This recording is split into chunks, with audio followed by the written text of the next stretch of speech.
day that marks a new chapter in the evolution and growth of racing in Bahrain. Welcome to the Rashid Equestrian and Horse Racing Club for the start of the international programme here. It is back bigger than ever before. Nick, more horses based over here, more overseas horses based over here, an expanded Test Series programme and more international recognition. Yeah, what's not to like? We've got 26 British and Irish horses stationed here over the next few weeks and months, more than ever before, and they're going to fight out the big prizes on offer in this now 12-race Turf Series programme, which will go right through till March and feature on some of the biggest days, the Crown Prince's Cup and King's Cup at the final stages of the season in March. They are, of course, big races here in the Kingdom and internationally recognised Group 3 contests now. Yeah, increased recognition, and it's all going to be taking place under the newly installed floodlights. Looking to see them lighting up a little bit later this afternoon. There's plenty to look forward to, plenty to live up to, though, after last winter's action here in the Kingdom.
Real world has stepped forward. Oh, the king is wearing his crown. I love your between horses. The pair are digging deep near side firm. We're close. From Squealer and JM Jungle, sticking to that far running rail is Brazen Bulls, who's got a good length on them.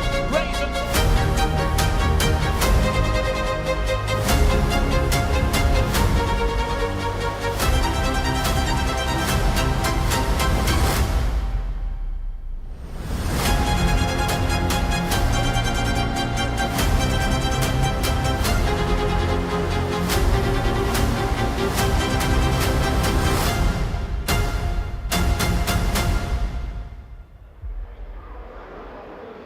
Some great scenes from last winter here, and the Bahrain Test Series went right down to the wire, Nick. It was concluded right at the final race meeting for the Turf Series last winter, with Parlando and Brazen Bolt victorious in the two different divisions. But Nick, today kicks off the international programme, which incorporates the Bahrain Turf Series and some big races towards the end of the season. But in terms of big races, the biggest comes in the middle of November, the Bahrain International Trophy. We were here, however many weeks it was ago, and what scenes did we have here? Incredible result with Sir Alex Ferguson, Jed Mason winning back-to-back trophies. It's incredible. I think we're seeing it now as well, as Spirit Dancer reeled in, collared and passed the right horse, the upcoming 3-year-old, who, by the way, lead artist, is going to be a gem of a horse next year. But you really can't write this kind of script when you've got the celebrity owner with the stature and enthusiasm of course, Sir Alex Ferguson, the global sporting giant that he is, to come out here and win 2 of them. You put it right. I'm going to steal your line, because you said come November next year, it'll be Sir Alex for the treble when he's back here. You can have that one. Well, thank you very much. But and no one could have predicted it, really. It was a bit of a surprise last year when he won. Yes, he didn't have brilliant form, but actually coming into this year's race, he'd only had one run, Spirit Dancer. So a great training performance by Richard Fahey, very well ridden, very confidently ridden by Oisin Orr. Again, just really sort of came from almost mid-pack last, turning for home. Yes. Very patient ride by Oisin Orr. But the joy of Sir Alex Ferguson, Jed Mason, Peter Doan, who co-owned the horse. Sir Alex bred the horse as well. It was amazing scenes. They all wore the same suits this year as they wore 12 months ago. Yes. And the horse came out of the same stall as he did 12 months ago. It was a vintage running of the Bahrain International Trophy, and we've seen some great runnings. So Lord Glitter's winning here a few years ago. The local winner, Simseer, kicked off, I think, with the French winner, Royal Julia. So Dubai Future, Dubai Future, yes. So well. It gets better and better, doesn't it? And it's going to. I personally feel as well that in a line through, and this is just me thinking the second's a very good horse, I think it's going to upgrade the stature of the race going forward. And on that note as well, Britain's just about most famous trainer, John Gosden, of course, in partnership with his son Thady. What was it, 5 runners? 5 runners seconds. Now in the race. All of them have finished second. So we've got that to go forward with as well. So Bahrain is going to be an itch that they're going to want to scratch, but Sir Alex will be back for 3, I'm sure. Yeah, we're already looking forward to next November and the next running of the Bahrain International Trophy worth $1 million. But let's now focus on the international programme, which kicks off today. 12 Bahrain Turf Series races between now and the beginning of March. But the programme also incorporates the Crown Prince's Cup, the King's Cup, as you said, internationally recognised Group 3 races. And really, following on from last year's story, where this day last year, Isle of Jura won the handicap. He progressed through to win not just the Crown Prince's Cup, but the King's Cup, and then went home and won at Royal Ascot. So that was an amazing few months for him out here. It was. And I think you quite rightly said at the time I became a bit of a Callum Shepherd Isle of Jura fanboy. I think a few people did, by the way, but there was that sense of momentum building by the time certainly we got through February, and when it came to the King's Cup in March, there was that big question, could this big horse, big talent, do it over the 2,400 metres? I think he was better than ever, wasn't he? And what, as you quite rightly said, he proved he went and did it in Royal Ascot as well. It probably just gave Bahrain that extra bit of exposure that even Sir Alex couldn't do. So really, in the last 12 months or so, it's been quite a charmed place, hasn't it? Lots to live up to, though, this year. Yes, indeed. What have we got to look forward to? We've got more international trained horses that have flown over. There's 26 going to be based here for the next 2 or 3 months. And what's interesting this year, it's not just handicappers that have flown over. There are some horses that George Scott sent one who is purely targeting those big races come the end of the season. Yes, and there's new faces as well this season. I'm quite enjoying the fact that we've got trainers of real note who have tackled other parts of the Middle East, tackled races, say, over in France as well, never too far away from ambitiously campaigning their horses. We've got new kids on the block this year as well. So I know that George Baker likes to come out here with the likes of Lucander and feels like he can be extremely competitive. The trouble is, the secret's out now, isn't it? Quite a few internationally recognised trainers and horses are over here. Yeah, new faces, Gavin Cromwell, Charlie Johnson, he's got runners here, George Scott, George Boughey, they've had runners here in the past. Shannon. Jack Shannon, another new trainer. James Ferguson. I'll tell you what, yeah. So, and a lot of them are here today, so looking forward to catching up with them a little bit later. So our 2 Bahrain Turf Series races conclude the day's card. They're off at 7 o'clock and 7:35 local time. One is over the 1,000 metres, 18 runners spread across the straight, 5 furlongs, and then we've got one over the 2,000 metres, the same course, same distance as the Bahrain International Trophy. Who'd be a commentator, with a race like that? We'll find out in a moment. They're your runners for the first of them, the Manama Cup by SALAM Bank, Swift Assets, Thunder Moore, who's a very good horse. Jubilee Walk's fascinating, not seen since being a beaten favourite at Royal Ascot back in the summer, but this has been earmarked for a long way. Salvuccio, Chimgan, over the page, Ali. Yeah, Rocket Rodney, who was out here last year, a winner here in the Turf Series last winter. Inveigle, Jahangir, Nationwide and Nomadic Empire, another familiar name. 8 international runners in this field of 18. Redemption Time, then you've got the real threat, the twin threat of George Boughey, Spangled Mac, and also the very interesting indeed Wallbank. He's been a lightning fast horse all through his career. London Look, Squealer. For Nigel Tinkler, Squealer, who's done very well out here, picked up plenty of prize money in his time. And just 3 more then runners over the page. We've got Rebel at Dawn, who's been running in all the big races out here for trainer Alan Smith. Kawano, who's coming back then out here for George Baker. He was here last winter. Roman Dragon is another one that's returning. He won one of the Bahrain Turf Series races 12 months ago, and the non-runner, he's the reserve Instinctive Move. How do you pull this one apart then? 18 runners over the straight 1,000 metres.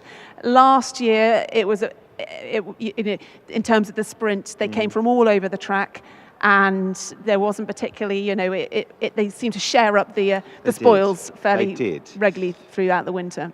We're going to have some horses who typically like it lightning fast in the UK in the summer. Some of those, I'm thinking of Jubilee Walk, will really like this, because it should be that kind of track and trip where the jump and run, the fast out of the gun merchant should be very, very well suited. So I think a Wallbank will go very well. We've got horses like Squealer who consistently tend to run their races out here, but I think Jubilee Walk, I'm leaning to the idea that he could be a cut above? Yeah, I'm with you. I think Jubilee Walk is one. Okay. And I think also Wallbank, as you said, is finally going to get its going conditions.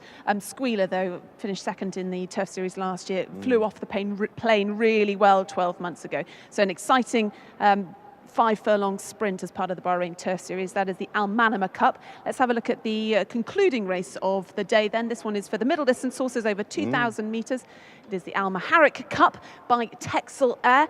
And Lucanda back here for his third season for George Baker. What a trooper he's been. He's more than paid his way. He's won numerous Bahrain Turf Series races and run in some of the big ones as well. Exactly, yes. Last horse there, Lucanda then back. He always is a step above his form here in Bahrain, is a step above his British form. So Lucanda then, horse number 1, Bonds Boy, the parent, 2 decent local horses, Young Island, who ran in the Bahrain International Trophy, non-runner in Bleak, and also a non-runner in number 6.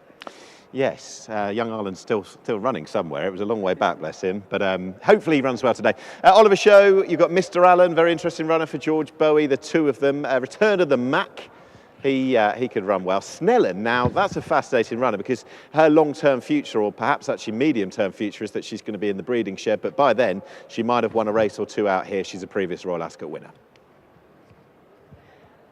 Right, then horse number 11 is Cracks King. El Wazmi is another local horse then trained by Ali Abdul Majid. Box to box, he's back out. He's been here for the last 2 seasons and he did fantastically well in the series last year, just narrowly beaten on the final day.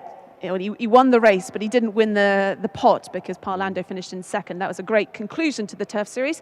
Lion of War is an interesting one for Charlie Johnson, his first runner here in the colours of David Howden and partners. Howden are big sponsors of the Bahrain Turf Club. Majestic then, David Probert's having his first ride in Bahrain as well for Jack Shannon. Yeah, previous runner of the Cambridgeshire as well. Big UK form coming over. Yantani for that man, Ian Williams, who won the series with the great Parlando last year. Vegas Jack is there. Signalman's fascinating. He's done very well in 2 races since being picked up out of the UK and might be a big player locally. A reminder of the points as well. First, you're going to get 15, 10, 7, 5 and 3 respectively, finishing 2nd, 3rd, 4th and 5th, and 1 point for a completed finish, and 1 point would have been the difference in winning and losing last year, so it all counts. Expanded to 12 races this year, with the last 2 races on King's Cup weekend worth $100,000 US dollars. All the other races, today's race is worth $80,000 and then $40,000 bonus for each pot. And what do you make of the middle distance race today then? I know you're a Snellen fan. She's the international favourite. Yeah, she's fascinating. She'll like the fast ground.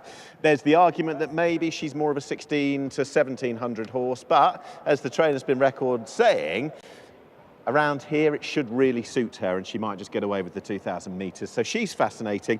But I like what Signalman's been doing since coming over here, and he wouldn't be the first horse that Connections have picked up out of the UK who could strut his stuff well in Bahrain. It's all ahead of us and that's what I love about it. And do you know what? Having it under the lights, even more atmospheric at the end of it. Yeah, there'll be at 7 o'clock and 7:35 local time here. But it is part of a 9-race card. We're going to be super busy this afternoon. Kicking off at 3:30 local time, so just over 15 minutes. And to guide us then through the card and the non-runners and all of the information on today's racing, here's our commentator. Let's say a very good afternoon for the first time today to our commentator, Darren Owen. Good afternoon, Ali and Nick, and good afternoon, everybody. Looking forward to what promises to be a really competitive programme of racing. Competitive racing being the operative words as we start the Turf Series for 24-25. And who knows, we may unearth another Isle of Jura come the spring. So let's have a look at today's programme. We begin with the Arabian breds. They're going over 1,200 metres. That's the round course in use for race number 1. Followed by the second race of the card, which is a domestic grade 3 for the locally breds, and Galatia, the winning machine that is Galatia. She is looking for her 7th win on the bounce in our second race. Race number 3 is the Celebrate Bahrain Cup. It's over 2,200 metres. It is for the imported thoroughbreds rated 0 to 90. Knight of Honour would be one of those horses that would be leading on the international markets for that race. 4th race of the day is a race for the locally bred, so horses rated 0 to 65. It's over the 1,600 metres, the mile, and it probably looks to be between Amouage and Social Distancing on best form. Race number 5 is the Bahrain Bourse Cup. Again, at a mile, 1,600 metres, imported thoroughbreds, horses rated 0 to 100 in action there. Race number 6 over the 1,400 metres is for the imported thoroughbreds, and some of the leading lights here, they include the likes of City House and Celtic Champion. The 7th race on the card, it's the sprinters to the fore, domestic grade 2, small field lining up here. Zeal was mightily impressive back in February and is looking to make it 2 from 2 in that 1,000-metre contest, a domestic grade 2. The 8th race is the first of our Turf Series contest, the Manama Cup over the straight 1,000 metres. This is ultra competitive with some Bahraini debutants in the field, including the likes of Jubilee Walk, who was last seen in action at Royal Ascot in the summer. And the final race is the Maharraq Cup over 2,000 metres. Our old friend Lucanda is one of the runners here in another competitive race which features the potentially exciting Irish filly Snellen. They are the 9 races we're looking forward to here in Bahrain today. The ground is officially described as good to firm, good in places for today's 9-race programme. Let's have a look at a few horses who won't be winning. These are the scratchings. The non-runners, race 2, number 1, Immortal. Race 6, number 8, Blue Boy. And in the 9th race, numbers 5, Bleak, and number 6, Gulmarg are absentees. And some jockey changes in our 6th race. Number 9 there, Kinks, is now partnered by Andrew Breslin. And in the finale, that is our 2nd Turf Series contest, the Maharraq Cup. Just to confirm, we've got number 17, Vegas Jack, reserves coming in here. 17, Vegas Jack, partnered by PJ McDonald, and number 18, Signalman, Hussein Maki.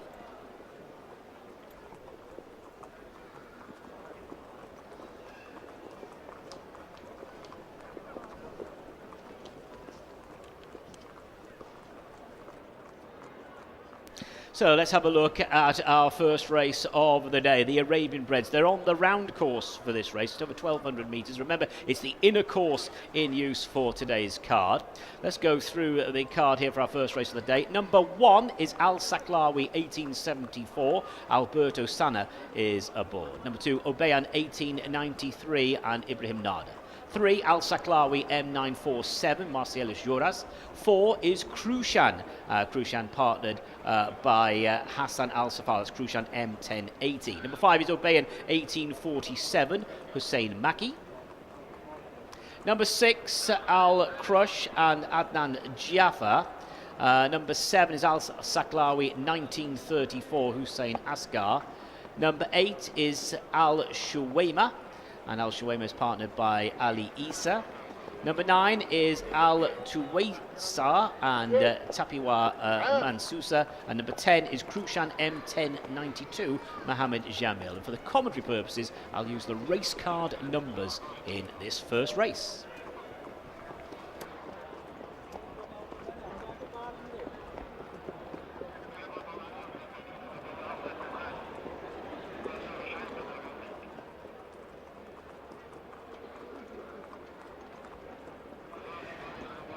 So beautiful sunny afternoon, the floodlights just coming on. Let's have a look at the horses then in this opening contest for the Purebred Arabians. In your picture then is horse number 1, Al Saklawi, 1874, a 2-time winner and one of 2 horses in the race for trainer Yusuf Taha.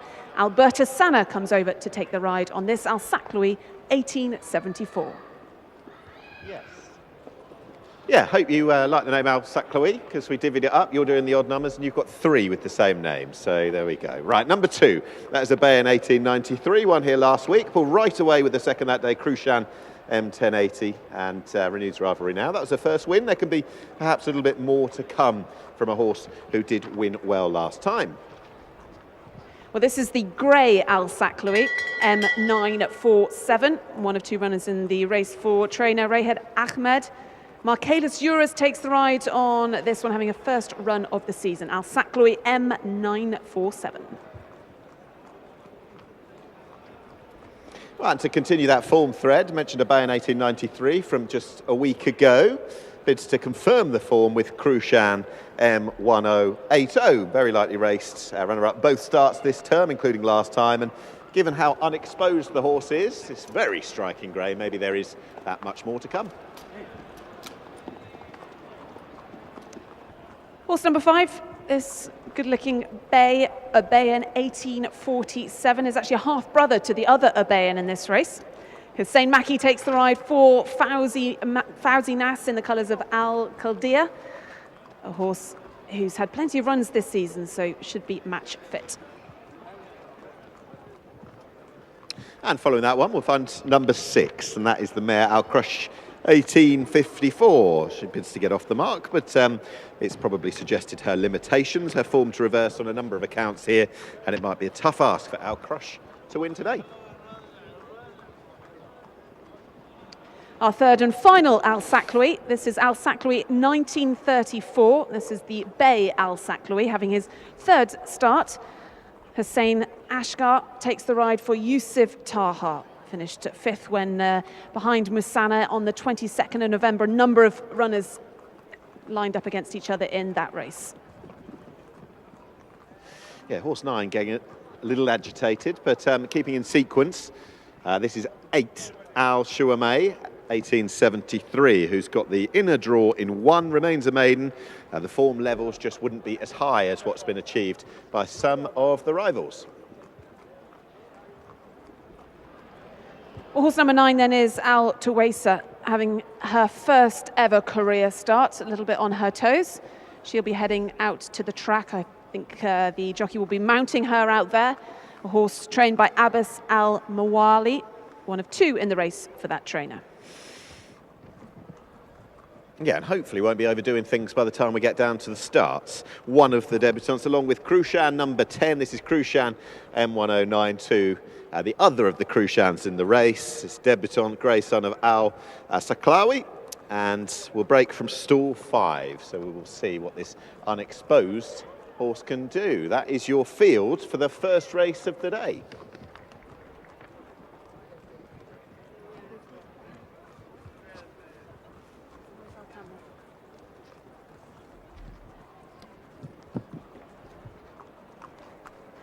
Okay.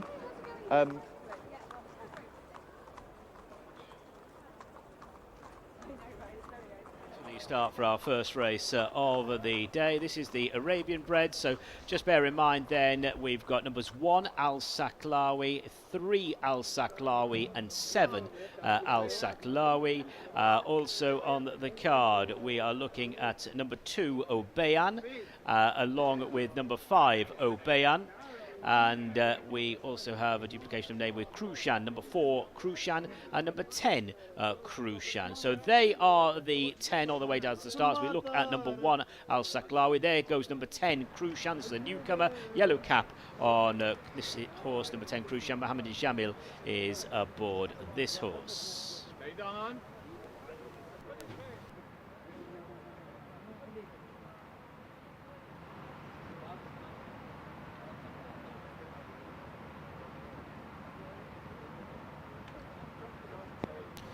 And alongside number 10 Krushan, you'll see Al Shuwaima, green with the white sleeves and white cap.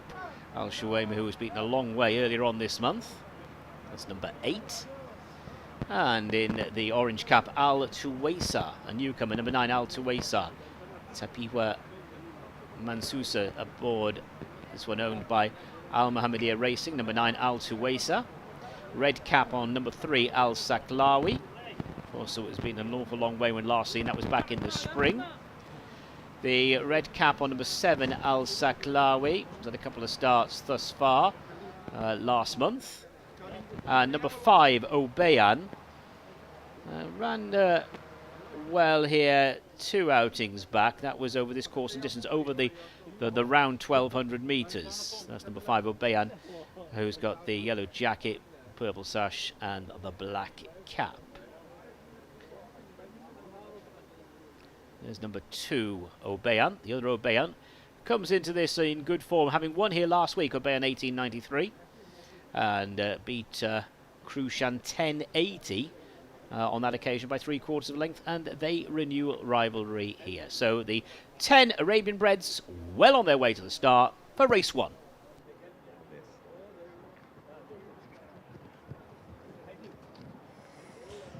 Well, we've made our way over to the Turf Village, which is adjacent to the parade ring. New this year, we had a bit of a revamp, Nick. It's a nice little calm, of oasis calm, you said. Yeah. We've even got some water features behind us, plenty of bars, places to sit. You can go sit on one of the swing seats as well. Yeah, take a look. I'll tell you what, if you do 180 degrees, you'll see the bar behind as well. If our cameraman will just show as well. Here we go. And you'll see the facilities on offer, which... Well, I think this is my 3rd year here now, and just the progress, the advancements that have been put in each and every year, or actually each and every meeting it feels like, but in particular this year, it's really stark. And I love this bit. It's got that feeling of occasion when you come. The track is just over there as well. And we've got a celebrity. Okay, there you go. Great. Absolutely. Come along. He's clearly excited for the Purebred Arabian race and 3 Alsa Clowis going against each other. That's too much sugar in one go. Never give it to your kids. Carry on. But you know, actually, Nick, with the sun coming down, because what will be different this year, which we'll notice, obviously, the floodlights are starting to be turned on here. But with the evening sun, that golden hour is back. He's back. He is, isn't he? He'll wear himself out in a minute, won't he? We'll get him out on the track shortly. Yes, and I enjoyed that about the International Trophy as well. I think once the floodlights came on, there was that feeling of a great sporting occasion to come. And hopefully, by the time we get to our concluding races, the most important ones today, it'll be something similar, Ali. Yeah, looking forward to those 2 races, those big 2 races right at the end of the card at 7 and 7:30 local time. But we are kicking off this afternoon's action with an Arabian race over 1,200 metres. This one is due off at 3:30. 10 runners in this. We've got the top 2. They both have managed to get their noses in front. They're both winners.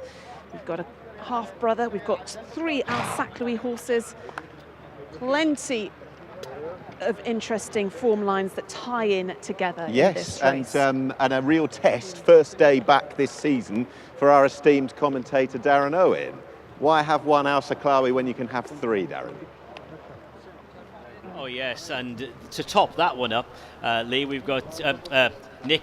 We've got Obeyan, numbers 2 and numbers 5, and we won't end there. We've got 2 Crucians, numbers 4 and number 10. So yeah, we've got the Al Saqlawis numbers 1, 3 and 7. Runners down at the start. I can see that number 9, Al Tuwaisa, has been dismounted, and we are still a couple of minutes shy of post time, so the runners will be going into stalls shortly. And a reminder, we're on the round course here, 1,200 metres, and it's the inner track in use.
We cannot start like this start.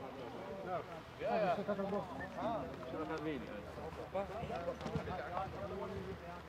Yeah.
قول له يروح بسرعه يكوع ويرجع سيارتي ليه شباب لا حد يوقف سياره ثانيه طالع مو قادر نتحرك.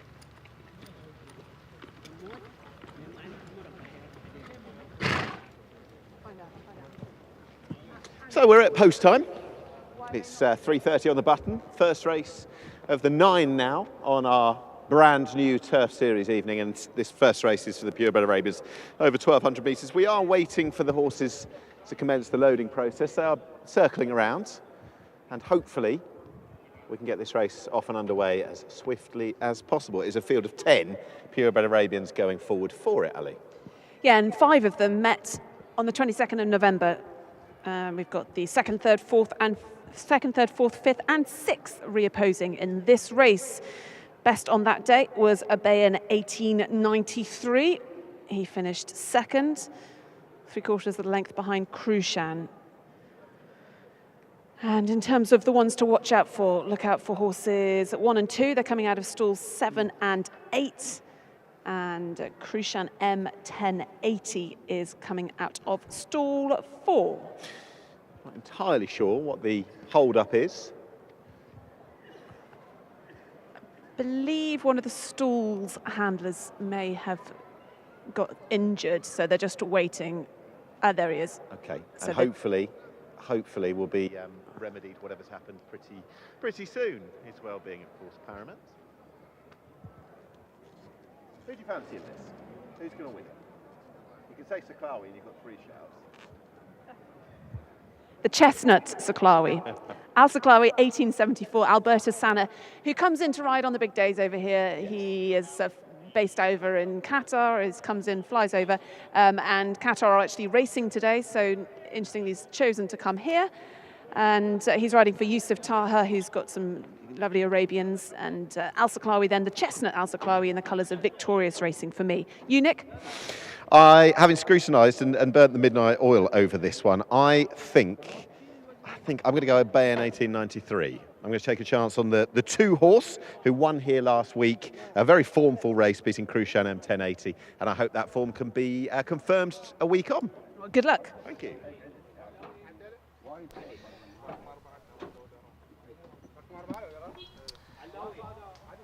The runners then going into the stalls for our first race. The Arabian breds going over 1,200 metres on the round course.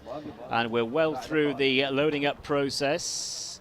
Looking behind the starting stalls, there are still 4 runners out of line. That is Krushan, number 10 Krushan, to go forward. Al Crush has just loaded, number 6. This is number 10 Krushan. Still to go forward, number 2, Obeyan, who won here last week, beating Krushan M1080 on that occasion. This is number 9, Al Tuwaisar. Al Tuwaisar's rearing for Al Mohammedia Racing has the orange cap. Number 9, Al Tuwaisar. Going into stall 6 to complete the lineup. Then the last 2 going in. Number 2, Obeyan and Al Tuwaisar. Race 1 coming up over the round 1,200 metres. All in. They're ready and they're racing. So they go 1,200 metres, and number 1 Al Saklawi began well. Al Shuwaima's on the inside, and also prominent number 2 Obeyan, and driven forward is number 3 Al Saklawi, and it's number 3 Al Saklawi who grabs the running rail and leads by 2 lengths from 1 Al Saklawi in second. 2 Obeyan is in third place, with Al Crush just in behind them. Up along the inside running rail is Al Shuwaima ahead of number 4 Krushan, who's got the white sleeves, white cap, and pitched about 3 wide as they go into the turn. 5 Obeyan is getting the cover, being followed to the turn by number 7 Al Saklawi, who's on the inside. Krushan, number 10, is to the outside, and the back marker is Al Tuwaisa, and they're homeward bound. They're heading now towards the final 400 metres, and number 1 Al Saklawi, Alberto Sana, is in front aboard number 1 Al Saklawi, controlling things by 3 lengths from number 2 Obeyan in second, with 4 Krushan to the outside and 5 Obeyan now starting to stay on.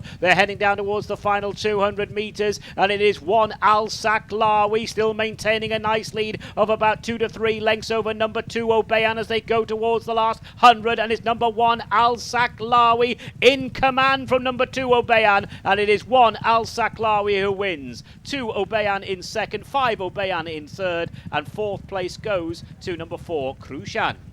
So it is number 1 Al Saklawi, Alberto Sana, aboard this winner, and that is 2 wins so far this season for this 5-year-old who won here at our second meeting. That was over 1200, started the season with a close second over the 1000, and was always in control. And from judging from the body language displayed by Alberto Sana, you just felt all the way up the straight that this horse was in full control for Yusuf Taha's stable and the ownership of Victorious. We pick up the replay, 200 to go here on the replay. 1 Al Saklawi maintaining that 2 to 3 length margin over number 2 Obeyan, who came here in good nick, having won here last week, but just couldn't bridge that deficit on the winner. The 5 Obeyan has really stayed on nicely towards the finish, and they were a few lengths on from number 4 Krushan. So the provisional numbers here,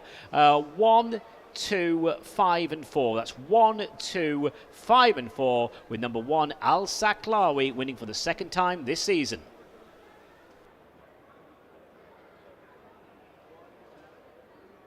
Yes, he showed a lot of pace and controlled that quality on the front end from Alberto Sana, and there is the winning moments as well, coming back in, and congratulations. Alberto actually got a ride on Lion of War in our 9th and final race, one of the Turf Series contests to look forward to later.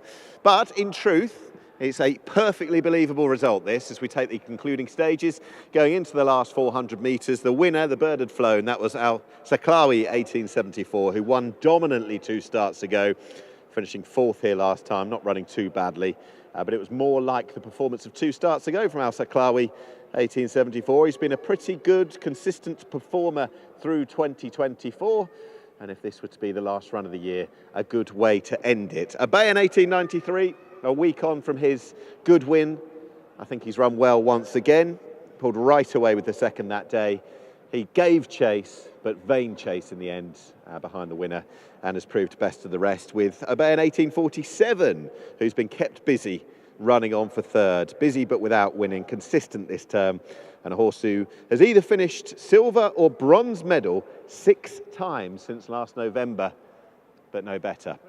He's run well and provides the context to the form. But there is your winner, Al Saklawi 1874, and the winning rider Alberto Sana. Yeah, congratulations, Alberto. Looked very much in control of that race. Nice ride to pick up for you. Yeah, it was a really nice horse to ride in this race, and everything went pretty smooth, and he ran on nicely. Looks a nice Arabian. A good ride to pick up. You're based in Qatar, but you've got some a nice selection of rides here this afternoon. Who else are you looking forward to riding today? Yeah, this year I'm a freelancer, so the good thing is you can choose where to go and ride. And today I thought I had the better rides over here, so I prefer to stay in Bahrain instead of Qatar. And you've got a ride a little later for Charlie Johnston, Lion at War, like that one? Yeah, he's a good horse. I just studied his form yesterday, and we got a good draw, so he's gonna be up there. Kicking off the afternoon with a win. Well done to Alberto Sana, then winning our opening race for Arabians on board Al Saklawi in the colours of Victorious Racing.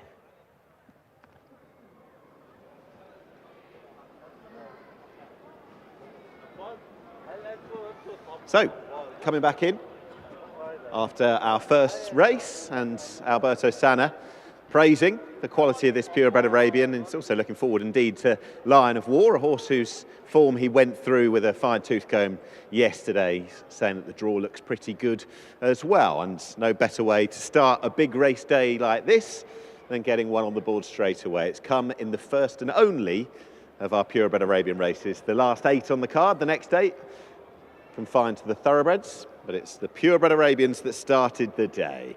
And in those very distinct colours, those of Victorious Racing, with Alberto Sanna sporting them. For trainer Yusuf Taya, it is the winner of our first race on the day, the 1200 metre purebred Arabian race. Show your appreciation for Al Saklawi.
In the winners' enclosure there, the winners, Al Saklawi number 1 and Alberto Sanna. These are the provisional placings for race number 1. First number 1, Al Saklawi, 1874. Second was number 2, Obeyan, 1893. Third, number 5, Obeyan, 1847. And the fourth horse home was number 4, Krushan, M1080. For the record, fifth was number 7, another Al Saklawi. This is Al Saklawi, 1934. The distances, 1.5 lengths and 1.25 lengths. 1.5 lengths and 1.25 lengths. The official time of the winning horse, 1 minute 22.81. 1 minute 22.81. That is the provisional result of race 1.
So the results now official for race 1. Weighed in, weighed in.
Now, we'll remember last year, of course, as the Turf Series of 2024-25 fast approaches, Isle of Jura was the star attraction as the season progressed.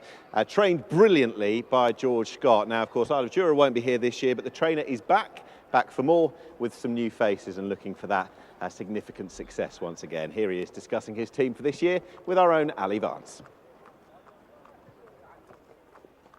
Trainer George Scott's 2 horses in Bahrain last season, Isle of Jura and Rocket Rodney, earned him over $400,000 in prize money. So it is no surprise that this season he's sending a team of horses out there. Let's go and find out more about them. Yeah, really looking forward to it, Ali. We've got 5 to send, a couple of old faces and some fresh faces as well. And we're really looking forward to it. It can't come around quick enough. Looking forward to seeing Rocket Rodney. He, of course, won there last year. Yeah, he seemed to like the track. He's actually run some good races this year, quietly. You know, he ran well at Royal Ascot and the Wokingham. He ran well in the Stewards Cup from a bad draw. And watch my tracer. He's got to go out there with some good options anyway. Yeah, he's a talented horse. I've kind of saved him for the winter programme out there, and I think you know, he should make his presence felt at some stage. Yeah, I mean, Isle of Jura obviously took us on this amazing journey last year that we all experienced, and you know, for him to come back to Europe and be so influential was quite extraordinary. It just showed the level which you have to run to win those races. Phantom Flight's a really interesting horse. You know, he's rated 110. He too loves fast ground.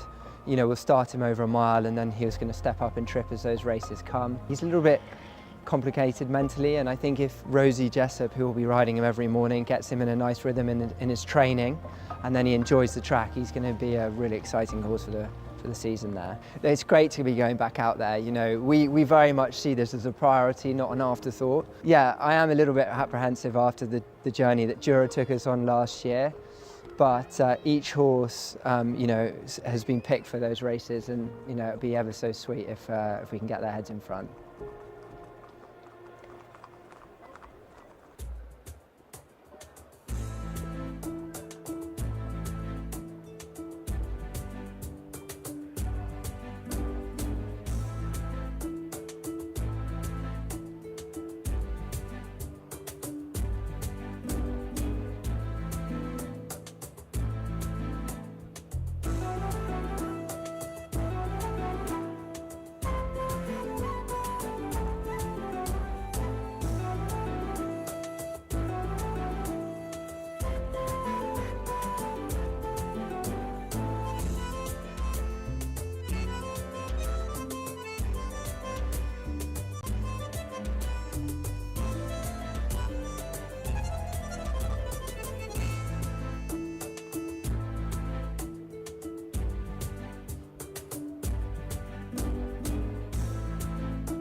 So some of the best local bred horses lining up in this race. They feature the King's Cup winner, Living Art. He'll be heading straight out to track. But let's have a look at horse number 3 then. Muddalal, who is an 8-time winner. Won the King's Cup trial last season, and he's had a couple of starts already this season. So he's coming into this race fit for trainer Fauzi Nass and jockey PJ McDonald. Horse number 3 is Muddalal. And there is the star attraction in this race. That's Galatia, number 4, the mare that just keeps on winning. This will be different over the 2,000 metres by way of a test for her. But she's won her last 6 in a row, last season's Oaks winner. She won with a little bit of class last time as well on return. And she looks to make it the Magnificent 7 today. Horse number 5 is Battle of Talus, who's a 7-year-old now, been running in all the top races in recent years. A 2-time winner in the colours of Al Ariat Racing. Shamie Heffernan takes the ride for Alan Smith, having his 2nd start of this season. Finished 3rd behind Muddalal when they met at the beginning of this month. So horse number 5 is Battle of Talus.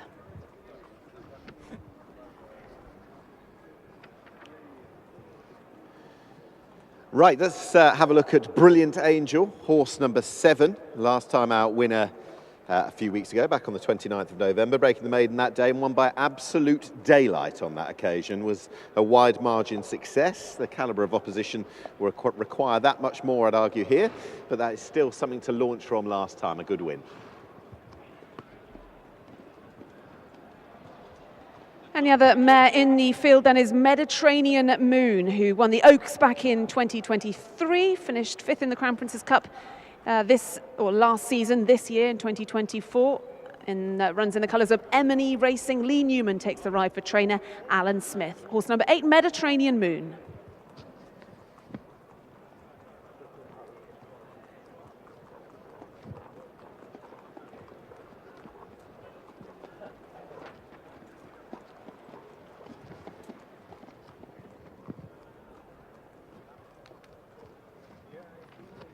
He tends to just come down.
Let's grab a few words with Mohammed Ibrahim, assistant trainer to your father Hadir. Galatia then, she's the star of your stable. She won 6 out of her 8 starts. How is she?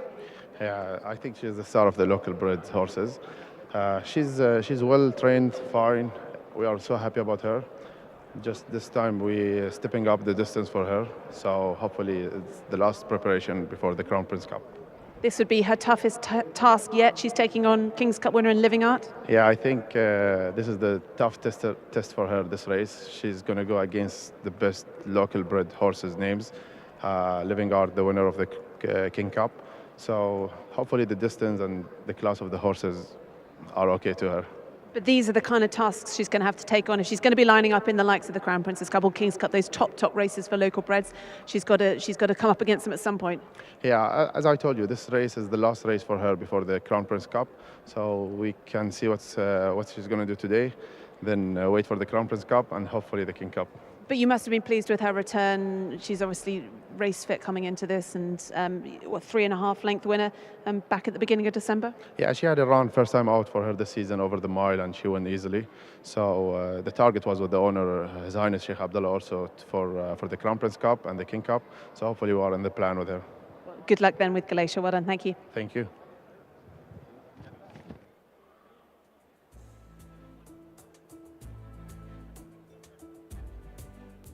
So the runners are making their way to the start for our second race. So this is a grade 3 for the locally breds, and it is over the distance of 2,000 metres. Looking at number 2 there, Living Art. And Living Art is in the green with the brown sleeves. Won the King's Cup last season, beat Battle of Talas on that occasion. That was over the 2,400 metre journey. That is Living Art. Stefan Lejage is aboard. He had a couple of winners on one of the cards last week. That's Living Art number 2.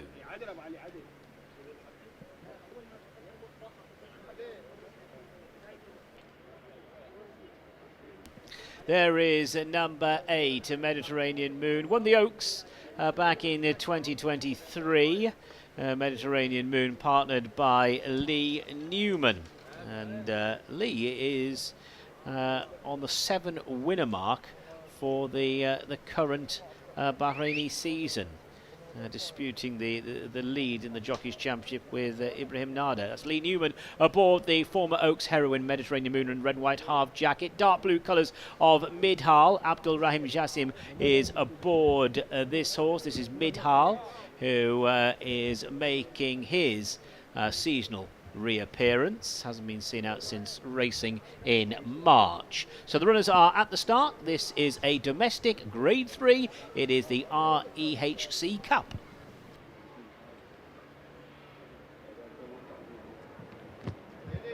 So they're down at the start then, the 7 runners, 1 non-runner in this, set of source number 1, Immortal. Right then, Nick Galatia, the Oaks winner, taking on the King's Cup winner in Living Art. Who do you think is going to get the nose in front today? Who are you siding with? I want the mare to win. I'm a big fan of Galatia. There we go. I want the mare to win because I am a big fan of her. But over the distance against this quality and calibre of opposition, it presents its own questions, because what she's been doing is thumping her own, it would seem. And at some point, you have to step out, as you quite rightly said in the interview earlier, and this is the opportunity to see what she can do in this kind of company. I was just reappraising Living Art of last season, and that success here back on King's Cup Day was extremely meritorious. And I know we haven't seen the horse since March. You've already said about whether his fitness is going to be a bit of a question. He is the type that can go well fresh off a break. I know he's getting on a bit, 8, and the oldest in the race, so he might just need that first run back. But if he's fit and firing like he was in March, he'll put it up to the mare, no doubt. Yeah, he's a horse that won first time out last season, so we do know he can be ready off a break, Living Art. I have to say, I think he's the one to beat, although the international market will have Galatia as the favourite, and she has been absolutely fantastic, but this is unknown territory for her. This is her toughest task yet, whereas Living Art is a very good horse, as we know. The one thing I'd say in her favour is that when you watch her videos back, yes, there's that unknown about going forward. She doesn't stop at the end of her races. She looked very, very strong last time. So we'll see. Darren Owen, we'll throw up to you. Every time you've called Galatia, she wins. Does she win again? Well, Nick, she's a treat to watch, isn't she, Galatia, then looking for this 7th win on the bounce. But we are stepping up in trip, as you've already highlighted about the Galatia's assignment here this afternoon. Winner of last season's Oaks. So we've got 2 Oaks heroines in the field, Galatia and Mediterranean Moon. So runners then moving up into the starting stalls for this domestic grade 3. And we're going 2,000 metres on the inner track. That's it, all in. Ready to go. Stand by, and they're off.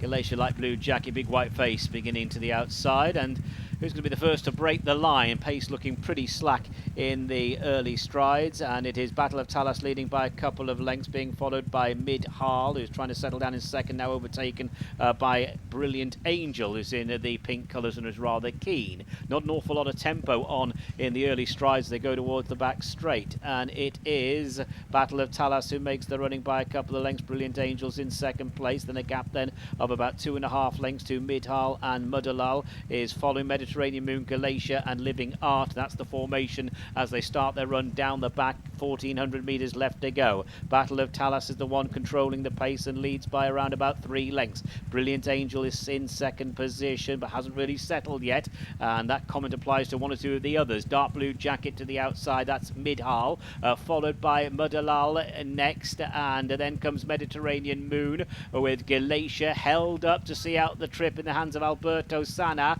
and the back marker is Living Art as they go towards the end of the back straight, heading now towards the final 800 metres or so. And it is Battle of Talas and Shamey Heffernan in front by a length and a half. Midhal second place. On the inside is Brilliant Angel. Galatia moves alongside Mudalal down the side of the course. They're followed by Mediterranean Moon, and Living Art is the first one off the bridle, pushed along at the back end of the field with 600 to go. They're preparing to turn into the straight, and it is Battle of Talas now being taken on by Midhal down the straight. Battle of Talas, Midhal, Brilliant Angel, and Galatia is just in behind them, would be around about 2.5 to 3 lengths down inside the final 400, and it is Midhal and Battle of Talas, those two. Now Galatia, let's see if she can see out this distance. Galatia down the outside is coming on really well at the 200 metre marker, and Galatia has hit the front. Galatia now by about a length and a half with another Oaks heroine in pursuit. That's Mediterranean Moon, who switches to the inside. It is Galatia from Mediterranean Moon. No such worries about the trip. That's 7 wins on the bounce for Galatia, who beats Mediterranean Moon, and they are several lengths on from Midhal, who takes third. So it is Galatia, the Galatia show, the real star of the locally bred thoroughbreds Galatia. That's 7 wins on the bounce for this admirable mare. Alberto Sanna doing the steering, so he's 2 from 2 today. Alberto and Galatia went into no man's land this afternoon. But there were no such worries about the trip. Mediterranean Moon tried to challenge towards the end, but Galatia was too strong. She's just getting better and better. So never over this trip today. But as I say, she's seen that race out in perfect style. 7 wins on the bounce. As we see on the replay, Galatia there in control inside the last 100 metres. Mediterranean Moon has stayed on really nicely, switched to the inside in the hands of Lee Newman to take second place. Midhal back in third, and Mudalal was in fourth. So the provisional results of the second race: first number 4, Galatia; second number 8, Mediterranean Moon; third number 6, Midhal; and fourth number 3, Mudalal. That is 4, 8, 6 and 3. 4, 8, 6 and 3.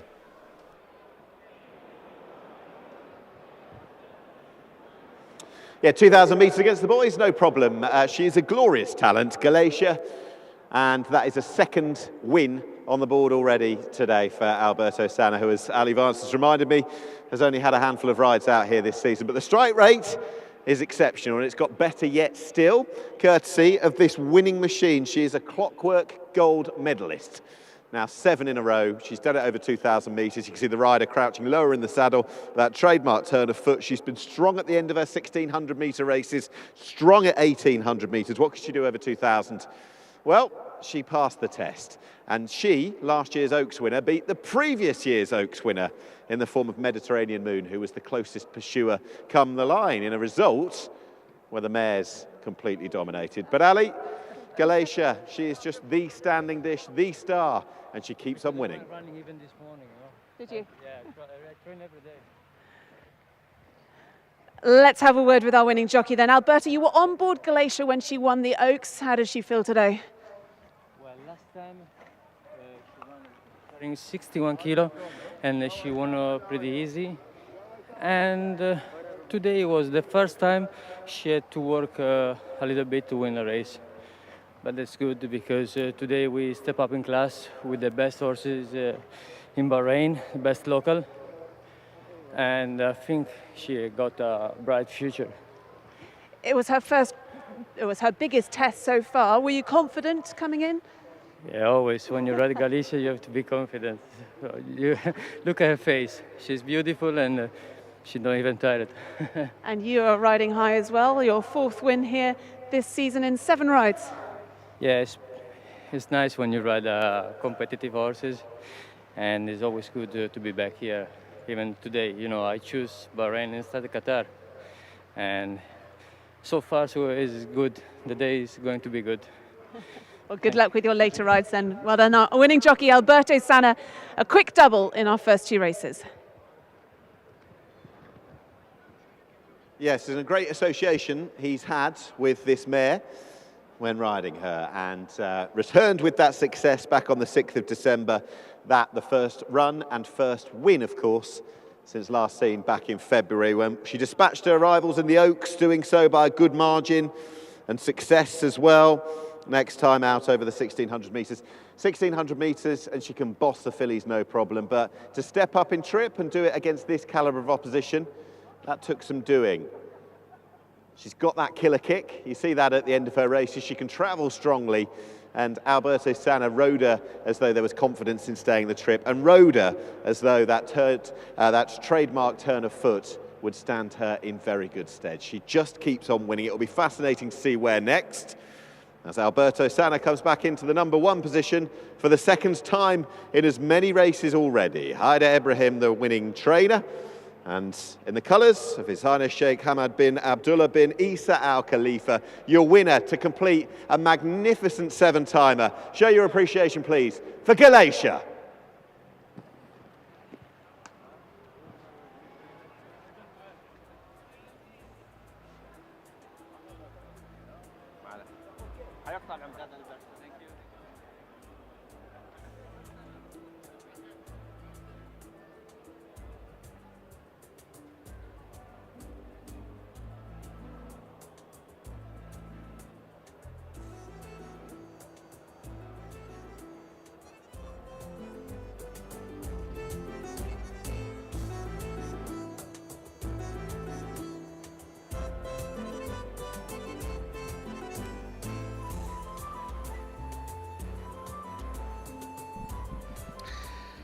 The result of the second race, the provisional placings: first, number 4, Galatia; second, number 8, Mediterranean Moon; third was number 6, Midhal; fourth, number 3, Mudalal; and for the record, fifth was number 7, Brilliant Angel. The distances: half a length and 3.5 lengths. That's half a length and 3.5 lengths, and the official time of the winning horse, 2 minutes 08.80. 2 minutes 08.80. Galatia wins for the 7th time on the bounce. Was it a cheeky half length? Galatia seeing out the trip nicely.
So we come to the trophy presentation for our second race. It is the REHC Cup, and presenting the trophy then on behalf of the Rashid Equestrian and Horse Racing Club, member of the High Committee, we welcome up Khalid Hussein Taki to present the trophy to winning connections of Galatia. Well done to winning owner, His Highness Sheikh Hamad bin Abdullah bin Isa Al Khalifa, receiving the trophy on his behalf, his brother, His Highness Sheikh Mohammed bin Abdullah bin Isa Al Khalifa. Well done to winning trainer Haider Ibrahim, also alongside him his assistant Mohammed Ibrahim, and winning jockey Alberto Sanna. Well done to Galatia, winning the REHC Cup.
So the Turf Series gets ever closer. Those will be races 8 and 9 on this, this star-studded cast that we've got throughout this afternoon and on into the evening here in Bahrain. You've got the sprinters before the middle distance horses. We welcome a number of jockeys for the first time, so too trainers as well to the Turf Series, George Boughey being one of them, and not content with just one in each race, he fields a couple. Let's hear from him now. George, after Thundermore's success in Bahrain last winter, you've got 3 heading out there this year. Tell me about the ones that you're sending. Yeah, Thundermore was great last year. It was our first sort of foray to Bahrain. Having been there a few times, it was great to have a runner out there, and he was a multiple winner and got a team of 3 Wallbank. So we're hopeful that in those 5-6 furlong races he can be pretty competitive. Fast ground horse who possibly hasn't had it right recently. So he comes there off a good mark. Nice for Amma Racing to be supporting Bahrain. I think they had Mr. Professor out there a couple of years ago. This horse here, Oliver Show, was a last start winner, owned by a syndicate of quite good friends. He's won a handful of races for us now. Probably his best performance on his last start. And Spangled Mac, an old favourite, he was in Dubai a couple of winters ago, so we know that he travels, and he should be there for the duration of the winter. I think that the incentive that the owners are given certainly puts people on the plane and gets people out there, and we'll be out there when we can be, and busy winter back home, but hopefully we'll be out there where we can. And do you give yourself sort of targets, or what would you like? What would you come home happy with? I think just to have a winner abroad is what it's all about, really. Henry Moorehead, my assistant, was out there last year and did a super job, and I sent him out there with a plan to try and have a winner. So we'll be looking to try and do the same again. Moving on now to our third race. This is the Celebrate Bahrain Cup. It's over 2,200 metres for the imported thoroughbreds rated 0 to 90. Number 1 is Knight of Honour, partnered by PJ McDonald. Number 2, Harbour Spirit and Abdullah Faisal. 3, Soldiers Empire. Neil Callan is back in. Number 4, Tartan Chief and Hassan Al Safa. Number 5, Fleet Admiral Stefan Lajash. 6, Firth of Clyde, Abdul Rahim Jassim. 7 is Touch the Moon, as we welcome Daniel Muscat to Bahrain. Number 8 is Port Douglas and Ibrahim Nada. And 9, Fourth Time Lucky, Andrew Breslin.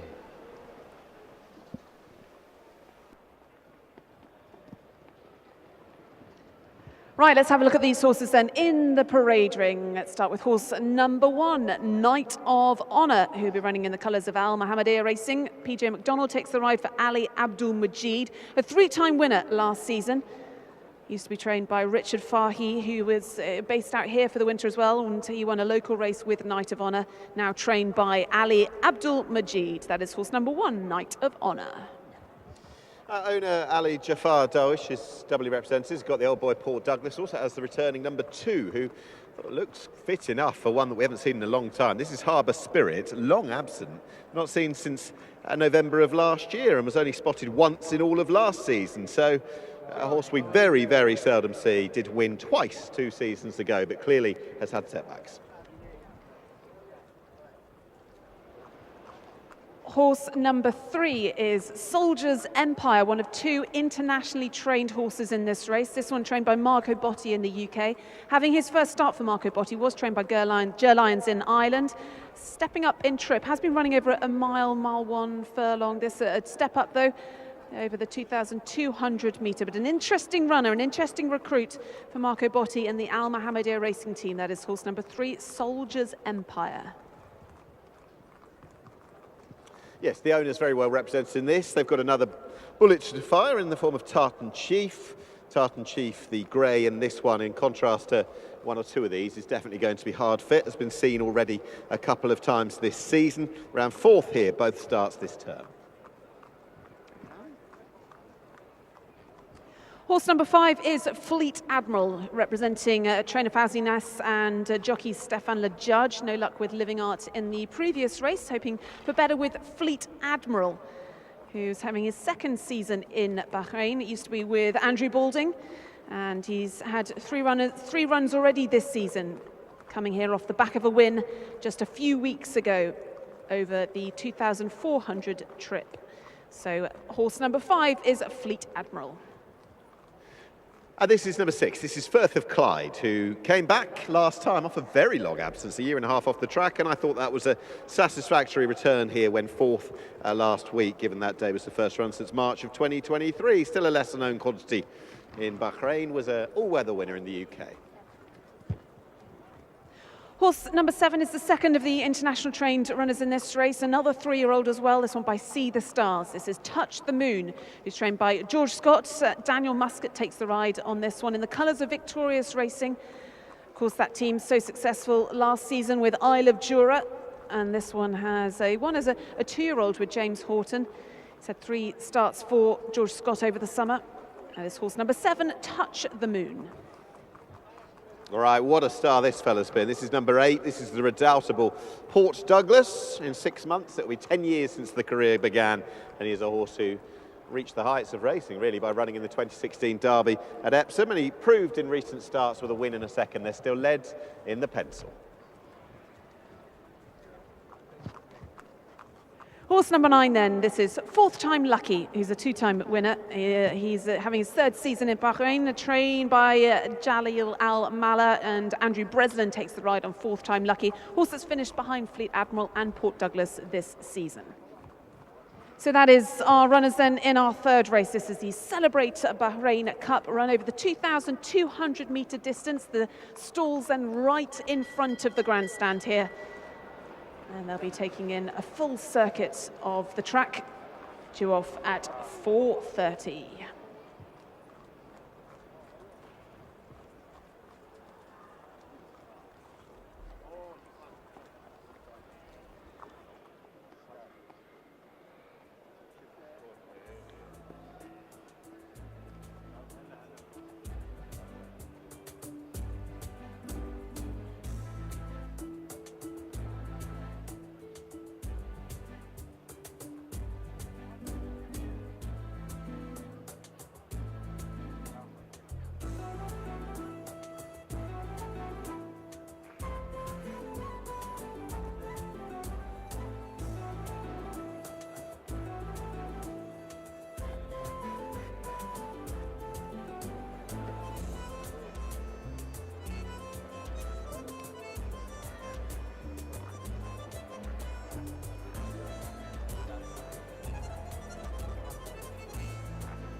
Lots of interesting angles in this race, particularly looking forward to 2 in the colours of the man who's very kindly alongside, Mr. Ali Jafar Darwish, who owns both Port Douglas, I want to come to him, and also Harbour Spirit, who we ought to start with because he's not been seen in a very long time. Are you glad to have him back on the track? Yeah, exactly. He was not ready very well, so just we was training slowly until he be fit. And we enter him for this race to can be also more fit. So he's still not 100% fit for this race, Harbour Spirit. Has he had an actual injury then in all the time that he's been off? Well, yeah, before he was a half, but now it's working very well. Okay. So we hopefully can do something in this race, yeah. Now, we haven't seen him in a while, but we have seen Port Douglas, the remarkable Port Douglas, who is going to be 12 years old in, just over a week's time. How do you keep this horse still loving life and still loving racing? Well, he loves to race, the horse. Yeah, every time when he ends the race in the stable, when we see him, like we're feeling that he wants to race more. He don't want to be retired and stay at the box. So all the time is being fit 100%. He don't have any problems, so he don't want to race. Also, if he don't have any problem to continue the season. So in a few months' time, it'll be 10 years since his career began in Ireland for Aidan O'Brien. Do you remember him in those days very well? Well, I don't remember him exactly. Yeah, we didn't see him, but I know, I hear from the old owners and trainer that he's a very good horse. Yes. Yeah, so with us also, that he continued to win coming place until now he's proving. And are we needing maybe a little bit of a restructuring of the rules in order to make sure that we can see him, assuming he's enjoying life, that he can race on at 12? Well, we hope. Okay. We hope he can. He should be an exception to the rule, shouldn't he? This is the one, he still, age is just a number. Yeah, exactly. Well, we were trying, but I don't think that he can continue for all the season. Right, last question. The two horses, Harbour Spirit on return, Port Douglas we know so much about and is fit. Who wins of the two of them today? Who's the best chance? Well, I hope two of them. That's the right answer. Thank you very much indeed. Good luck. Thank you. The runners are in front of the stands and making their way to the start for our third race, the Celebrate Bahrain Cup. It's over 2,200 metres, so a field of 9. And just looking at the horses in front of us, so just to differentiate between Port Douglas and Harbour Spirit, note Port Douglas has got the yellow cap, Harbour Spirit has got the blue cap. As they head now to the starting point. On the international markets, the horses at the top of the markets were Knight of Honour, Fleet Admiral and Soldier's Empire. We've got the return of Neil Callan to the kingdom here this afternoon. There in the black and white silks is Fourth Time Lucky. Andrew Breslin takes the ride aboard Fourth Time Lucky, who ran third behind Fleet Admiral when last seen. That was over 2,400 metres last week. So runners now arriving at the start. It's a short run to the first bend as well. They've probably got less than 200 metres to that first turn.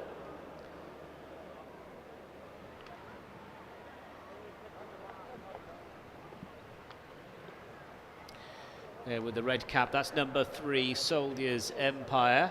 Soldier's Empire, a winner in Ireland for Ger Lyons as a 2-year-old. That win coming on the all-weather at Dundalk. Soldier's Empire with the red cap of Al Mohammedia Racing.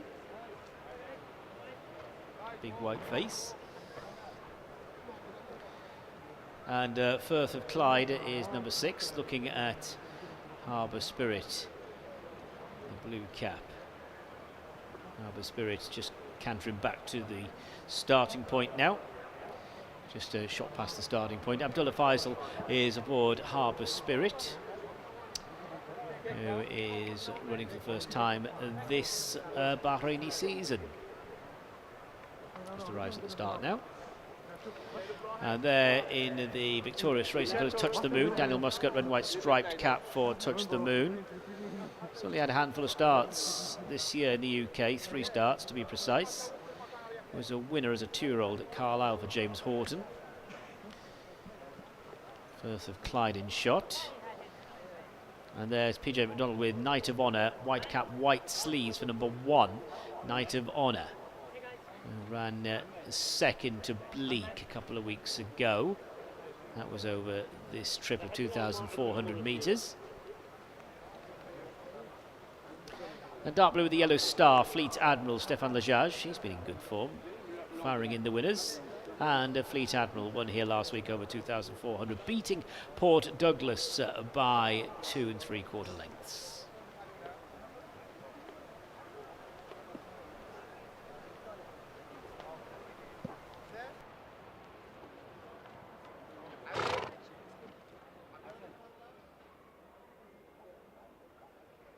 Well, we've already given Port Douglas a bit of love, but I've just worked out he's having his 73rd, possibly his 73rd career start. He's raced obviously in Ireland and the UK, had a season in Singapore and back to the UK and then out here. He's an incredible horse and he'd won 2 starts ago, so he's still in good form for an 11-year-old.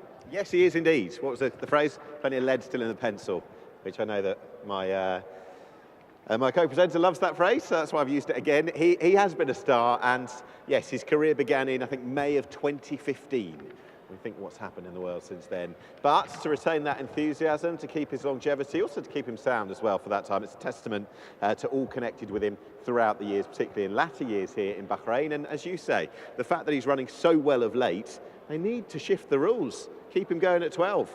Right, let's talk about some of the others in the race then. I think Daniel Muscat had a bit of a job on Touch the Moon heading out onto the track. The son of See the Stars was not making life very easy for him. He's a 3-year-old and obviously fairly wound up by proceedings here. He seems to have settled, now he's down at the start. Yes, he's a very likely racehorse all told, and hopefully he hasn't overdone it. It would look like he's settled down a bit, but 1 from 6 in the UK, stays very well, this horse, and the distance should be absolutely fine. It's also still very early days for this horse, not only in the career, but in particular for George Scott, because he's only had him for a couple of starts. He was a winner for James Horton previously. So one by one, they're making their way in. How many have we got? 3 or 4 still to go forward. Idea of the likeliest winner? I think Soldiers Empire is an interesting recruit for Al Mohammedia Racing. Neil Callan is back, his first time riding this season, and Marco Botti trains that one. The multiple champion. And how about it? Port Douglas. There you go, to rewrite history, we'll see. Darren, all yours for our third race. They're all in for race number 3 over 2,200 metres.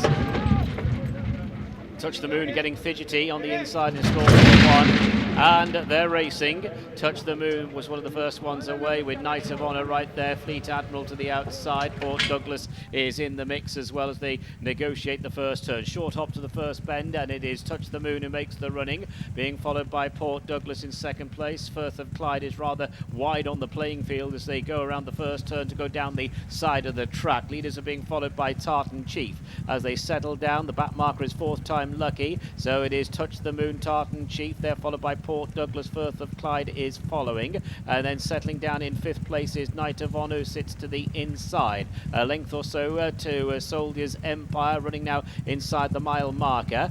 Further back to Fleet Admiral, who's got a few lengths on Harbour Spirit, and 4th time lucky is the back marker. Wags the tail of the formation. It would be about 15 lengths off the speed as they go on down the back, and it's Tartan Chief who's putting it up to Touch the Moon, going down the far side, less than 1,400 to go. So the grey Tartan Chief is wide of Touch the Moon. Those two by around about 5 lengths to Port Douglas in 3rd. Knight of Honour's up along the inside 4th, and Firth of Clyde is following that one from Soldiers Empire. Fleet Admiral is hemmed in against the running rail. Harbour Spirit is out wide. Blue Cap and 4th time lucky being pushed along as they head away from the back straight, less than 1,000 to go. Touch the Moon being harassed every step of the way by Tartan Chief, and those two are about 8 lengths in advance of Port Douglas down the side with less than 800 metres to cover.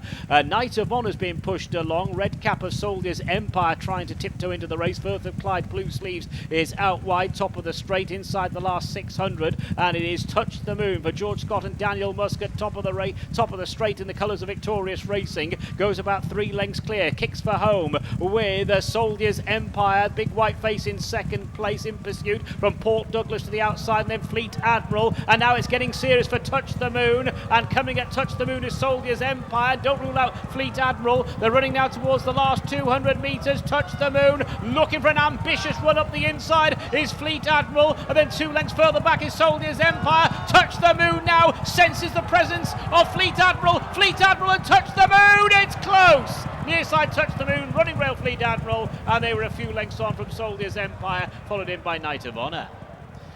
Great finish there to race number 3 on the card, the Celebrate Bahrain Cup, with Touch the Moon doing it from the front. Fleet Admiral going for that ambitious run up the inside in the hands of Stefan Lejage. I thought at one stage Soldiers Empire was going to be a threat to all, but look at this run to the line, heads up, heads down, Touch the Moon. Very game. Looks as though Touch the Moon has just held on from Fleet Admiral on that evidence. Judge probably just having a quick look at the picture, but I'd say it is going to go to Touch the Moon. So what changes here in the kingdom? Victorious and George Scott. They are victorious again. They're on the winner's podium. Daniel Muscat doing the steering here aboard Touch the Moon. Touch the Moon only had 3 starts in the UK this season. Was a winning 2-year-old at Carlisle last year. Touch the Moon going on to win on what we've just seen, just waiting for the full result to come through, but it is 7 Touch the Moon taken on for the glory towards the finish by number 5 Fleet Admiral in a stirring finish to race 3.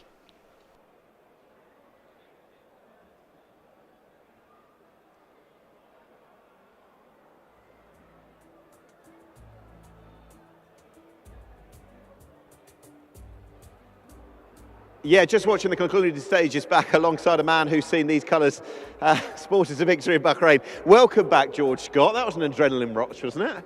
I think the horses, all credit to the horse and rider there, you know, to be taken on for the lead the whole way around like that and to still manage to hit the line, you know, he's done really, really well. It's a brilliant ride from Dan. And I'm pleased the line came when it did, although he was getting back up well in the end, wasn't he? It's also, you haven't had all that long, really. Only a couple of starts or so in the UK. Still very lightly raced. Yeah, we bought him privately and things just weren't clicking for him. So we put him away and I spoke to His Highness Sheikh Nasser, and the plan was to come here and come here a fresh horse. And yeah, like he's a rogue. You know, poor old Poppy, he got pushed over. But she okay? Yeah, she's absolutely fine. She's such a good girl. She's a hard worker, so she deserved that. And you know, the horse has obviously got quite a lot of ability, hasn't he? You know, because you know he was really harrowed for the lead by a horse that probably finished last. So it was a good effort. Last thing, I know you've got chances later, but just to be here again after what happened last season, how does this feel? Yeah, I mean, it's a very special place here for me and for you know, the people that come here with me. So it's lovely to be back. You know, they've updated the facilities and just the pictures of yours up on the board. Callum will be joining us from his injury, but yeah, it's lovely to be back there. We're so pleased, and yeah, let's hope we have a good year. Good to be back. Well done. Thank you very much. Thank you. Well, let's have a word with winning jockey then, Daniel Muscat. Your first ride in Bahrain. It's a good start to your season here. Heading down to the start, you did not look like you'd be having a happy time on board this one, but it was all worth it. It was worth it.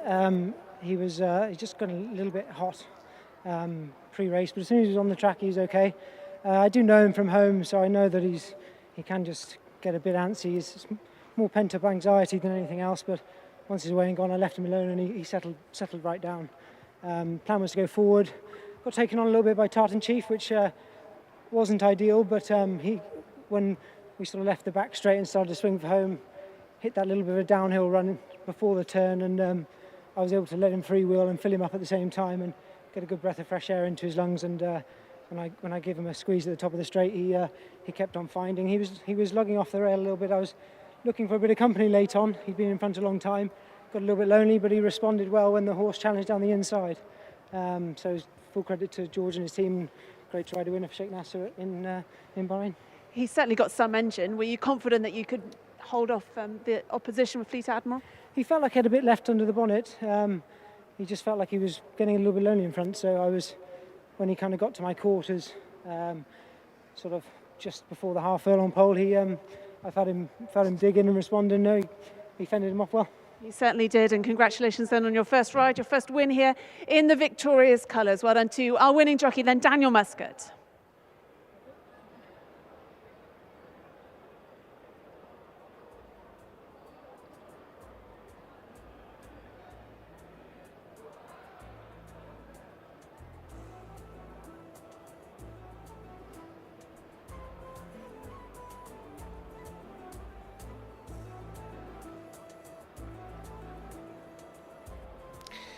So the result of the third race, the Celebrate Bahrain Cup. These are the provisional placings. First, number 7, Touch the Moon. Second, number 5, Fleet Admiral. Third, number 3, Soldiers Empire. Fourth was number 1, Knight of Honour. For the record, number 8, Port Douglas occupied 5th place. The distances a neck and 2.5 lengths. A neck and 2.5 lengths. And the official time of the winning horse, 2 minutes 18.35. 2 minutes 18:18.35.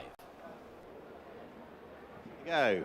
That's our dramatic race finish already at race 3. What's left to come? Plenty of good sport coming your way over the next 6 races. But welcoming back in Dan Muscat into the Bahrain winners' enclosure for trainer George Scott. He knows all about it, particularly in these colours, those of victorious. Welcome to Bahrain. Touch the Moon.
Yep.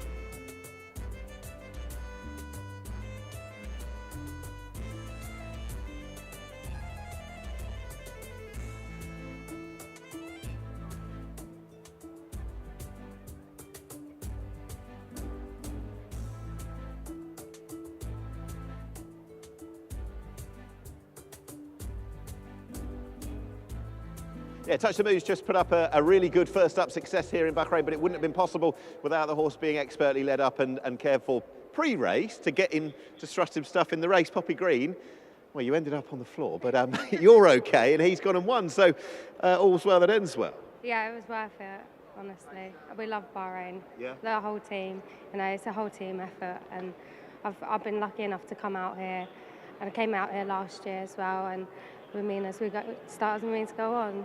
You were just saying that you were there for the early days of Isle of Jura and what became that incredible role. Could you feel him being something special then?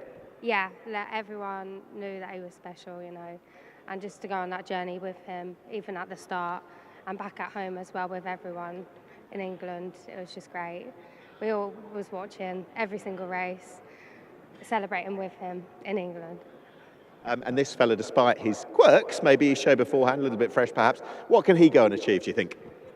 Oh, well, hopefully he'll go on and run well the next, every race, you know. Just need to make him settled, and hopefully we'll be more straightforward next time. Absolutely. But You'll stay on 2 feet. Yeah. Great to meet you, Poppy. Well done. Thank you.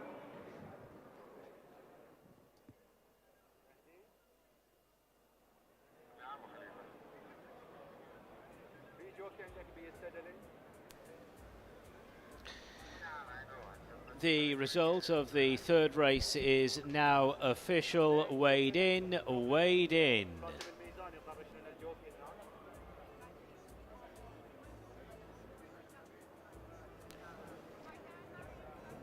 Trophy presentation time for the Celebrate Bahrain Cup, and we welcome up Sarah Boughey, the CEO of Bahrain Tourism and Exhibition Authority, to present the trophy to our winning trainer, George Scott, trainer of Touch the Moon. Congratulations to Connections, Touch the Moon in the colours of Victorious Racing.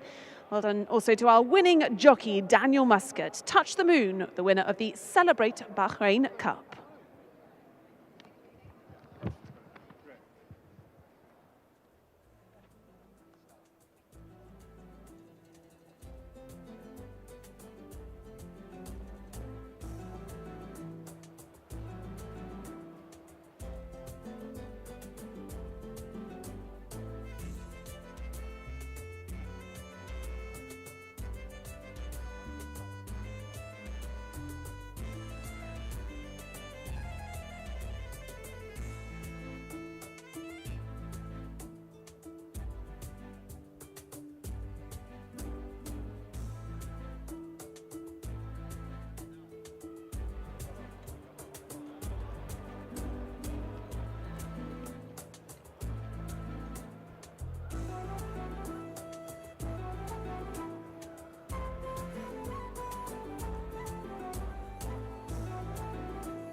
So races 8 and 9 are going to be our first Turf Series events of the new season, 24-25. We'll start with the sprint before the middle distance race. And among the new faces, we welcome James Ferguson, who's going to be represented in the sprint. We'll hear from him very shortly, but not before we hear from the Irish trainer Gavin Cromwell, who brings over a Royal Ascot winner in the form of Snellen. They, of course, both those horses will be looking for that piece of hallowed ground here in the Bahrain Winners' Enclosure. Let's hear from Gavin Cromwell before James Ferguson. Yeah, first time here, and yeah, it's amazing. Facilities are fantastic, and people are really nice and very welcoming. Well, I've been here once before. I came last year to have a look round. My first time with a runner here, Jubilee Walk. He looks fantastic. Really happy with the way he's travelled over. You know, the track here is brilliant. They've done a really good job, and the quarantine facilities are second to none. They've really put in a lot of effort, and it's great to be here. It's great to be involved in the Bahrain Turf Series, and hopefully we can have a winner. Yeah, so Snellen, she needs fast ground, and I think she's going to be covered in the spring. So it made sense to come here and avail of the fast ground and nice programme, and yeah, looking forward to it now. This has been the plan probably since he last ran at Royal Ascot. We gave him a nice break. China Horse Club bought the other half off Qatar with the plan of coming out here in the July sale. So I'm very grateful to still have him and have the opportunity to bring him out.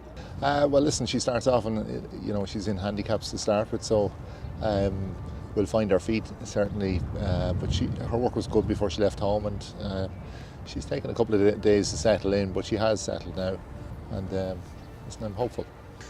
Look, he hasn't run for a while, so he might lack a bit of race fitness. But from my work at home, he seems in really good order. I still think he's got a bit. I think he's better than his handicap mark suggests.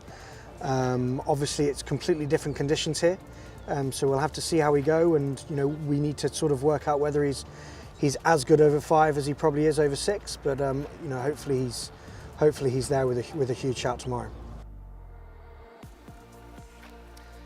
Let's move on now to our fourth race of the day. It is for the locally bred thoroughbreds rated 0 to 65. It's over the mile, 1,600 metres. Number 1 is Social Distancing, partnered by Shamie Heffernan. Number 2, Amouage, Alberto Sano's looking for a treble. Number 3, Black Shadow, Marcela Jures. Number 4, Hercules and Stefan Lajage. 5 is Up to You or Down to Me and Alejandro Brun. 6, Rider on the Storm, Lee Newman. And 7, Bint Al Jazeera, Andrew Breslin takes the ride. Coming up, race 4.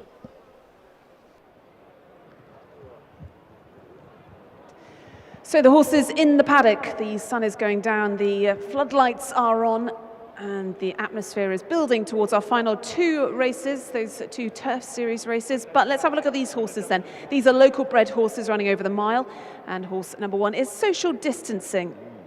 Trained by Alan Smith, Shamie Heffernan takes the ride on this. It's her third start of the season, but well beaten by Galatia last time out. This is horse number 2. This is Amouage, second run back of the season, and split Moudalal and Battle of Talas over 2,000 metres last time. Maybe there's an element that 1,600 is on the sharp enough side, but Amouage should be going okay here. Has got plenty of form chances in here. Horse number 3 is Black Shadow in the M&E Racing colours. Marcela Jures takes the ride for Alan Smith, a horse that was beaten by Social Distancing on his first start of the season back on the 8th of November, and well beaten on his last start as well. Horse number 3, that is Black Shadow. Following that one, we're going to find horse number 4. That is Hercules. Stefan Lajage and Fawzi Nas, who went oh so close to success in our previous race. This is the Derby winner. Only seen once since that success here back in February. This will be the seasonal debut. Horse who stays very well as well. And while this might be a speedy enough return, only 1.5 seasons under the belt, and it's early days for Hercules. It's a step up in trip for horse number 5, Up to You or Down to Me. Been running over the 1,000 metres and the 1,200 metres. Had one start this season over the 1,000 metres. Well beaten that time. So stepping up in distance to the 1,600 metres. That is horse number 5, Up to You or Down to Me. And this is number 6. This is Rider on the Storm for the same connections as our previous horse, Up to You or Down to Me. Rider on the Storm made a winning start to the new campaign last time out. That was 1,400 metres. Took it up with 400 to go. Showed that bit of grit and class to go and surge on. Nice performance. And if anything, was going away at the line. It's got that win to launch into this.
So we're taking a look at number 7 on the way to the start. This is Bint Al Jazeera, and Bint Al Jazeera is partnered by Andrew Breslin in the first colours of Al Mohammedia Racing. Hasn't run this season, and the last time we saw Bint Al Jazeera in action was over the 2,000-metre journey in February. Was well held on that occasion. That's number 7, Bint Al Jazeera, on the way to the start.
This is the 4th race, the 5 o'clock, and Alan Smith alongside holds a very strong hand, a number of key darts in this particular race. And I'm not going to ask you to go through necessarily all of them, but which would be the sort of most appealing going into this, do you think? Well, it's a handicap, so they should be equal, shouldn't they? I suppose, I tell you what, this is an easy old game, this one, isn't it? No, I mean, social distancing is a very good mare. And yeah, Black Shadow, although he hasn't shown anything yet this season, he's run some credible races, and he seems to be in good form. But they would be the two. And I suppose there I'm going to say all these horses there. Riders on the Storm was in good form when last seen as well, and very much worth the chance. Yeah, he's just taken a hike in the handicap again for that win. So you know, we'll see how he gets on with that. And we're stepping up to you, down to me, up in Trip. So another one we're experimenting. And there we go, we've done all 4. So as I said, I must ask as well, this is a few years down the line now of the Turf Series initiative coming in. It's extended, 12 races now. The competition internationally would seem as strong as ever, if not stronger, 26 international runners now. How have you enjoyed watching the competition grow over the last few years? Yeah, I mean, not just the competition, the facilities have also improved enormously. And yeah, it's enhanced the racing in Bahrain tremendously. I mean, it's you know, with the lights, it's nice to come racing in the afternoon and you finish up in the evening, and as long as it's not too late for my bedtime. I'm sure it won't be. Alan, thank you very much and good luck with the 4 here. Okay, thanks a lot. Cheers. The runners are now arriving at the mile start, so start this race at the entrance of the back straight, that is in the chute. So good to hear from Alan Smith, the leading trainer so far this season. It's a real bright start to the season here in Bahrain since the 1st of November. So 4 runners for Alan in this particular race: Social Distancing, Blackish Shadow, Up to You or Down to Me, and Rider on the Storm. We're looking currently at Rider on the Storm, red and white quartered cap. Lee Newman takes the ride on a Rider on the Storm. A winner here last month, beat the Go Ship by over 3 lengths that day. That was over the shorter 1,400 metres. That's number 6, Rider on the Storm, in the red and white halved colours, quartered cap for M&D Racing, who are well represented. They also have Up to You or Down to Me and Black Shadow. There's number 4, Hercules. As Nick was saying, Hercules won the Derby back in February. That was over the 2,000 metre trip. Won it convincingly as well by 4 3/4 lengths. Stefan Lajaj aboard for Fawzi Nas, Abdullah Fawzi Nas's colours. Dark blue with the yellow star. That's number 4, Hercules.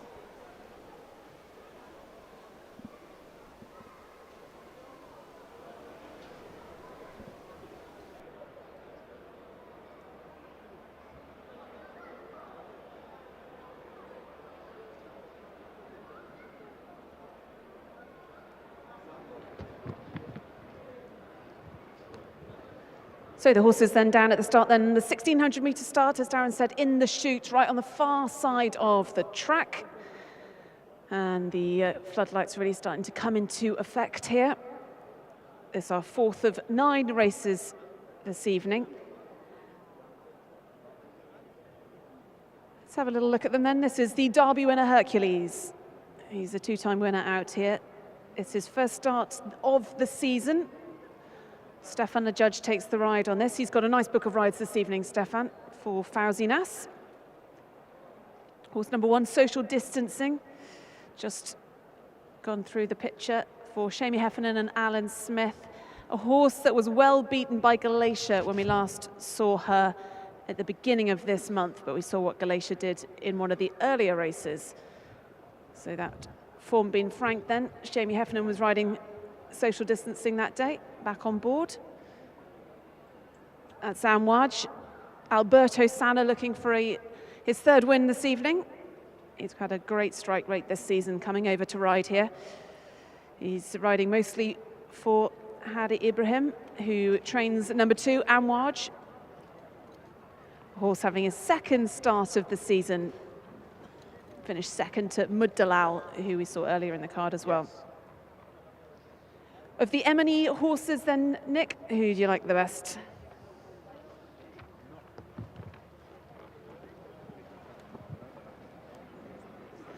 I think it's probably Rider on the Storm, for all that it was interesting to listen to the trainer, Alan Smith, and get his thoughts on his 4 runners, whittling down perhaps a top 2. But I did like Rider on the Storm last time, and I think well worth the position in the lineup here, and might just surprise 1 or 2. How about that?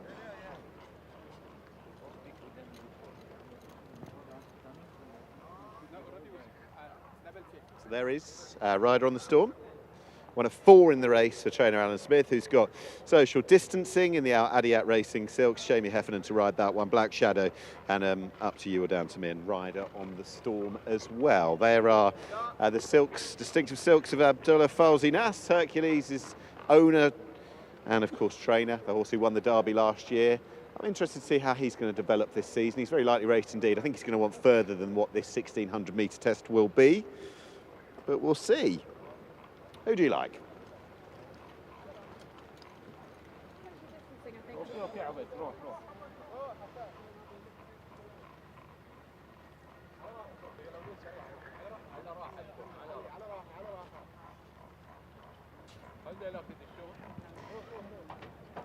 Well, they're starting the loading process. Nick, I think I like Social Distancing, horse number 1, Shamie Heffernan and Alan Smith. Shamie and Alan have formed a great partnership this season. Yes. Shamie's over here for the season.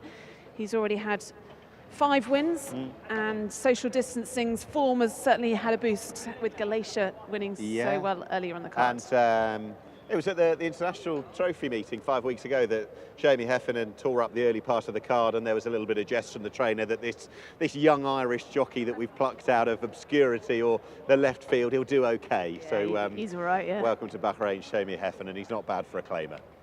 Well, 2 left to load then. All yours, Darren Owen. Thanks, Ali.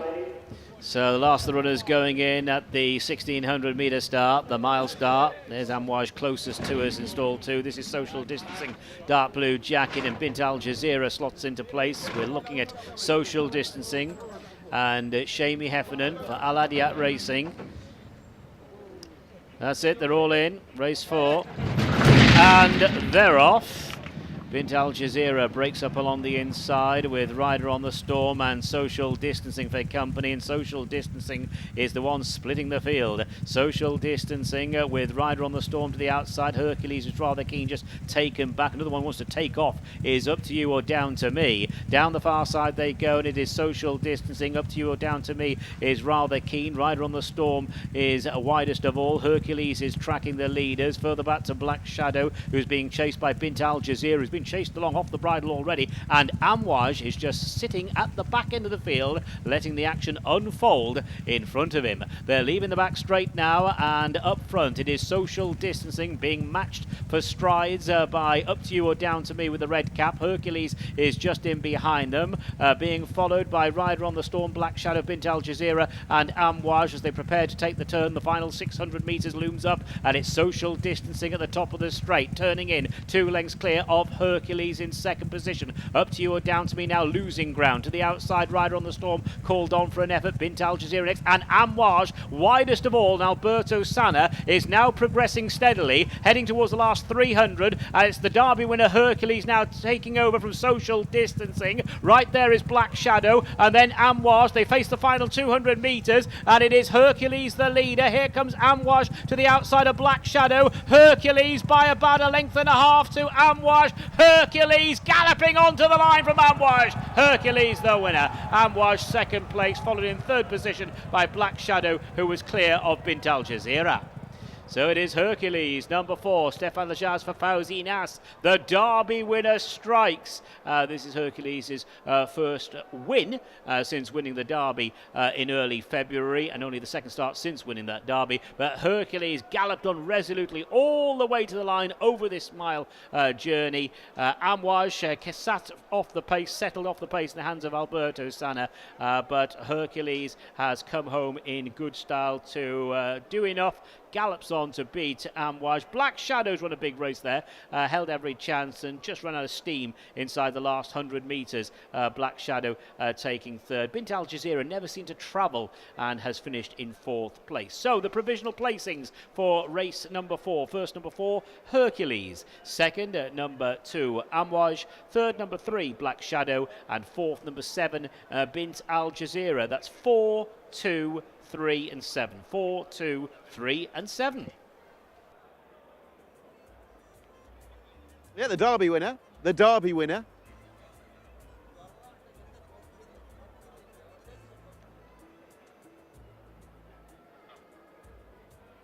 The Derby winner is back, and that is Hercules.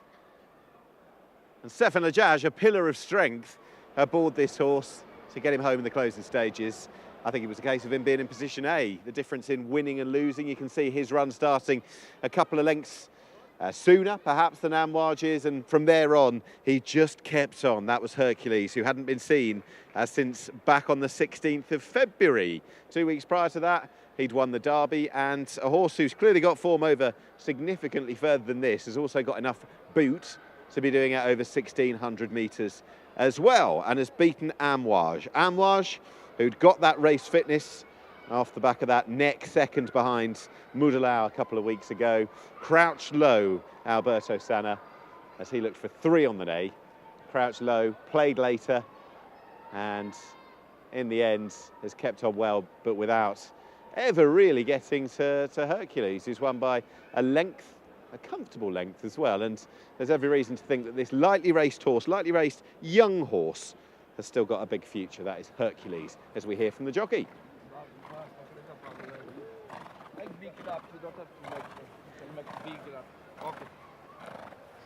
Well, let's grab a few words with our winning jockey then. Stefan Lejaz, congratulations. A good effort that, given the trip is perhaps a little shorter for him. Yeah, it's the minimum trip he can handle.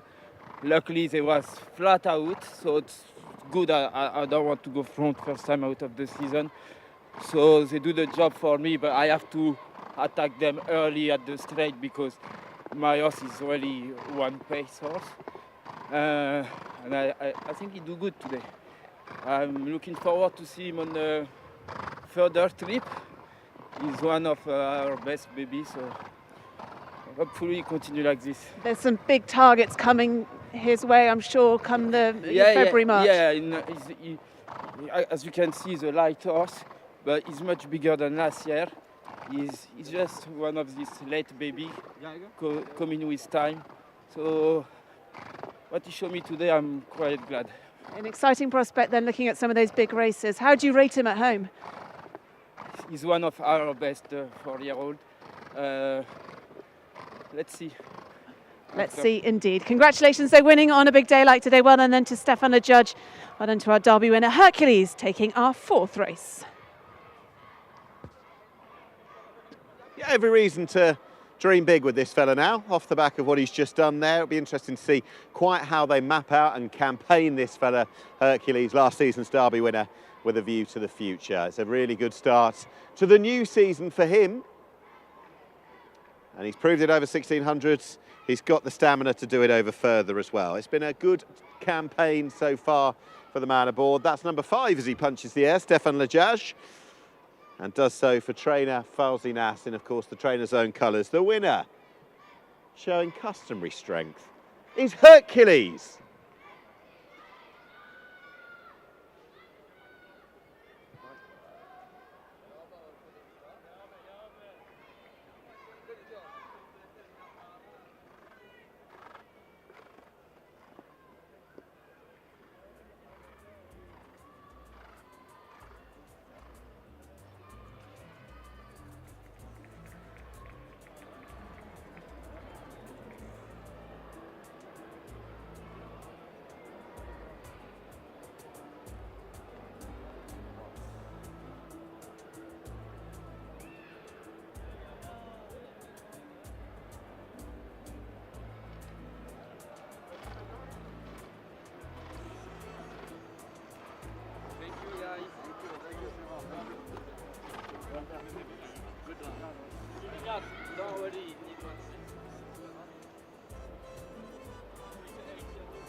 The results of the 4th race, the provisional placings. First, number 4, Hercules.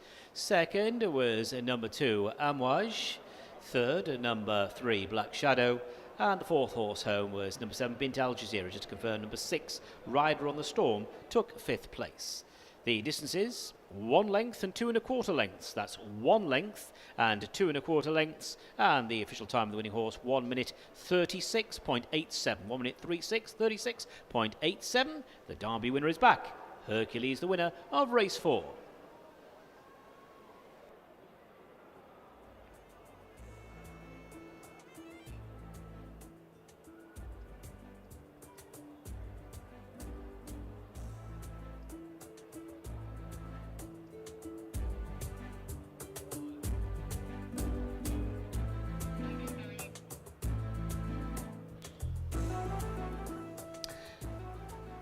The result of the 4th race is now official. Weighed in, weighed in.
Well, we'll be resuming our race coverage in just a moment, but we've made our way over to the Turf Village, Nick, which is it's had a bit of a rebranding over the summer, new this year, and it's very smart, isn't it? Really smart, really smart. Just checking Our cameraman's not going to fall over. That'd be a terrible thing for us to witness. Yeah, you've got the lovely fountain over there, the seating area here where taking a little bit of time out, doubtless. We came earlier when it was daytime, things have started to build that little bit more. There's a chill in the air, but plenty of people are out enjoying it. Let's go, come on, let's go. So this is, yeah, we've got a what have we got? Bar area here serving cakes, What have it we looks got? like. Cakes, sandwiches, all sorts. This is the catering boutique. Halloumi, croissant, mini roast beef hoagies. Hello, would you like to speak on behalf of us? Little problem. Have we got any English speakers at all? A little bit. Very well. I tell you what, that's better than I can do. Number 1 in Bahrain, this one. Raw catering. Number 1 in Bahrain. Yeah. How good is this nice setup, new? Yes, this one new. Coffee, Spanish, coffee, sweet, food. What do you want? Everything I have. Do you like the horse racing as well? Do you like watching the horses? Yeah, I like it, horses. Yeah, I like it. It's very, very, very good. I like it, really. What is the best thing you can get here? You said about the coffees, the food. What is your favourite thing that you serve? Sweet or a drink you want for coffee? I have sweet, sandwich, coffee, all. What do you want? I have. What do you think? I'll take a coffee. An Arabic coffee, why not? An Arabic coffee, 2 Arabic coffees maybe to go? No, Spanish latte, butterscotch, flat white, espresso, Americano. What do you want? Can I just say, for someone that said they speak a little English, you're learning very fast. Yeah, alhamdulillah, alhamdulillah. Alhamdulillah. Thank you, guys. This is the place to be, isn't This it? is, isn't it? I know. This is great. The This is lovely. catering boutique. There you go. Number 1. Thank you very much, sir. That's There you great. go. Right, 2 coffees Lonely to take. Planet's Guide to the English Language in 2 Bahrain. coffees to go, please. There we go.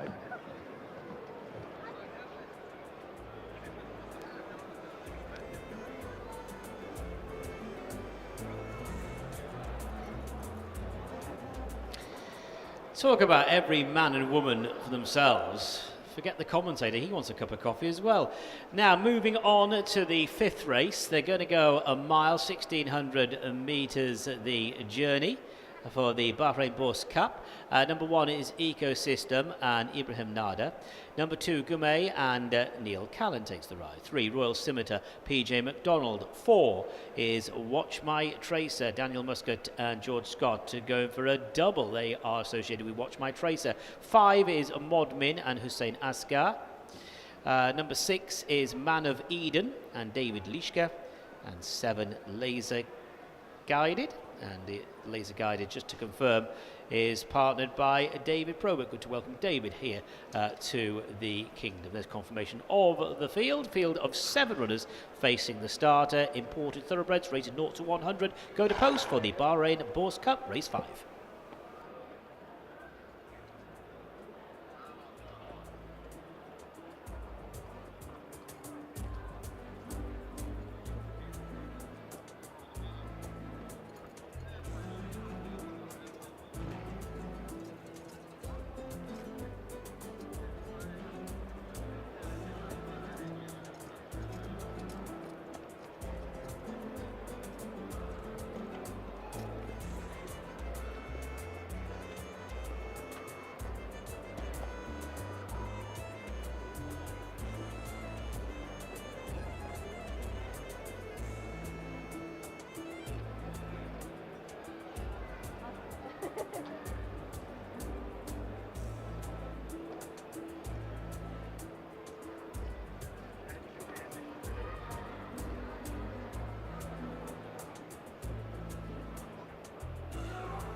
Well, let's have a look at the horses then in the parade ring. And horse 2 is Boughey, who used to be trained by George Scott, a juvenile winner for George Scott, now trained by Osama Hashim. Neil Callan takes the ride on this horse, consistent horse out here. Not won, though, since February 2023, but been running in some good races. Boughey then in the colours of Al Mohammedia Racing. Okay, just a steer on which horse we might have next, hopefully. Horse 3 is Royal Scimitar. A position behind Boughey and Byline 2 starts ago. Probably ran to form and 4th here last time out as well. He's another in the race who's run to a strong level. He's got pace, he's got versatility, a bit of tactical speed about him, and Boughey can go okay. Royal Scimitar even.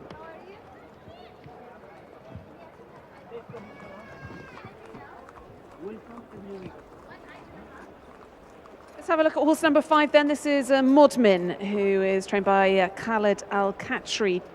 Hussein Ashgar takes the ride on Modmin. On a career high mark, Modmin, having finished second to Celtic Champion last time out, so rated 90. Modmin, who's a 3-time winner, now he's a 7-year-old, so that is horse number 5. Right, horse 6 follows on. That is Man of Eden, and Man of Eden runs for the first time since the 23rd of February. Still a young horse.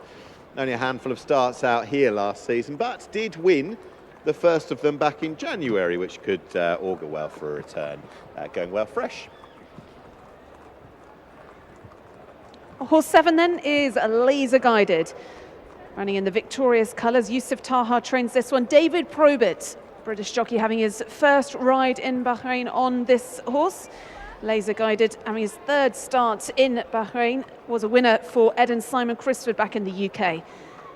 Before being sold to Victorious, finished second to West Suffolk on his latest start at the beginning of December.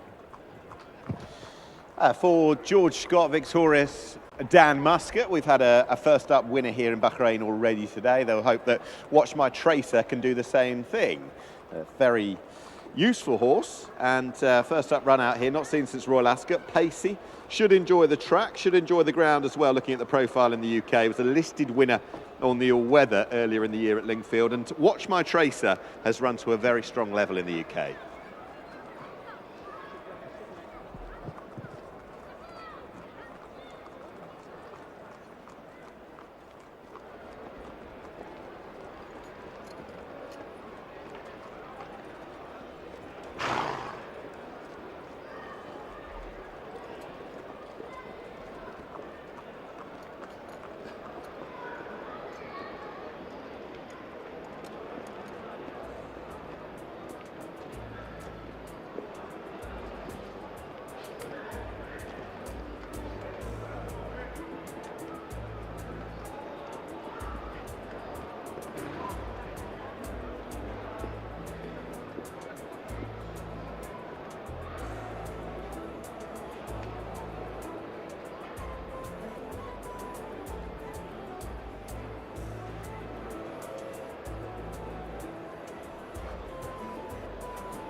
The runners are now making their way to the start for the 5th race for the Bahrain Bourse Cup over 1,600 metres, the mile trip, and out on the course in the victorious colours of the white cap. That's David Purebred aboard Laser Guided. Laser Guided, who was second here a couple of weeks ago.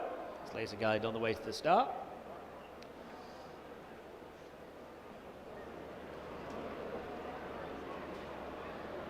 And number 4, Watch My Tracer, victorious from Fauzi Nas, George Scott, Daniel Muscat, all looking for another winner on the card. This horse has not run since finishing down the field in the Britannia Handicap at Royal Ascot. It was a listed winner on the all-weather over 1,400 metres.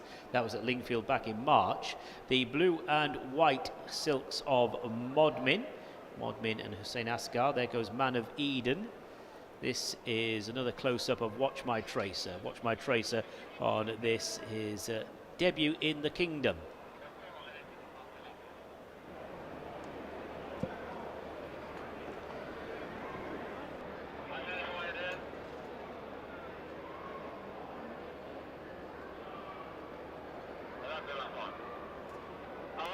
Looking at number 3 in the parade ring there, that's Royal Scimitar. White cap, white sleeves for Al Mohammedia Racing, PJ McDonald. Blue, white of Modmin. First run of the season for Modmin. Second in the spring behind Celtic Champion.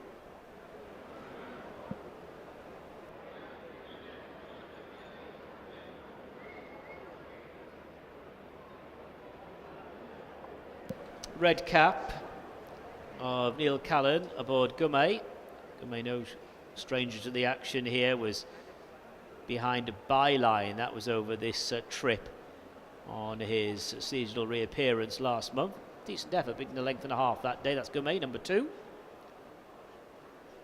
And there goes number 3, Royal Scimitar, white sleeves, white cap, Royal Scimitar. PJ McDonald is aboard Royal Scimitar. Ran last week behind Goman, finished in 4th place behind Goman last week, beaten just under 5 lengths over this distance.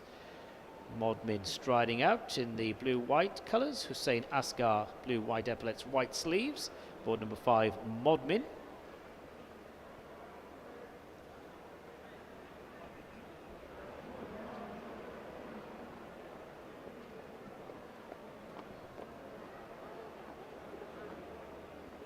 And number 6, Man of Eden. David Leishka is in the saddle aboard Man of Eden. This horse's first run of the current season. Man of Eden there in the red with the black chevron of Al Afu Racing.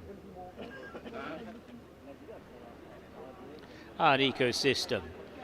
Ibrahim Nada in the saddle aboard Ecosystem.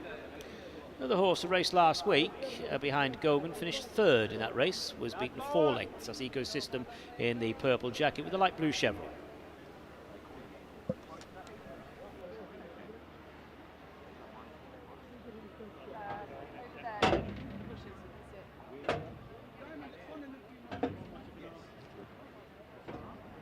Okay, horses making their way down for our 5th race.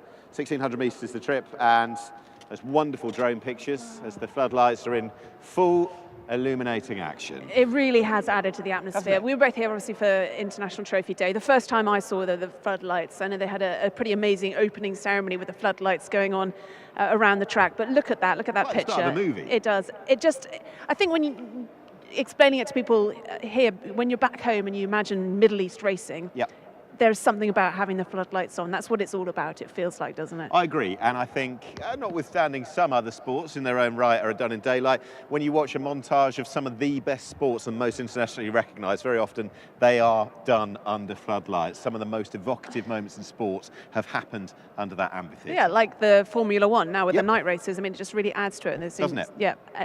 We're sold up members of the fan club. Yeah. It looks fabulous. Right, this race then, Nick, the 5th race, the Bahrain Bourse Cup. 7 runners, and these are horses actually that are often contesting the Bahrain Turf Series races. I mean, but are also milers. So they're going to be in some of the big races like the Al Mathak Mile to come towards the end of the season.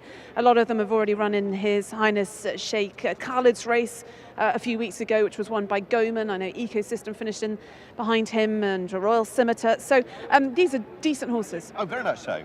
And in the context of one you mentioned there, Ecosystem, class act on the best days, Turf Series winner, won the Anchorman Cup back in February.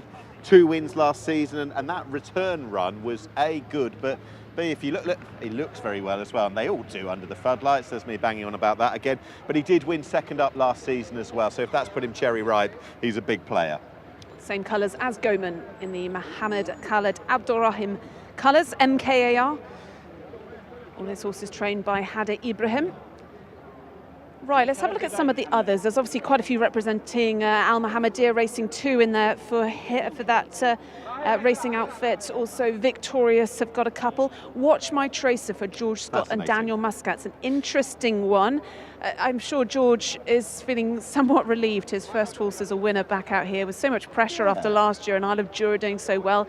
He's a winner, though, earlier on the card with Touch the Moon. And Watch My Tracer's a good horse, a listed winner in the spring at Lingfield over 7 furlongs. Yeah, and there he is as well, and I guess you can't take anything but confidence that you know, everyone's got their own individual routine, but if you've bought one out here first up to go and win, it's confidence going forward for the next one, so they've got a similar profile, and Watch My Tracer is just that. Hasn't been seen since Royal Ascot, so it's a long time, 6 months.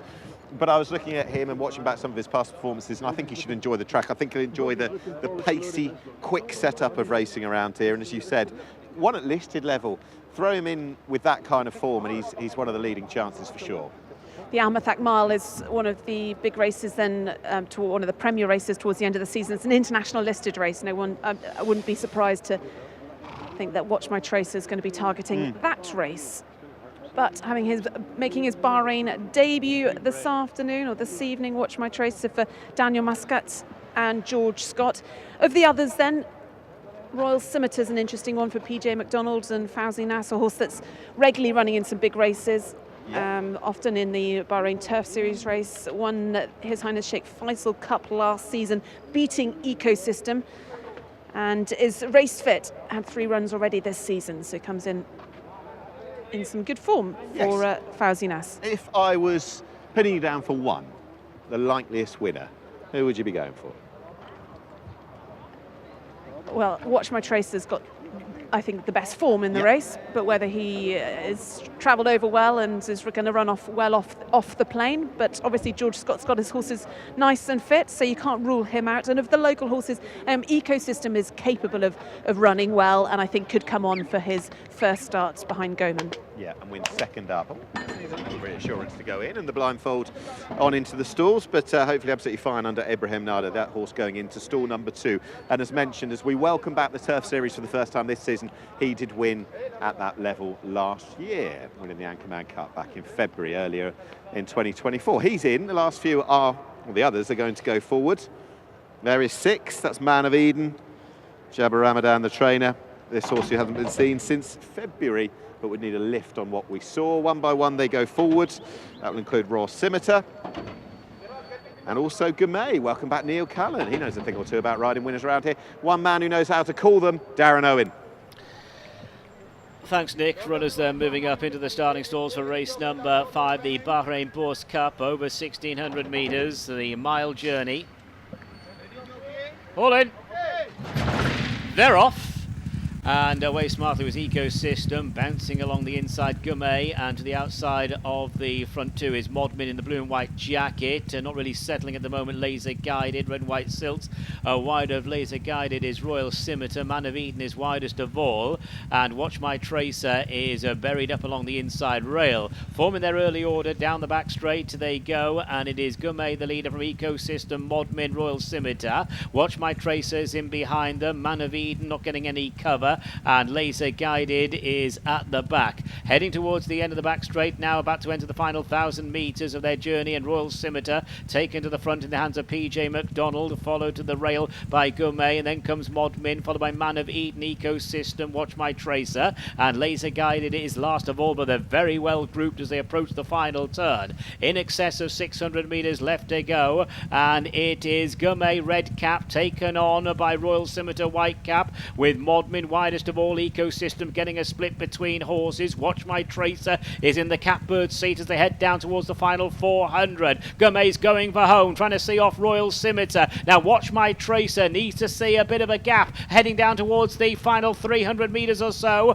and it is Gourmet Royal Scimitar. Now there's a gap for Watch My Tracer, who's coming there with a big charge heading down towards the last 200, and it is Gourmet. Watch My Tracer's pouncing. Royal Scimitar still in there pitching, and now the new leader is Watch My Tracer, goes on by half a length. Watch My Tracer is the winner. Gourmet second place, Royal Scimitar third. These are clear of the others. Laser Guide, the Ecosystem together, followed by Modmin and Man of Eden. They've done it again. It is Daniel Muscat and George Scott. They are certainly getting their passport stamped. Watch My Tracer sat in behind the pair of Gourmet and Royal Scimitar at the top of the straight, and then got that gap, and Watch My Tracer didn't need a second invitation. Watch My Tracer, who won a listed company earlier on in the year on the all-weather, has given connections, another winner on the today's card. Watch My Tracer, number 4, the winner. Let's watch the closing stages. Inside the final 400, Gourmet was in front. Down the outside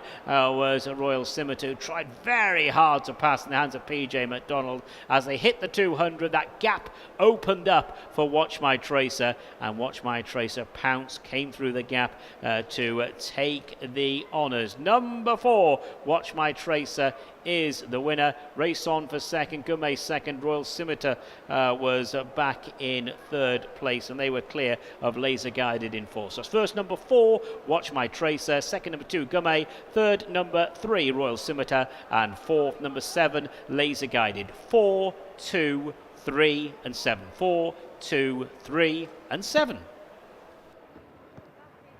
Yeah, George Scott just makes it look easy.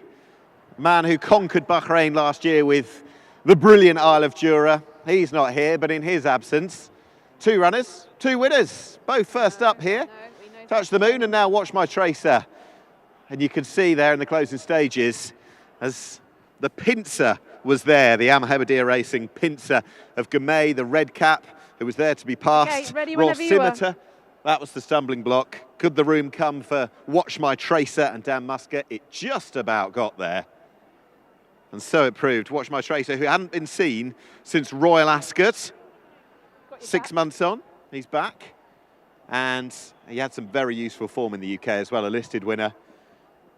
And George Scott, 2 from 2. Dan Muscat as well, very good judge of pace, very good judge, full stop. But it was just a case of needing that real estate, needing that racing room.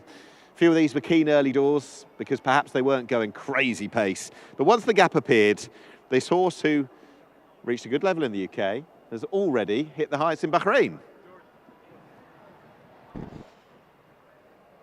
Well, 100% strike record for this jockey, Daniel Muscat. Congratulations, 2 rides here, 2 wins. Watch My Tracer, you did manage to get that gap eventually. Yeah, he had a good draw. The mile was a question mark, but he's got a good level of form in the UK. He was obviously a listed winner. The biggest thing was getting an economical trip and making sure he relaxed and give him every chance to see out the mile. And the further he drew into the race up the straight, the better he was going, and had to just bide my time and wait for the third horse to just weaken a little bit and then go and get the horse that made the running. And no, he got into the gap and out the gap well, and saw the mile out good, which was the most important thing. And when you did ask him, you had plenty in the tank. Yeah, I was really happy that he let down. He's very happy on a level track. The track is riding exceptional. Really impressed by the race course, and he seemed to really thrive on it. So hopefully there's more options for him down the road. And just nice to be on board these horses. George Scott certainly got them ready and fit and knows how to win out here. Absolutely, yeah. George, superb season last year, and has kicked off again well. So long may it continue. Congratulations then on your 2 rides so far this evening and 2 winners. Well done to our winning jockey then, Daniel Muscat.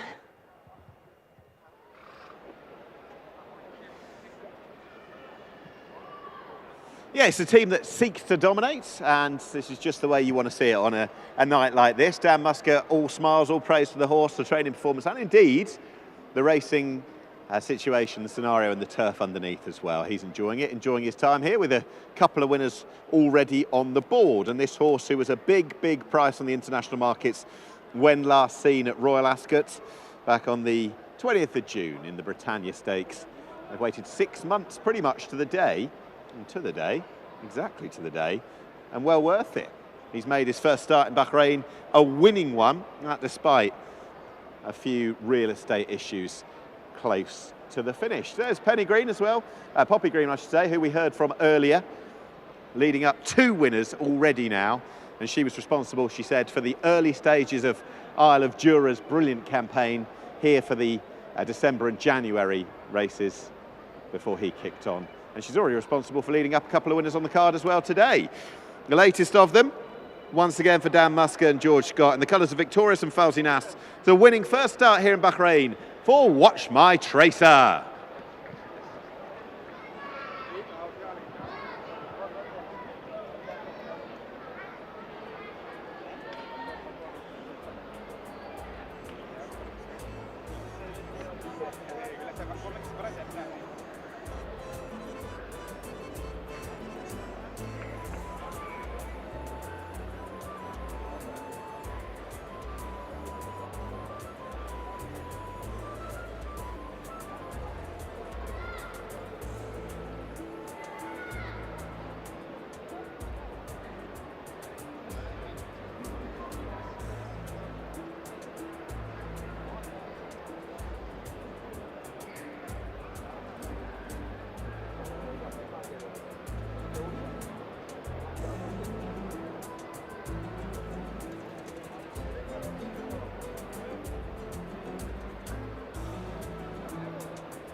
The results of the 5th race, the Bahrain Bourse Cup, the provisional result. First, number 4, Watch My Tracer. Second, number 2, Boughey.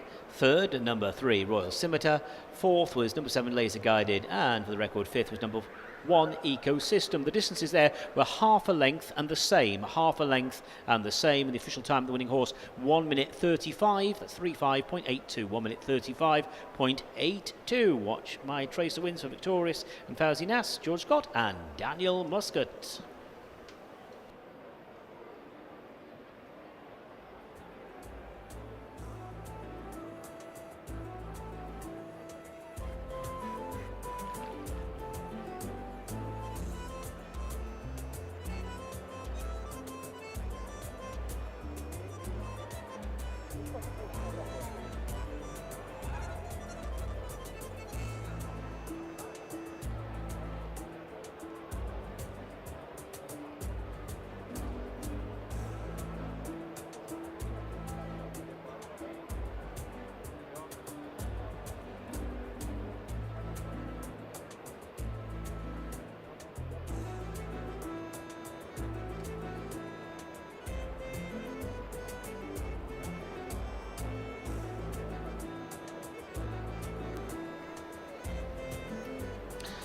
The result of the 5th race is now official. Weighed in, weighed in.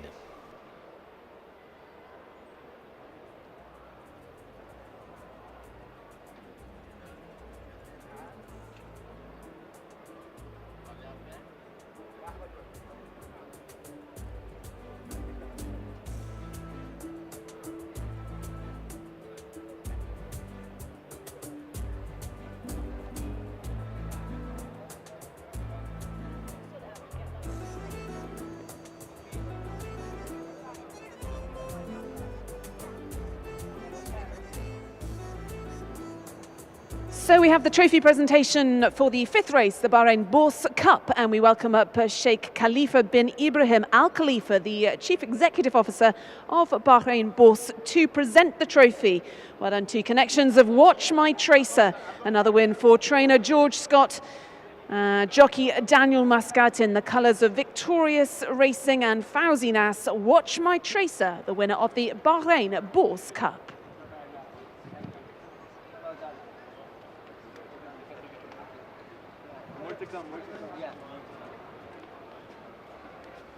Thank you very much. That's great. It's a good performance.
The 6th race on today's programme is coming up shortly. It's over 1,400 metres for the imported thoroughbreds. Number 1 is Cooler Forest and Scott McCullough.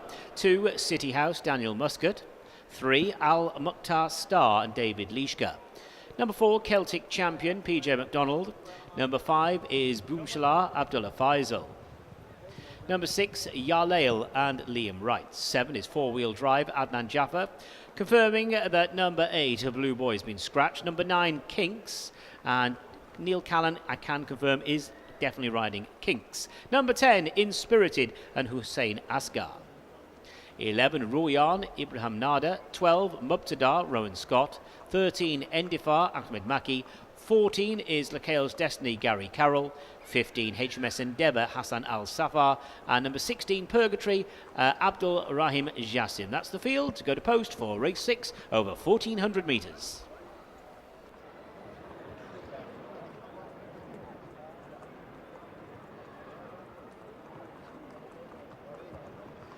So on to our 6th race then, and George Scott, Daniel Muscat, 2 runners so far, 2 winners, and they'll be looking for a 3rd in this race with City House. But let's have a look at the all of the runners in this our 6th race. In your picture then, that is Cooler Forest in the colours of Mohammed Khalid Abdulrahim.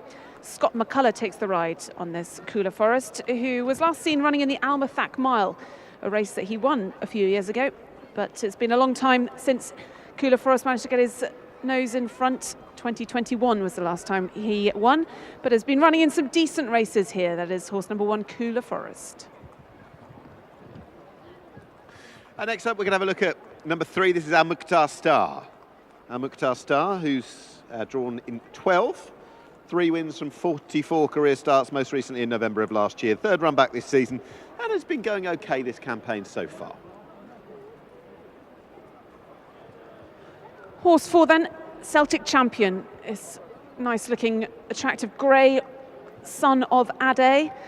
Is a horse that's a 3-time career winner and has won one of his 6 starts out here in Bahrain. PJ McDonald takes the ride, Fauzi Nas trained horse number 4, Celtic Champion. Number 5 comes next, that's Boomshalar. And 3 runs out here since coming to Bahrain. Used to run out in Dubai, actually, and before that was pretty good in the UK. But I have to say the career's been quite a protracted one, and perhaps has never quite fulfilled the potential there was early doors, and must have had the odd setback. We'll see how he goes. Horse 6 is Yalil. Liam Wright takes the ride on this Jaffa Marzouk trained horse. Has been out and had plenty of runs in Bahrain. Not won, though, in all 17 starts, last seen finishing 6th back at the beginning of November. 7, that is 4-wheel drive, and 4-wheel drive will break from stall 11. Looks for a first win in a good few years, it would be now. Perhaps a little bit on the regressive side these days. 4-wheel drive, he'll need things really to go his way to motorhome today.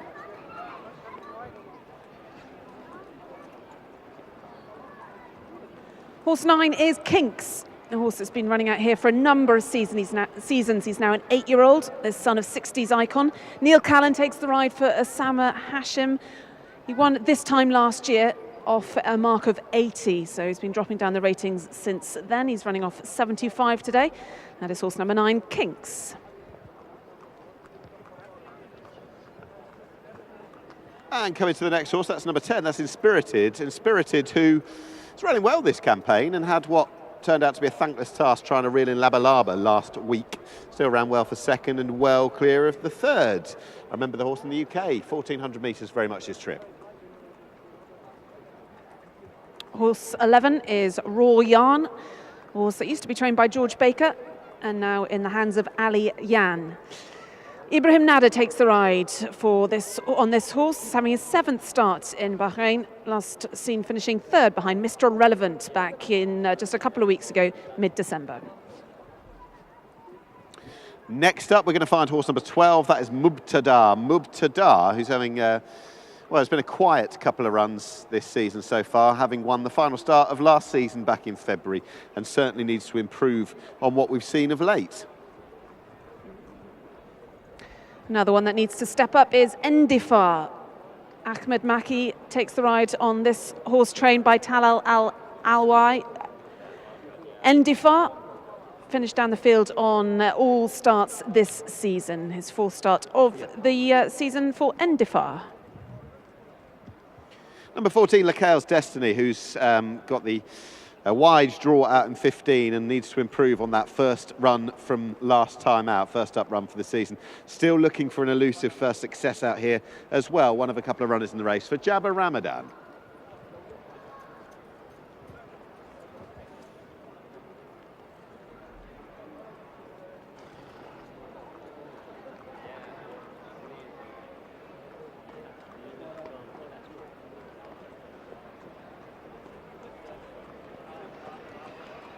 Horse 15 is HMS Endeavour, son of Warfront, trained by Jalil Al-Mala.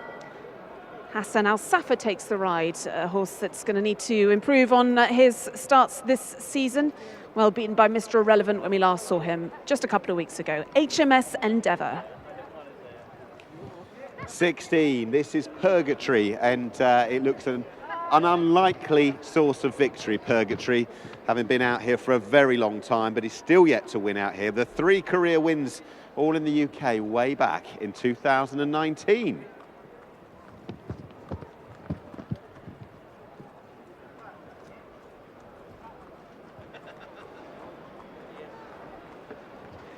Well, let's have a look at the runner for George Scott and Daniel Muscat. This is horse number 2, City House. It's a horse that was formerly with James Fanshawe. Had 2 starts for George Scott. Last ran over 6 furlongs at Southwell mid-November. Finished 6th that day. Comes out here though fit, and we know that George Scott has got his horses in fine form. He's 2 runners this evening, 2 winners as they look for a treble. City House then, the mount of Daniel Muscat in the colours of Fox and Badger Racing.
Two runners, 2 winners so far for George Scott. That's the way we like to do it. A couple of runners still to come, including in this upcoming race, but I suppose it'd be the right way to start by reflecting on what we just saw, George, from Watch My Tracer. First run for a good few months. What did you assess? Well, he's a lovely horse. You know, he's quite lightly raced, and you know, this time last year he won a listed race in England almost. So you know, he's at that level, and it was just nice to see him come back and do that first up off the plane. It was it wasn't a surprise, but it was always nice to see him do it. I was watching the replay alongside yourself, and the real estate got quite tight for him. He had to get through. Yeah, he did. They were riding nice and tight, as you should do, and you know, it's a fair track this though, so generally the best horse always wins. And you know, when you're coming into a race like that and you know, going so well, it's not always the worst thing just to have to take a pull. So it actually worked out well in the end. First step in a programme that might be how many races long out here for him, do you know? Well, these horses have just been brought out here to run, so we'll just see how they get on. You know, whether they're able to progress into the better races or not, time will tell. But I would imagine from what they've done here, and you know, Watch My Tracer going a mile today was interesting. It looks like he might even go a bit further. So I'm kind of taking it a race at a time, but we'll see. So 2 have jumped off the plane and 1 straight away. City House, what can you tell us about him? Well, we bought City House with the view to coming here, and we had to tidy his wind up and geld him, and I ran out of time slightly, so he had a run to get fit in the UK. you know, he's a horse that's been training nicely. There's a lot of runners in this race, so we'll just have to make sure it all goes smoothly for him. But he has got some upside, this horse. You know, I think he's probably got a little bit of progression in him. But you know, Dan's been exceptional tonight, and I think he'll have to be pretty wise here. There's a lot of runners that are going to go quick, and the horse has got to relax. So we'll see. And last question, Rocket Rodney, he's been a hell of a horse for you, has he? He's only, what's he, 4? Well, given what he did at Royal Ascot and the speed he showed it always sticks in the mind. How do you think he's going to go today? Well, he's drawn 1, which is, I would rather be drawn on the near side. And, you know, as he's got a bit older, he's stayed a bit further. Yes. So, you know, he's probably more likely to, you know, come into his own over 6 as the series develops. So, look, David will just drop him in and he'll find a rhythm. And if the race collapses because everyone's a bit overexcited, then maybe he might be able to pick up some pieces. But I'm really viewing his season as further down the line than right now. It's going really well so far, George. Thanks a lot. Thanks, mate. Cheers. So we're watching the runners making their way to the start. The horse in shot there is number 4, Celtic Champion. PJ McDonald is aboard this horse, Celtic Champion, who was in the winner's circle here in early March, beating Modmin that day. That's Celtic Champion. There in the blue and yellow diamonds, a Boom Shalah. Abdullah Faisal is in the saddle. Already had a few starts this season, Boom Shalah. It's Cooler Forest number 1 in the purple and light blue chevron. Picking up Al Mukhtar Star, red with the black chevron for Al Mukhtar Star, who ran 4th earlier on in the month and was placed in November, running 2nd to Wantarina. It was quite impressive.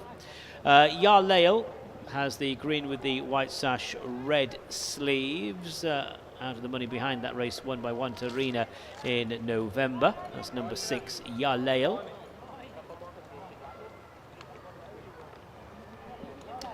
So all the runners are now down at the 1400 metre start over on the back straight. There is a Royan, number 11, the grey Royan, who was in action last week, was 3rd of 12 behind Mr. Irrelevant. That was over 1600 metres. That's the grey Royan.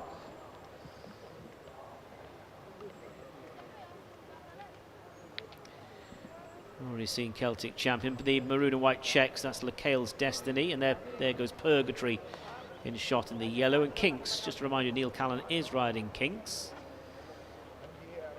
Kinks, who was 4th behind Mr. Irrelevant last week. Muqtada in the blue with the white star, and HMS Endeavour, formerly trained by Aidan O'Brien at HMS Endeavour, yellow with the blue spots. HMS Endeavour, who was 3rd last month behind Forbidden Land, has since finished out the money in the race won by Mr. Irrelevant. So runners down at the start, ahead of race number 6.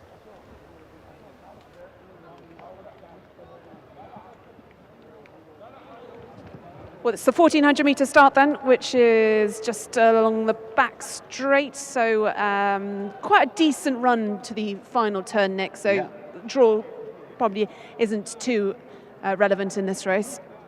Still wouldn't want to be as miles out, but no, I completely take your point as well. They start right behind the big screen as we've got it here.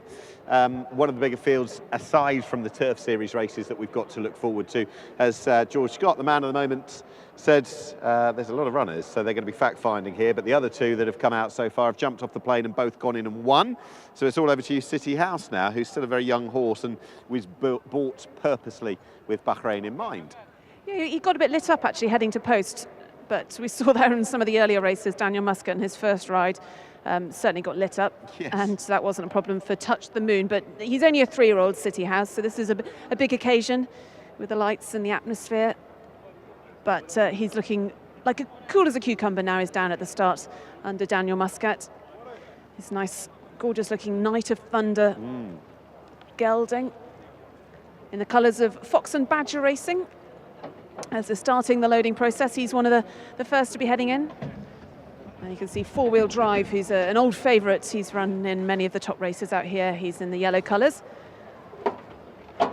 I think this is long on quantity and maybe just lacking 1 or 2 sort of star performances. Well, I think there's only maybe a few that could win it Or am I being a little unfair? I think on you some of probably these? are looking towards the top of the ratings, yes. Who's the likeliest then? I keep putting this to you. Come on. I've done all right, but... You've done far better than I have. I think mine is still running. City House has to be, surely. Yeah. Bring the treble home for George Bring Scott. the treble home, and then all over to you, Rocket Rodney, drawn in stall 1 to the horse that we always thought was a 1,000-metre horse, but these days, as he's got a bit older, maybe 1,200 metres is more his trip. The man who really would be touching everything and turning it into gold if Rocket Rodney and this horse were to win, but it's been good so far. Looking forward to this. It's competitive race, tricky one. So, for the next, our 6th race, 1,400 metres the trip, we'll get up to Darren Owen with the call. So runners moving up into the starting stalls. Four-wheel drive has just gone in.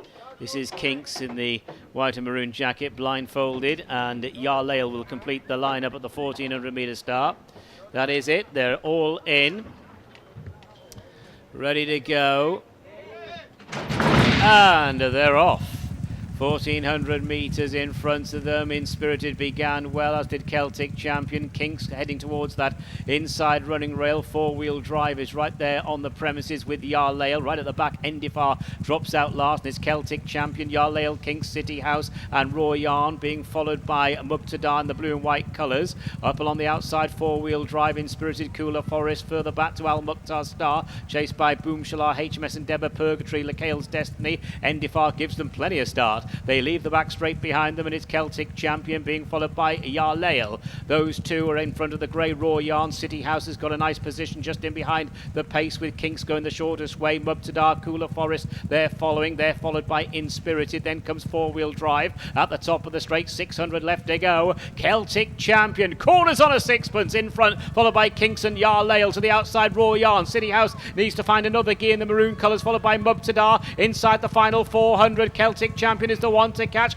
and Royan is giving chase in second place, followed by Kinks, Yarlail. City House is now in the clear. 200 metres left to go. It's Celtic Champion in front. City House and Royan are second and third respectively. 100 metres left to go. Celtic Champion, City House is roaring home down the outside, but the post comes in time for Celtic Champion. Celtic Champion the winner. City House second place, close for third as Purgatory joined Royan on the line. So it is Celtic Champion, the winner. PJ McDonald for Fauzi now spoils the party there for George Scott and Daniel Muscat somewhat, but it is Celtic Champion who goes on to win. Celtic Champion really cornered well. This is a horse who was behind Juantarina earlier on in the season. City House gave chase the closing stage, run a really respectable race as well on his Bahraini debut, but let's watch Celtic Champion soaring home in the hands of PJ McDonald this evening. Celtic Champion for Al Mohammedia Racing going on to win. That was the horse's second run of the season. City House has claimed second place, closing with every step. Very tight for third between Purgatory and Royan, so we're calling a photo for third place. No doubt about the first two. Number 4, Celtic Champion, the winner. Second was number 2, City House.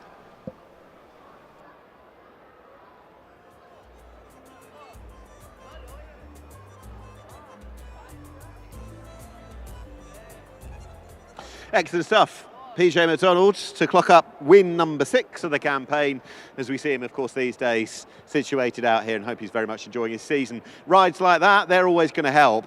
But I think it was fine margins. He was in exactly, as we'll pick them up, position A to go and win this. You made your own luck, and on the front end, this horse, who perhaps needed his return, has been situated perfectly to go and win this race. Very good ride, PJ McDonald, who rides the winner for Fauzi Nas. A horse who was midfield last time out. That might have brought him on, or will have brought him on. Had form to reverse, but he won the final start of last campaign. Still very early days in Bahrain, and he's won again. City House, maybe it was a fine margin moment when he was just looking for a run, which didn't come quite as soon as he wanted, but still, long old straight here. And Dan Muscat switching City House out, looking to make it 3 for himself and George Scott. All first time up here, running in Bahrain. He's gone down by a whisker. He's closed with aplomb. And this young horse, who's now 1 from 11 in the career, having a second run post-gelding, post-a-wind-up, and looking for his new career out here, bought with Bahrain in mind. He'll be winning races Of that you can have no doubt. He had some quite useful form on the all-weather, yet to win on turf, but on this evidence, he'll be winning on turf, and he'll be winning on turf in Bahrain. The first two a mile clear of the rest. It is Celtic Champion who's beaten City House.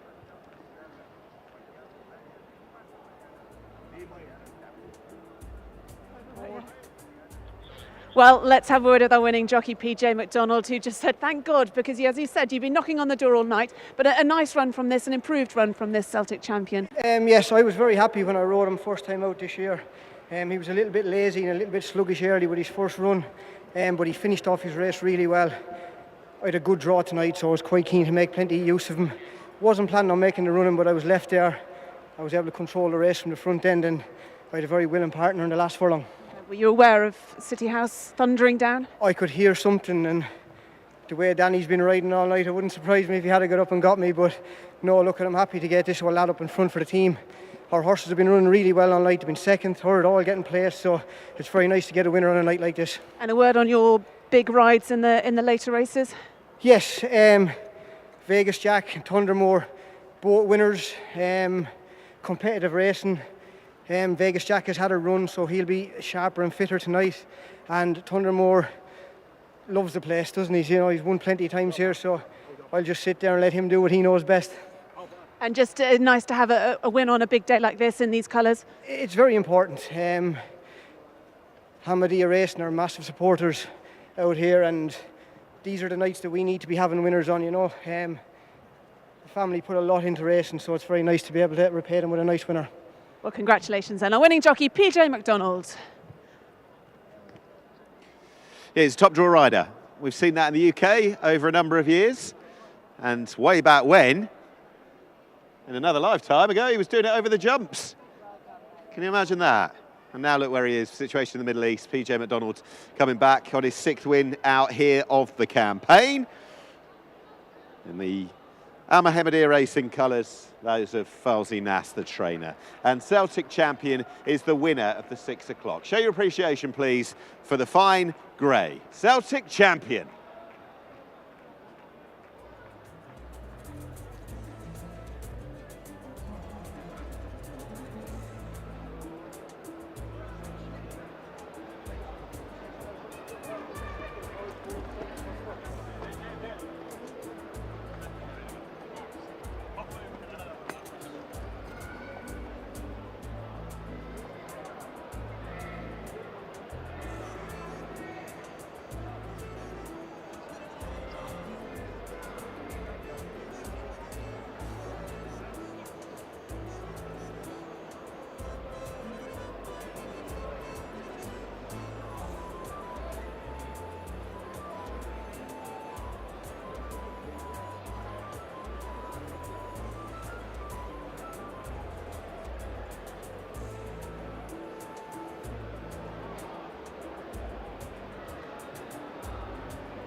So the result of the 6th race: first at number 4, Celtic Champion. Second was number 2, City House. Third, number 11, Royan. Fourth, number 16, Purgatory. And fifth, number 1, Cooler Forest. The distance is half a length and 5 lengths, half a length and 5 lengths. And the official time of the winning horse, 1 minute 22.10. 1 minute 22.10.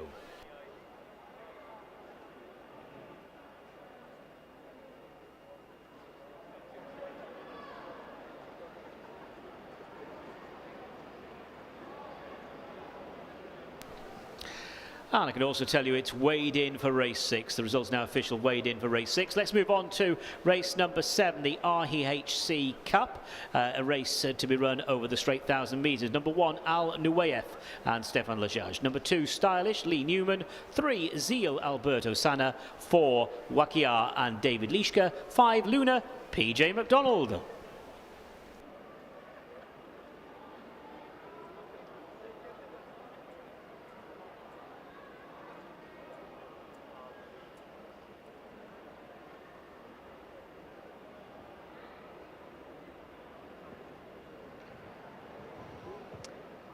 So let's have a look at these horses then in the parade ring. Al Nuwayev is horse number 1 in the colours of Victorious Racing. Stefan Judge takes the ride for trainer Fauzi Nas, and this horse a winner last time out in a domestic grade 2, beating quite a few of these that are lining up against him this evening. He's off a career high mark though of 79. That is horse number 1, Al Nuwayev. Horse 2 is Stylish, last of 7 behind Al Nuwayev last time. That form does need a comprehensive reversal. Ran far better when second and splitting Wakia and Son of Zeus. And in front of Al Nuwayev actually the time before, but still a lift needed. Interesting one, this horse number 3, Zeal, a son of a Havana Grey, and had just one start back in February and absolutely stormed home to an 8.5 length win. Zeal, so having his first start of the season for trainer Haider Ibrahim, and Alberto Sanna takes the ride on this Zeal, son of Havana Grey. Yeah, and the rider's had a good evening so far. Right, Wakia, as mentioned already, she's been in good form this season. 2 runs, won the first of them, a formful race in the context of this, and then finished behind the rest of them, or best of the rest, I should say, behind Al Nawayef last time. Big gap to bridge, I would argue. And finally, let's have a look at horse 5. This is Luna, who is trained by Ali Abdul Majid. PJ McDonald takes the ride on this one, having her 4th career start. And she won her starts back in March, and behind Al Nawayef and also Zeal in a couple of other runs. So Luna is horse number 5. Okay, do you want an interview, Bruce?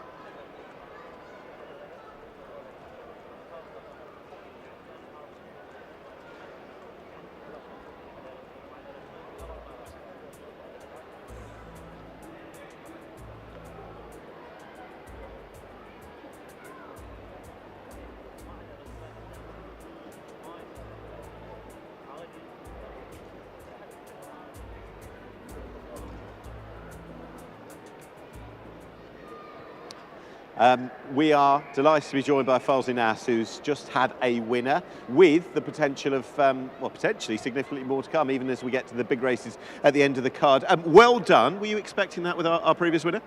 Yes, I was expecting a big run, but not to win wide, to be honest. It was not the plan, but he was drawn well, so we wanted to take advantage of his draw. He took every advantage of that.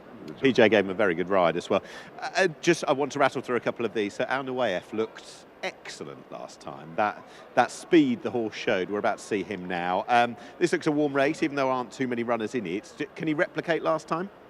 I hope so. Yeah. It is a tougher race, I think, and Zeal is also a very good horse. Yes. We've only seen once.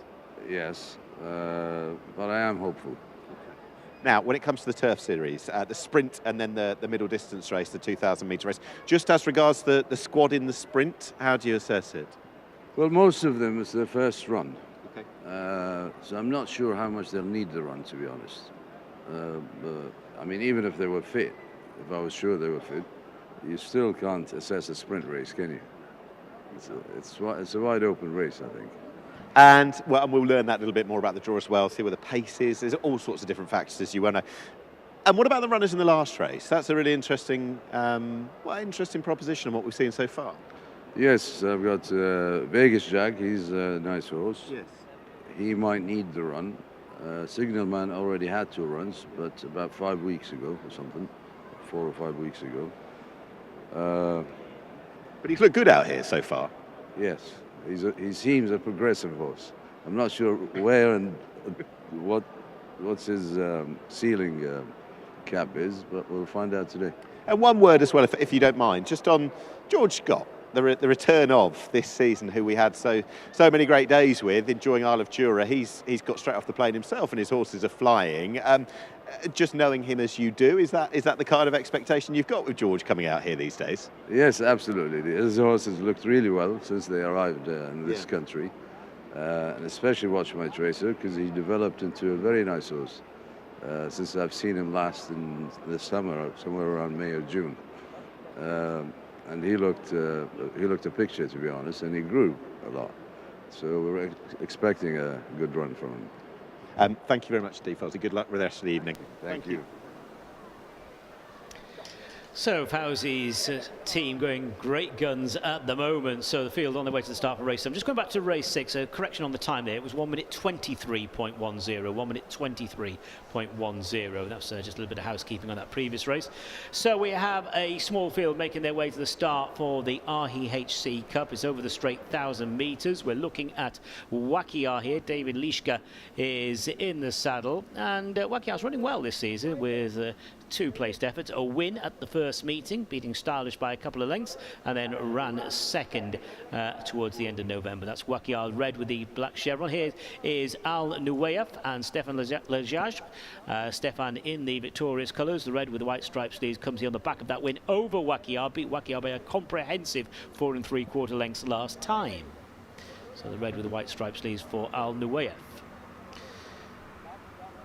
A red cap, second colours are victorious on Stylish, and this is Luna, number 5, PJ McDonald looking for a double. Luna was in the winner's circle in the spring. Second start of the current season for Luna. Has been racing over 1,200 metres. And Zeal is just getting to the start there, purple light blue chevron.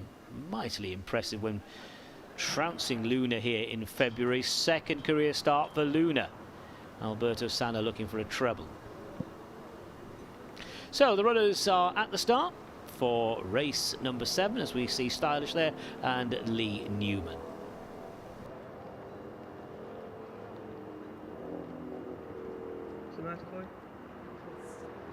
So the 5 runners then circling down behind the gates. Who do you like in this one, Nick? Well, Zeal or Al Nuwayef?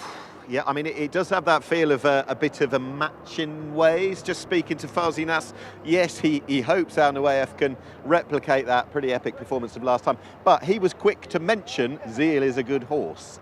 He, of course, aware of the talents of the horse that we only saw once. That was back in February. But it does seem as though the vibes have been quite strong about this horse that we've only seen once. Yeah, just spoke to trainer Mohammed Ibrahim about why we've only seen it, and basically there has just not been the races for him, so But no particular did he say reason. He says he's a nice horse, a very nice horse, and has been got some big race targets to look forward to. Okay. But Al Nuwayef is also a good horse, as we know. He's won a domestic Grade 2 last time up, over the 1,200 metres, so stepping down in trip, but has got some form over the 1,000 metres. And just watching the way he moved through that race, I watched it back again earlier, and there was at no point in the race you wouldn't have thought he is going to be a dominant success. And if you can control your enthusiasm and power that you've got and travel like he did, I'd have no reason to think that he can't lay up with good sprinters over 1,000 metres. Might even be better, we'll never know. Yeah, he's a nice moving horse when you saw him going down to the start. Zeal, a son of Havana Grey. I don't think there'd be many local breds by Havana Grey, if any local breds. No. And very good sprinter he was in Europe. Good sire as well. Very good sire, yeah. An 8.5 length winner over Luna then when we last saw Zeal. The only time we've seen Zeal back in February. Alberto Sanna has had 2 winners already this evening. Took the first 2 races. And this is the race that will precede our big 2, the 2 Turf Series races of the evening as well. So very much anticipation building, atmosphere building as well, I'd say, Ali. No, certainly, especially with these lights, these fantastic new floodlights. We are building up to the start of the Bahrain Turf Series, the 4th edition of the Bahrain Turf Series. And bigger and better than ever before. Absolutely. Why not build it bigger and better? The one thing I would say is, fortunately, I've been lucky enough to come out for a little while now. I would have been saying to you, why on earth are we in the Middle East and feeling the chill? It's a little bit, that's the one factor, I guess, racing that much later, it does drop rather. Not complaining, but yes, No, it is cold. So are we expecting, come the last, say, 300 metres or so, as they come towards the business end of the race, the grey head of Zeal and the bay Al Nuwayef to be jousting, or was the battle won or lost by that point? What do you reckon? We will wait and see. I don't know. I'm in the Zeal camp. You? I'm going to go Al Nuwayef. Okay, there we'll we have are. a straight shootout with it. All right. But it's only because we've begged to differ throughout the evening and I've been wrong every time, so I want to keep that going. Of the others, who could be best of the rest, assuming we expect the big 2 to be just them? Well, Stylish is a 5-time career winner. Yep. So she's been good on her day, but she had a pretty shocking run last time behind Al Nuwayev, so it's got to come on for that, but dropping down in trip back down to the 1,000 metres, which I'd say is her better distance than Stylish. Lee Newman takes the ride for Alan Smith, but in the same colours, victorious as Al Nuwayev is. I guess Luna provides a bit of context, given that Zeal and Al Nuwayev have thrashed her on a couple of occasions. What was it, 8 3/4 behind Al Nuwayev, and prior to that it was 8.5 behind Zeal. Yeah, and in between that she was a 9-length winner though. So she was, yeah, she was. So on that, I mean, purely without looking at any of the facts there, you're just going to go, there's going to be a quarter of length between Al Nuwayev and Zeal in that order. There you go, that's as easy as that. Racing, we've sorted it. It was a bit like speaking to Alan Smith earlier when he said, I've got the 4 runners in this, it's a handicap. They're all going to finish in a line. That's what we're all here for. Wakia has been in good form this season. 2 runs, won the first of them, and was best of the rest behind Al Nuwayev. So they are your runners. Al Nuwayev, Stylish, Zeal, Wakia, Luna, the Fab 5 that are going to go forward for race 7, this 6:30 contest. Thereafter, it'll be fast and furious with a much bigger field for the Manama Cup and the Al Muharraq Cup, the second of the 2 Turf Series races. So lots to look forward to over the next hour or so, Ali.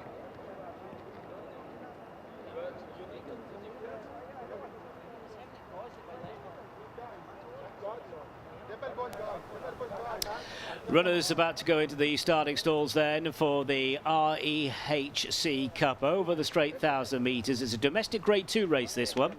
We're looking at Al Nuwayev for Fawzi Nas victorious. Stefan Lajaj in the saddle.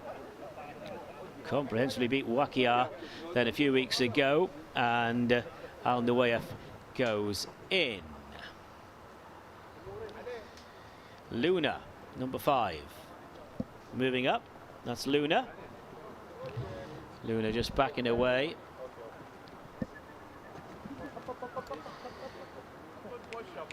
Luna, winner here in the spring. Quite a fair way behind Al Nuwayev, over 1,200 metres last time. Stylish, Lee Newman's mount. To go forward, Alan Smith victorious, a Stylish. Zeal, the grey. Very impressive here last season in the spring. Zeal, or late winter, Zeal goes in. We're just waiting on Wakia. David Lishka. All in. 5 of them. Straight 1,000 in front of the field. As Al Nuwayev rears to 1, and they're racing. And the first away is Wakia in the centre. Right there with the leader is Stylish, and to the left comes Al Nuwayev.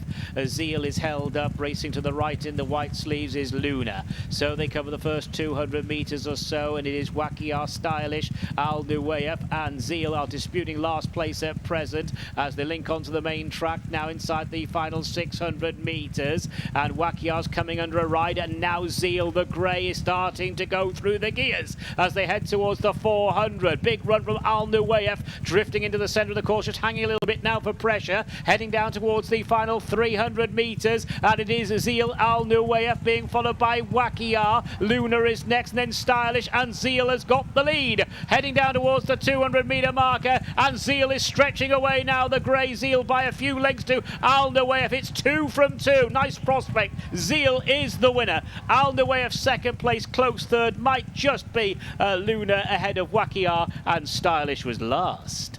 So it is Zeal. Went through the gears, a treble for Alberto Sana as well. He's ruling the roost here, along with George Scott and Daniel Muscat. So it's the Alberto show as well. Alberto Sana for Haider Ibrahim, so a second win for the stable. Zeal has won, and that's 2 from 2, the perfect 2 from 2 for Zeal, who was mightily impressive here in February. Went through the gears at the 300 metre marker and put the race to bed in the hands of Alberto Sana for a treble. Zeal, number 3 is the winner. Second was number 1, Al Nuwayev, and Zeal has won with, I suggest, a bit in hand. It was close for third. Looks as though Luna might be called third ahead of Wakiar in fourth place. So provisionally we're going to go 3, 1, 5 and 4. And Zeal, it's all about Zeal here. That's 2 from 2 for this grey gelding by Havana Grey. Alberto Sana at the treble.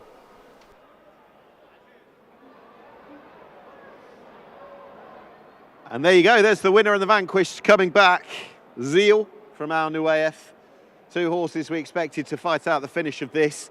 In the end, the battle, well, the pendulum, you could see it was swinging in the direction of the grey. Zeal, remember the name. 2 from 2 now, first up run for the season.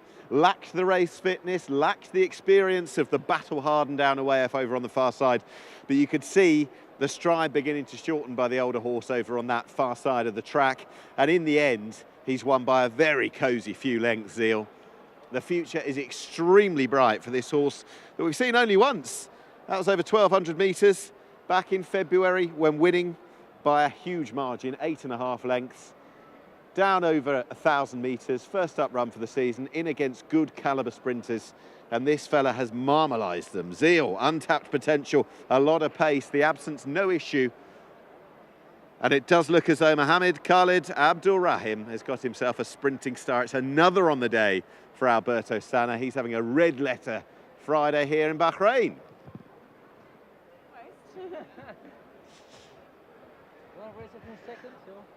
Well, we talk yet again to Alberto Sana. Congratulations on your treble this evening, but that horse must have given you some feel. Yeah, look, I'm not the kind of guy to celebrate when I win, but this one, it was a machine. Huh? He impressed me. His second start, and it's impressive. Huh? It's very nice. Did you feel you had some more in the tank? Yeah, of course, I was quite easy. Actually, my plan is to stay behind Stefan, which was the horse to beat. But then I was traveling too nice, too easy, and he comes along there, and I have just to use my hands and knees, and it's just a little bit big baby. He was a big green, and he won super easy. A very easy victory and plenty more to come. Well done then, Alberto Sana, winning on board Zeal. An impressive victory, second start, second career start and second win for Zeal. And a treble tonight for jockey Alberto Sana.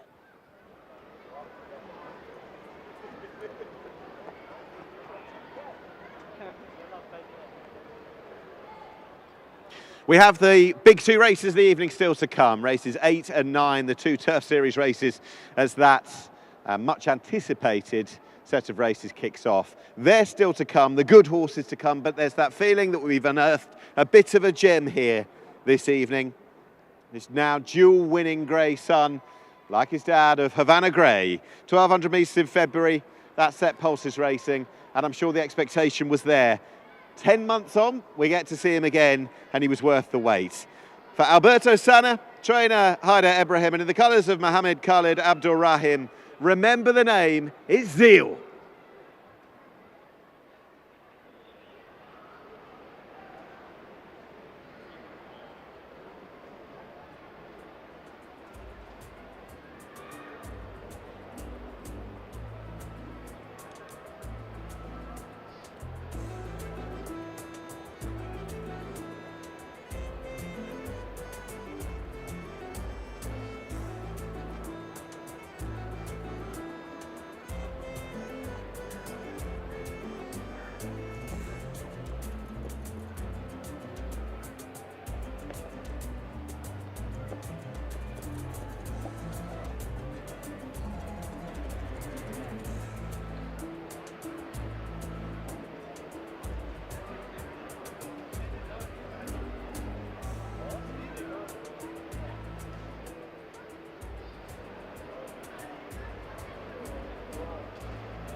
REHC Cup's the provisional result. First, number 3, Zeal. Second, number 1, Al Nuwaif.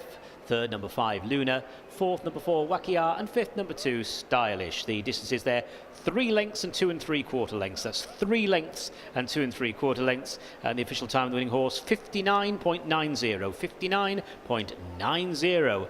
Mightily impressive.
The result of the 7th race is now official. Weighed in, weighed in.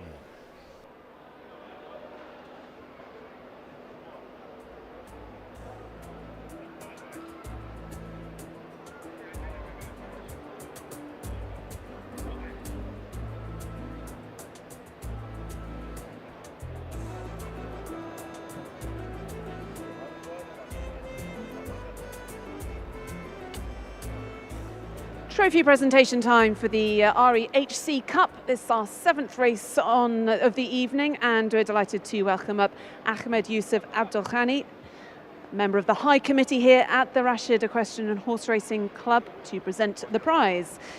And it is a win for Zeal in the colours of Mohammed Khalid Abdulrahman, and winning owner receiving that trophy then from Ahmed Yusuf. Well done to Connections of Zeal, well done to winning trainer Hadi Ibrahim, who's also alongside his son Mohammed Ibrahim, and well done to our winning jockey Alberto Sanna. Zeal, the winner of the REHC Cup.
Rashid Equestrian and Horse Racing Club, because today marks a new chapter in the evolution and growth of racing in the kingdom, because the international programme kicks off this evening, Nick, and it is back better than ever and bigger than ever before. And under the lights as well. Welcome. The atmosphere is building over the next hour or so. We've got 26 British and Irish-based horses who are here now for the next few weeks and months as the Turf Series is extended.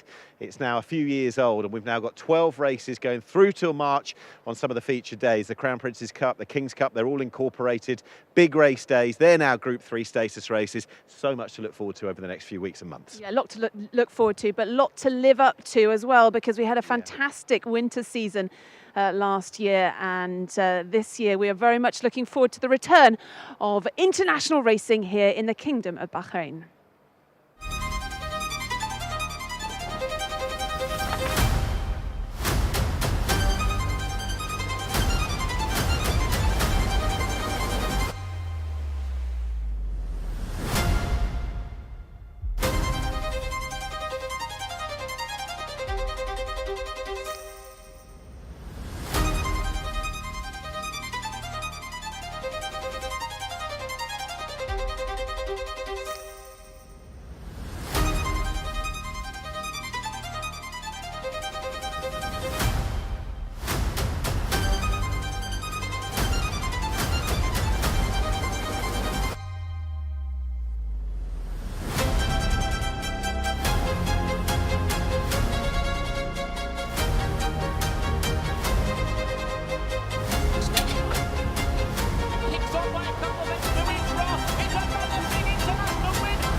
Jungle, sticking to that far running rail is Brazen Bulls, who's got a good length on them.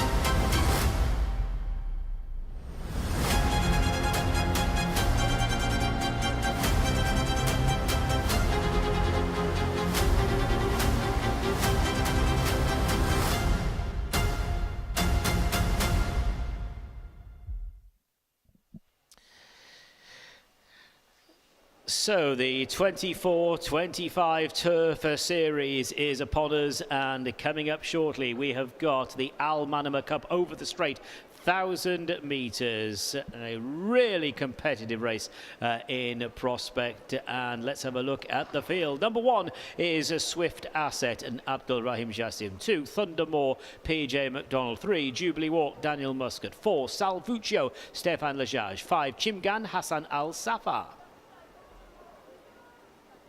Number 6, Rocket Rodney, David Probert. 7, Inveigle, Ibrahim Nada. 10, Jahangir, Neil Callan. That's 8, Jahangir, Neil Callan, I should say. 9, Nationwide, Hussein Maki. 10, Nomadic Empire, Andrew Breslin. 11, Redemption Time, Shamie Heffernan. 12, Spangled Mac, Rosie Jessup. 13 is Wallbank, Liam Wright. 14, London Look, Abdullah Faisal. 15, Squealer, Rowan Scott. 16 is Rebel at Dawn, Alejandro Bruns. 17, Kiwano and Charlie Bishop. And 18, Roman Dragon, Gary Carroll. That's the lineup. The runners are making their way to the start for the Manama Cup, race 1 for the 24-25 Turf Series. Well, what a way to kick off the Bahrain Turf Series. The horses then making their way down to the start of the 1,000 metres. 18 runners in this, 8 international runners. Let's have a look at them. The next Swift Asset is horse number 1 for local trainer Jabbar Ramadan.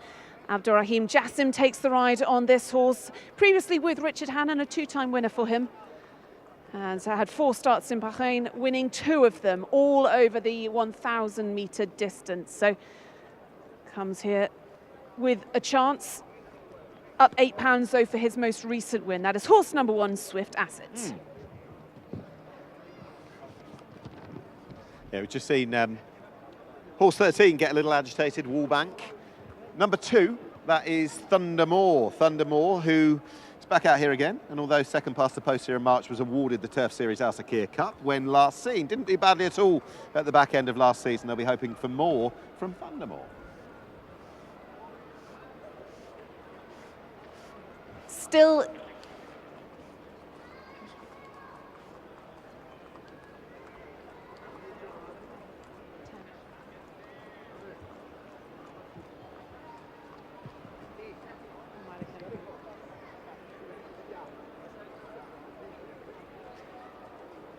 So just leaving the paddock then, that is horse number 10, Nomadic Empire.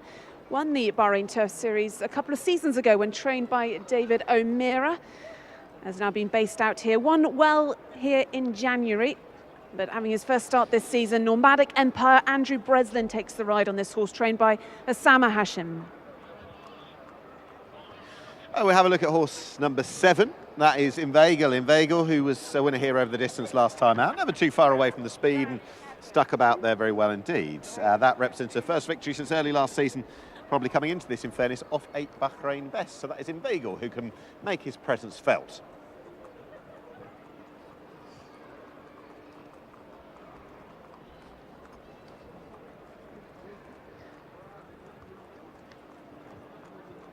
So, Nick, 18 runners, 8 of them internationals, and we really have to, I suppose, focus in on those international runners because in terms of the international market, they've priced up. Jubilee Walk is one to look out for, horse number 3, and will be China Horse Club's first runner in Bahrain, so a big moment for them. And Daniel Muscat, who's already had 2 winners this evening, he takes the ride for James Ferguson. This horse has been targeting races out here since he was bought out in July. Haven't seen him though since Royal Ascot. We'll hopefully get a good look at these horses and when they're down at the start. Yeah, and Jubilee Walk, if he's got anything of what the George Scott horses have had earlier today, getting straight off the plane and winning. We'll see what this James Ferguson trained horse can do. He's a very nice profile, off since Royal Ascot, since going off favourite actually for the Pallid of Holyrood House, and search of a 4-timer. Maybe just the sequence of runs and a mark of 97 all counted against him, but in truth, his red-hot form just ended that day. He's a very, though, exciting and lesser-known quantity out here, and I think he could easily go on improving. Look at his profile, look at his style of racing. This should really suit out here. Yeah, looking forward to seeing Jubilee Walk, a horse that actually goes very well fresh as well, so I don't think we need to worry about him having his first start since Royal Ascot. Other international horses to look out for then, Thundermore. We've seen that one do it here before. He's won twice with George Boughey here in Bahrain last winter. Both of those wins coming over 1,000 metres. Now trained by Fawzi Nas. PJ McDonald takes the ride on this Al Mohammedia racing horse. Yeah, he's got some very useful form, and that, of course, promotion to success earlier in the year going his way, but it was a reward in ways for the consistency that Thundermore had shown. There's other really compelling angles. I do like Yehan Jir. I'm a big fan of that horse. You've got the George Boughey brace of horses, Spangled Mac and Woolbank as well. Woolbank has just got a little agitated, but he's a real ball of speed. Squealer, consistently on the premises in Turf Series races. He's been a real credit to Nigel Tinkler out here. There are plenty of angles, and we'll see exactly where the pace is going to be, where the most signed on speed will be early, and where the place to be as well, because we've had variety with that on this track, haven't we? Yeah, we certainly have. Definitely did last year, but actually in the so far this season, I would say there hasn't been so much of a bias on the track. That is horse number 2 then, Thundermore. We've just been talking about him. He was trained last season by George Boughey, now trained by Fawzi Nas, and a real 1,000 metre specialist, Thundermore. Of the other international horses, we saw the green colours there. Inveigle, the other green one, then the Spangled Mac. Let's have a look at horse 13, Woolbank, if we can, because this is a horse trained by George Boughey. Liam Wright takes the ride on this, and he's got some interesting form. He's second in the Norfolk at Royal Ascot in 2022. He's a winner at Meydan. We know he travels well, he goes well fresh, and he wants this kind of ground. Yeah, and he's got a lot of speed. He's got versatility in so many ways, and as you quite rightly said, travelling to the Middle East I know we're in a different part, but it had no issues to him last year when he went over to Meydan and won at the beginning of January, or earlier on this year. He's rapid, he always has been since his 2-year-old days. He's going off a bit of a break today, but that said, it's not that long since we last saw him, only a couple of months or so. He looked fit, he looked really quite tuned up when we saw him in the parade ring, and I think this could be just the kind of place where he excels. Yeah, Ammo Racing been represented here in the past by Mr. Professor, who ran in the Turf Series a few seasons ago. Wallbank, nice son of Kodiak, Liam Wright. He's an apprentice, Liam Wright, but he's had over 30 wins, so he's not able to claim in this race. What other ones then to have a look out for? Rosie Jessup takes the ride on Spangled Mac. I think it'd be remiss not to mention Roman Dragon, because I think if I learned anything back in February, it was predict the unpredictable. The horse who is the Chester star in the UK, who loves that turning sprint track, but he's proved what he can do here in Bahrain. It was such a surprise success back in February, showed a lot of pace. I think went in at an international price of 66-1 that day, but he also showed his pace thereafter as well. So if showing that kind of form again, he's no back number. Yeah, provided Bahrain jockey Ibrahim Nada with a first Bahraini jockey to win a Turf Series race, so that was a big moment. Yeah, and we had yet more footballing success. We've had Sir Alex Ferguson, and Michael Owen was tasting an unlikely success, but success though it was that day. Yeah, owned and bred by Michael Owen, so Roman Dragon right down the bottom there for Hugo Palmer. Other international ones to talk about, Kawano for George Baker. He was out here last season. He won a local race, but struggled a bit on the Bahrain Turf Series races.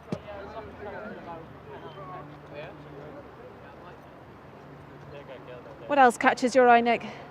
I'm looking forward to seeing how Jehangir gets on. Marco Botti still, I'm sure, on the absolute crest of a wave after Giavolotto and his exploits earlier this month out in Hong Kong. Brilliant globetrotter, that horse. And I'm sure he's looking forward to Jehangir, who's got it in the pedigree to keep improving with life, in effect. A yard switcher. 60,000 guineas by Marco Botti. He's a full sibling of the Group 1 winning Hello Yumzane. Don't get me wrong, he's not as good as his brother, but his brother improved a lot, and it might be in the blood to keep getting better. He ran to a decent level in the UK. He did win last year. The one question I've got, drop into 1,000 metres for the first time, is he going to be quick enough? We'll find out in a few moments.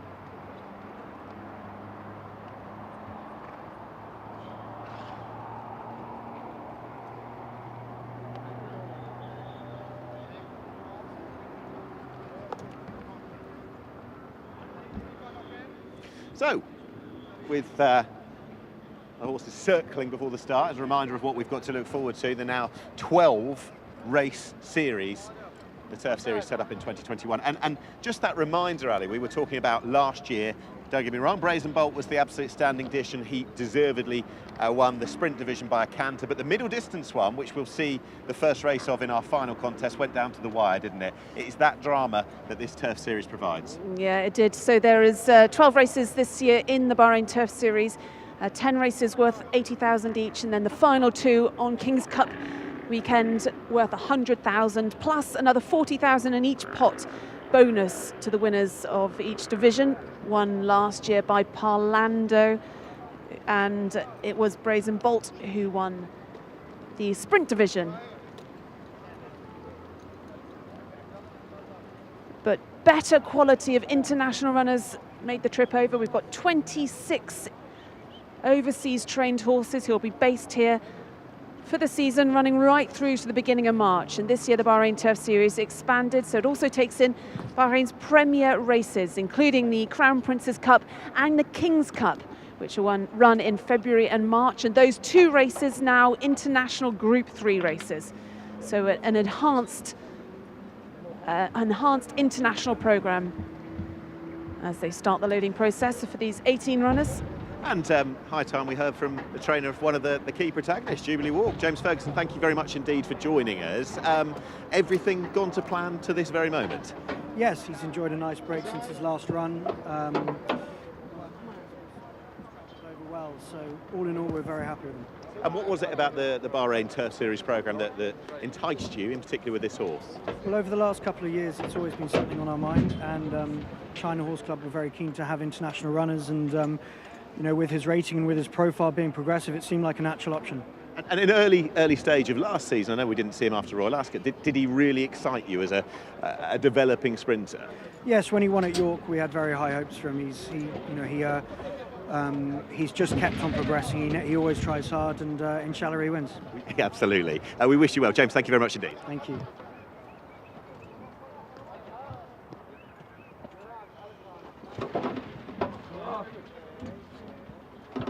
So the runners are going into the stalls for the start of the 24-25 Turf Series, the Manama Cup by the SALAM Bank. 1,000 metres down the straight, 5 furlongs if you prefer.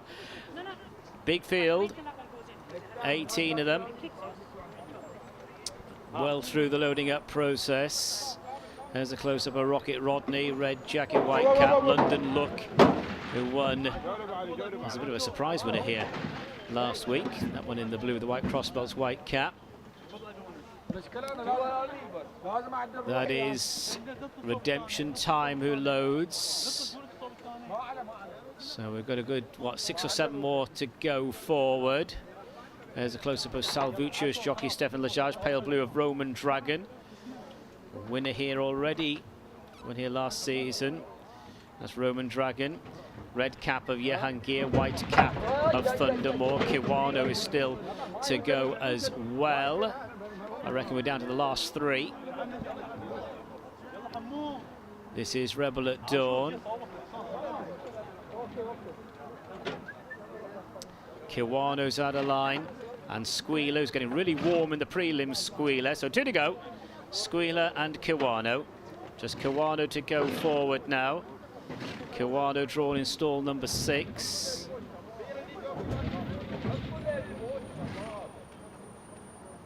Going to be a long hold for some of these.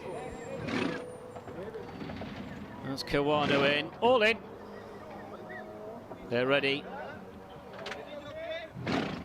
The Turf Series gets underway, 1,000 metres in front of them. London Look began well. Also, Swift Asset is showing up prominently with Redemption Time and Inveigle Chimgan. And to the near side, Rebel at Dawn is showing dash. Further back to Squealer. Back in mid-division comes Thundermore. Over to the far side is Rocket Rodney. Kiwano's back in mid-division at present in company with Jehangir, Jubilee Walk. And then comes a Roman Dragon, who's being followed by Nomadic Empire Nationwide. Spangled Mac is outpaced. Ditto Salvuccio. 400 metres left to go. Swift Assets trying to break away on the far side from Redemption Time. Rebel at Dawn, Inveigle, Rocket Rodney, London Look, and then comes Squealer. Jehangir's best to the rest. Swift Asset has ended up over on the far running rail, leads by about 3 lengths. In second place, it's Redemption Time, then Inveigle, and coming home really well is Nomadic Empire in the yellow cap. It's Swift Asset is in front. Swift Asset by a couple of lengths. Swift Asset holds on, does enough. Swift Asset the winner. Redemption Time Inveigle, close call for the places, and they were a few lengths on from Nomadic Empire and Roman Dragon. So Swift Asset over on the far side goes on to win. Abdul Rahim Jassim ended up on the far running rail. This is a horse who was in good form last season, first run of this season, and so completes a hat-trick of wins, having won his last 2 starts. He ended up over on that far fence. Swift Asset drew stall 2, so it wasn't a total inconvenience to go over there. Now there's a bit of activity behind. Redemption Time was staying on. Inveigle was staying on. Nomadic Empire did some bobbing and weaving. That one did the okie dokie, sidestepping a few runners inside the closing stages. But Swift Asset, number 1, has won. Now let's get the view of the places. Redemption Time and Inveigle, close call for second place. Sure, that'll be a photo for second. And the 4th horse home was number 10, Nomadic Empire. So number 1, Swift Asset the winner, photo second. And a very, very happy winning trader alongside Jabba Ramadan. Well done indeed. That was a very pleasurable watch, wasn't it? Absolutely. I have to say, brilliant job from the jockey, done well, and the team. I think to participate in this such a big race and quality of horses, I mean, he done well. Happy for the owner and team. That's it. I can't say anything else. How long had this been the plan? Because he won a good couple of races last year. Well, that was planned really from the beginning of the season. That's why we didn't run him from all the 4-5 meeting. We didn't run him, so we kept him for this one because, you know, he's 98 rated. So the minute you run him or he's going to win or lose. That's it. He can't get in. So, well done for the team.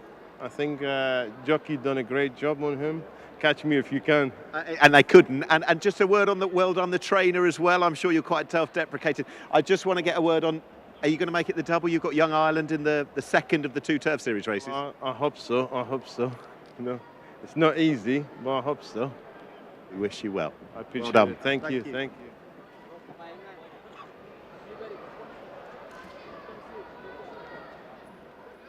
Well, let's have a word with our winning jockey then. Well done, Abdulrahim Jassim.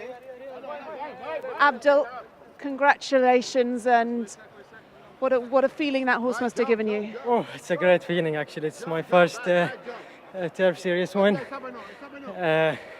He gave me a great feeling. I won on him last season. He has plenty of speed, and going to the race, I knew he had a chance. Did you hear them thundering up behind you though? Yeah. I thought I'm going to get caught, but he hung on, and I'm very happy for the owners. And I would like to thank the trainer for the opportunity. Yeah, first Bahrain Turf Series victory goes the way of a local trainer and a local jockey. This one means a lot to you? Yeah, it means actually a lot. We're looking forward to riding these races, and to get a winner in this race, it just means a lot. I feel blessed and grateful. And he's an exciting horse to look forward to moving forward. Yes, I think he's going to be a good horse over 5 furlong, and I hope he could some more races. Well, enjoy the reception I'm sure you're going to be getting from the local crowd. Well done then to Abdulrahim Jassim, local jockey, winning our first Bahrain Turf Series race of the new season.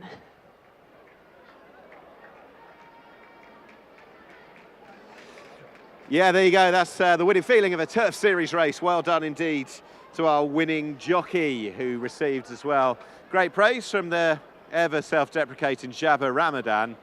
Jabba, he's been no stranger to success here. He's had good winners over at Meydan as well. And Jabba Ramadan sending out the very first winner of the brand new Turf Series. Swift Asset, I remember him, he was rapid in the UK. And he won 2 of 4 last season, drawn in 2, Catch Me If You Can. And they couldn't. Rivals came up the centre of the track, but the winning of the race was way sooner than that.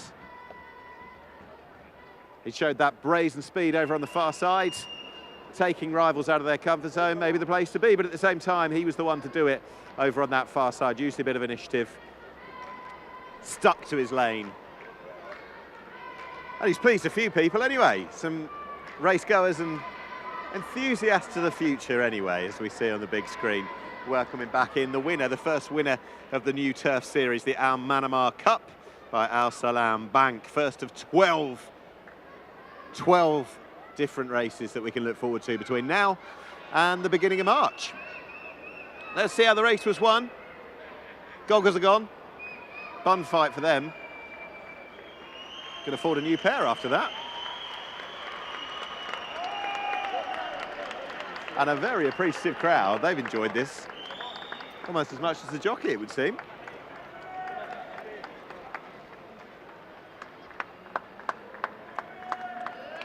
And there you go. 2, 3, 4 lengths up on the others at this stage. The rest we're going to give vain hope up the centre of the track. He was the only one to stick to that far side rail. Drawn in 2, stuck to where he was.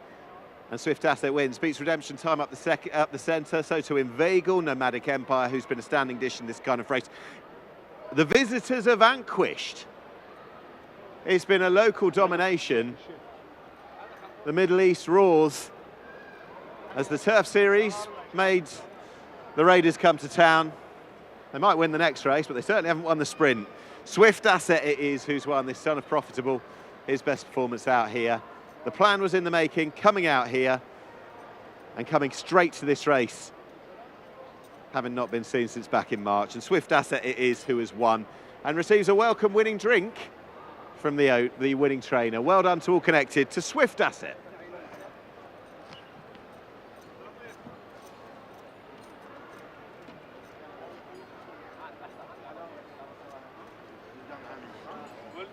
Thanks, Khan.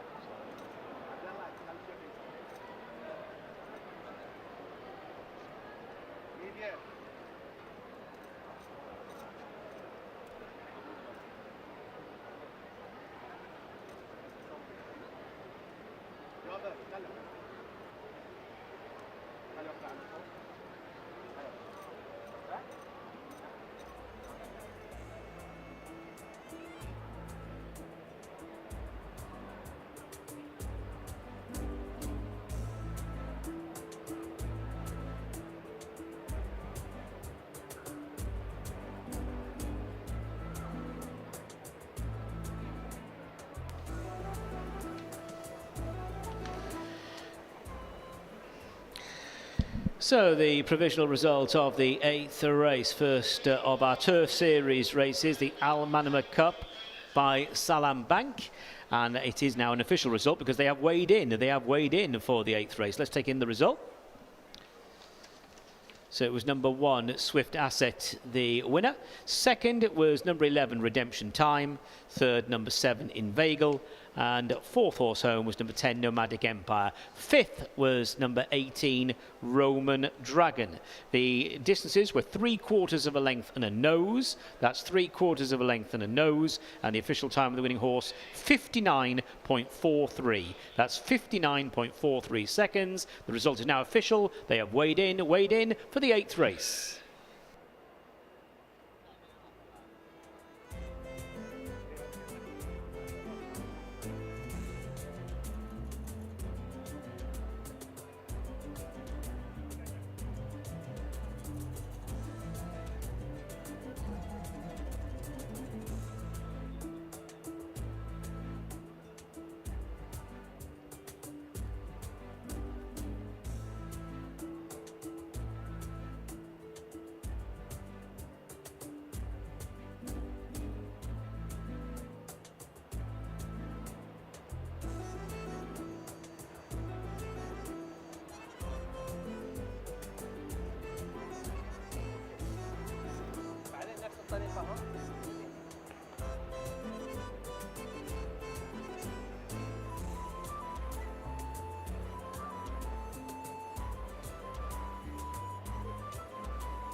So we come to the trophy presentation for the first Bahrain Turf Series race of the season. It is the Manama Cup by Al Salam Bank. And representing Al Salam Bank, we welcome up Ali Habib and Abdul Karim Turki.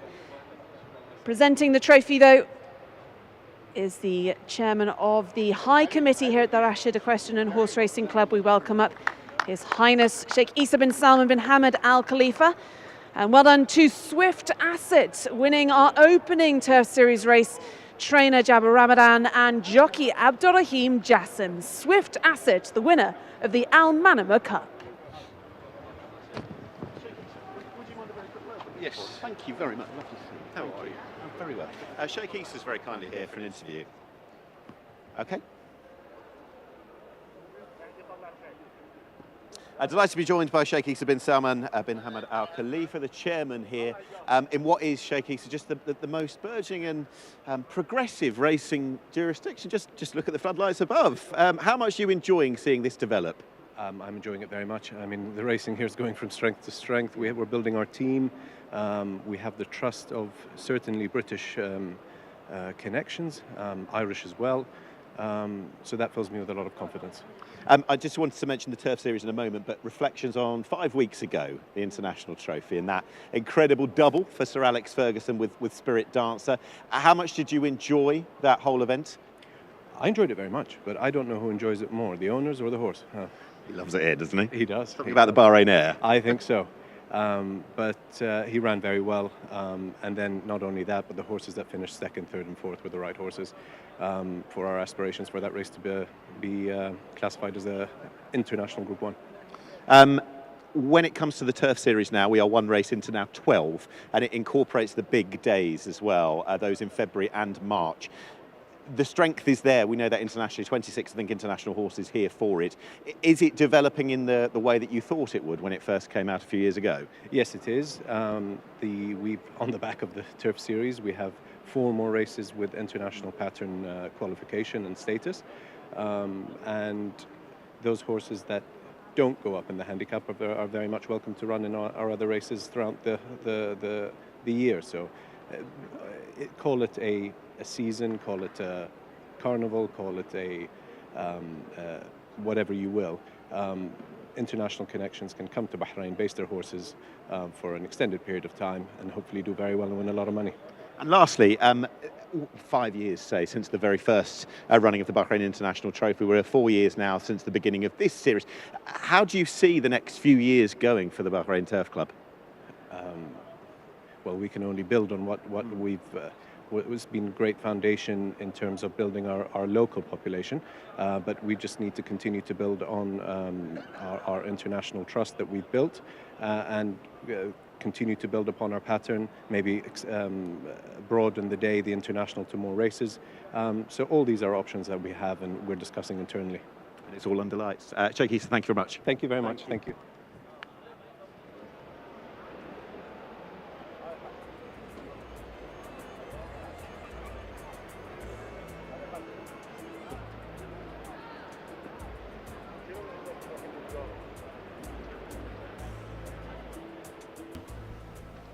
And we're now on to the second race of the Turf Series. This is the race for the middle distance horses, the Maharraq Cup by TEXEL Air. It's over 2,000 metres. Number 1, an old friend here in Bahrain, that is Lukanda, and Charlie Bishop takes the ride. Number 2, Bond's Boy, Neil Callan. 3 is the parent, Lee Newman. Number 4, Young Ireland and David Leishka. Note number 5, Bleak, and number 6, Gulmarg, non-runners. On to number 7, this is Oliver Show and Daniel Muscat. 8, Mr. Allen, Liam Wright. Number 9, Return of the Mac, Ali Hussein. 10, Snellen, Gary Carroll. Number 11, Cracks King, Shamie Heffernan. 12, El Wasmi and Andrew Breslin. 13, Box to Box, Rowan Scott. 14, Lion of War, Alberto Sanna. 15, Majestic and David Probert. 16 is Yantani and Ibrahim Nada. 17, Vegas Jack, PJ McDonald. 18, Signalman, Hussein Maki. That's the field. Good field. Another competitive race coming up. This is the Maharraq Cup by TEXEL Air. It's over 2,000 metres.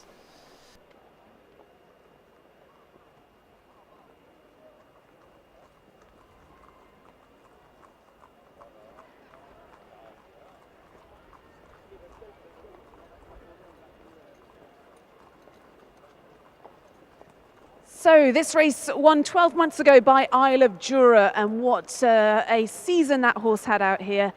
The Bahrain Turf Series was a springboard to success in the Crown Prince's Cup, the King's Cup, and then he went home and won at Royal Ascot. Oh, what a horse. 2 years ago this race won by Lukanda, and he is back. We'll be looking at him in just a moment, but in your picture that is Bond's Boy, who has been running in the Bahrain Turf Series races, I think, since they started 4 years ago. This is his 4th season. He has a good win on King's Cup Day, and second most recently. Bond's Boy in the colours of Al Mohammedia Racing. Neil Callan takes the ride for Osama Hashim. Okay, horse number 3. This is the parent, second in Turf Series company last campaign. And that was in the Anchorman Cup. Won a match race thereafter. Yeah, I think he can probably give his running. And local trainers are certainly going to be buoyed by the result in the first Turf Series race, our sprint a few moments ago. Well, one of the best locally trained horses is our next one, Young Ireland. This is horse number 4, a horse that ran in the Bahrain International Trophy over this distance. Well beaten that date, but it's obviously a lot easier. An ex-Jim Bolger horse. Got the visor on, and is ridden by champion Czech jockey David Liska for Yaba Ramadan, of course, who won our first Bahrain Turf Series race. So horse number 4 is Young Ireland. Okay, we're just going to get the steer on which horse is next. Horse 9, that would be Return of the Mac. Is that a good year? Winning twice in 2024, including on seasonal debut a couple of starts ago. Form of that 3rd last time would need a lift, I think, to go and win this. But Return of the Mac will be in there fighting. So let's have a look at horse 10 then. This is an interesting one for Irish trainer Gavin Cromwell. Snellen, a horse that won the Chesham Stakes at Royal Ascot. That was her second outing in June of last year. She's failed to sort of reach those heights since, but obviously it's got plenty of talent, will enjoy this quick going. And Gary Carroll takes the ride for Irish trainer Gavin Cromwell. Horse 10 is Snellen. Next one's really interesting. This is Crack Singh, number 11. Welcome to Bahrain. It's joined Alan Smith from James Fanshawe. And it wasn't the insurmountable sum of 190,000 guineas that saw the transfer take place. And I think Connections have bought a horse, well, they bought a horse with 2 all-weather wins, useful form on the turf. Very interested to see how he gets on, this fella. Horse 12 then is El Wazmi, a horse by Cracksman, an ex-Andrew Balding horse, but a 4-time winner in Bahrain though last season. This a bit tougher. Andrew Breslin takes the ride for Ali Abdul Majid in the colours of Al Mohammedia Racing. That is horse 12, El Wazmi. Horse 12 we can see. Oh, we've just seen El Wazmi, I beg your pardon. We'll find, there we go. We'll find horse 16 next. Here we go. Right.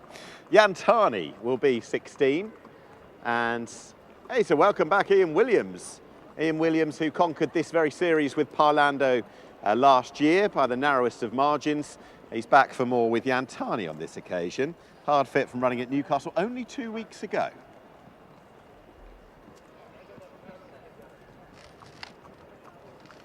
Right, let's have a look at horse 17 then, Vegas Jack, who was a reserve, has come in though. And PJ McDonald takes the ride for this Al Mohammedia Racing horse. Vegas Jack, trained by Fauzi Nas on a hat-trick of wins. So had a hat-trick of wins in January and February. 4th on his return, should improve for that run. Comes in here with a decent chance, horse 17, Vegas Jack.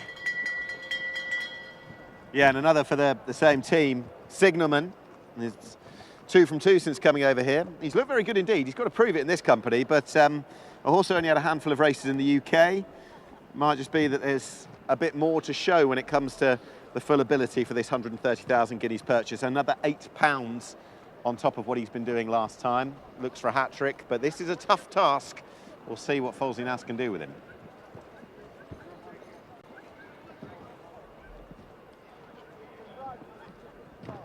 So here's Lucander then. What a star he has been for Connections. Owners Nigel Jones and Paul Bowden. 3rd season in Bahrain, was a winner of this race 2 seasons ago. He's won quite a few Bahrain Turf Series races. He ran in all of the big Premier races last season, the Crown Princess Cup and the King's Cup. Beat Isle of Jura last season, the only horse to do that out here. And in Europe recently. He's has been rated as high as 106. He saves his best for running here. He's back down to 98 today. That is Lucander, a favourite out here for trainer George Baker and jockey Charlie Bishop.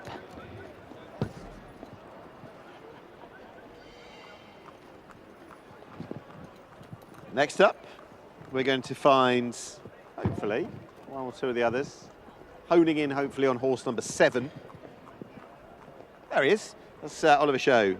First run up here, and 4 wins, 3 already in the calendar year, but unraced beyond 1,600 metres. I think he's got every chance of getting the distance. Good year so far, could be capped off with success in Bahrain. There is horse 13, Box to Box, who has been here for, this will be his 3rd season as well, Bahrain. He finished 2nd in this race last year, and he's another horse like Lucander, seems to save his best for running here. He's finished in the placings a number of times in the Bahrain Turf Series races. Trained by Hugo Palmer, Rowan Scott takes the ride on Box to Box. He's down to a rating of 91. And another one to watch out for, horse 13, Box to Box. Okay, another of the George Boughey runners in the race, Mr. Allen. First up run out here, only ran at Newcastle, a bit like Yantani as well, a couple of weeks ago. Didn't win this year, or hasn't won yet this year. It certainly handles a deeper turf surface, but we'll see how he can go. Another runner on the day for Ammo Racing after Wallbank in our previous race.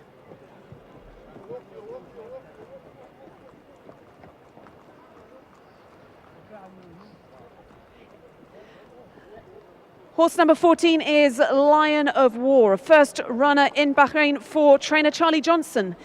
Alberto Sanna takes the ride on this Lion of War, an interesting one in the colours of David Howden, who are big supporters of racing here. Finished second at Royal Ascot in 2023 in the Golden Gates Handicap over this distance.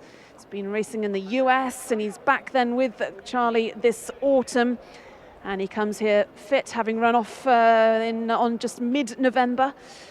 An interesting runner on his Bahrain debut, that is Lion of War. I wonder if we can just doorstep one of the most interesting, well, the trainer of one of the most interesting runners in the field, Snellen's trainer, Gavin Cromwell. Gavin, great to see you. How are you and how's she been? I'm good, and she's been good. Took her a couple of days to settle in, but she has settled in nicely, and we're happy. Okay. How did you sort of hatch a plan that this was a likely scenario for this stage of her life, her career? Well, she's going to get covered in the spring, okay. and she needs good ground, and yeah, we've spotted this. It almost sounds perfectly in between, doesn't it? As regards the 2,000 metres around here, do you see her racing style and the tempo of racing that you've watched out here, do you see that as suiting her based on her profile? Yeah, well, it is a step up in distance for her, but her pedigree would suggest that she should stay, and yeah, we're hopeful. How have you found the Bahrain racing scene? It's been fantastic. People are very welcoming, and yeah, we're really enjoying it. As regards to facilities as well, I've seen you and some of the social media work in the mornings. Has the whole sort of track work and everything, the infrastructure that comes with it, been what you might have expected as well coming out? I wasn't really sure what to expect, but I have to say I am impressed with it. Brilliant. Yeah, it's fantastic. Okay, well, we wish you well. And just as regards what she does today, are we likely to see a number of races in the programme for her coming forward? Hopefully all okay after today, but does everything sort of fit in for having a few races out here? There seems to be a race every 2 weeks for her. Perfect. Yeah, so that's really good. Excellent. Wish you well. Thank you. Okay.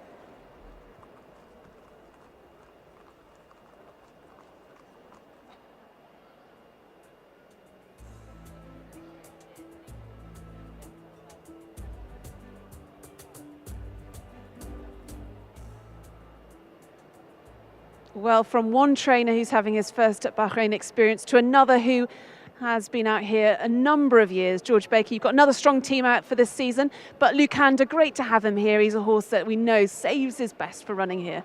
He loves it here.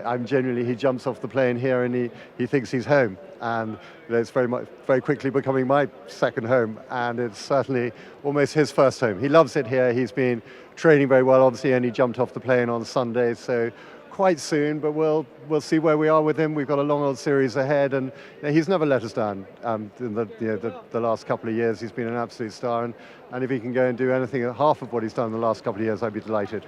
How does he compare coming out this year to other years? Really good, actually. Really happy with him. I mean, from a long way out, this was the plan. He ran a nice race up at Newcastle 6 weeks ago or so, and jumped off the plane in rude health. So he's been training well in the mornings. So yeah, the legs are getting older, rather like mine, but the mind still seems to be there, and he's a competitive horse, and he just loves the competition here, and the quicker they go, the better for him. So I hope there'll be plenty of pace. I mean, last year he was up against Isle of Jura a number of times, so I wouldn't say it's necessarily less competitive this year, because I mean there's a decent number of international horses coming here. Yeah, the incredibly annoying George Scott.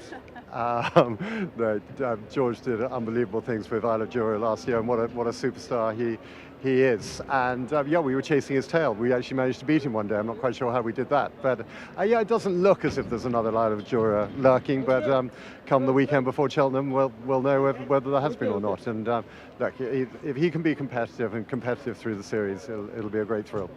Well, good luck with Lukanda. Well done, George. Thanks, Ali.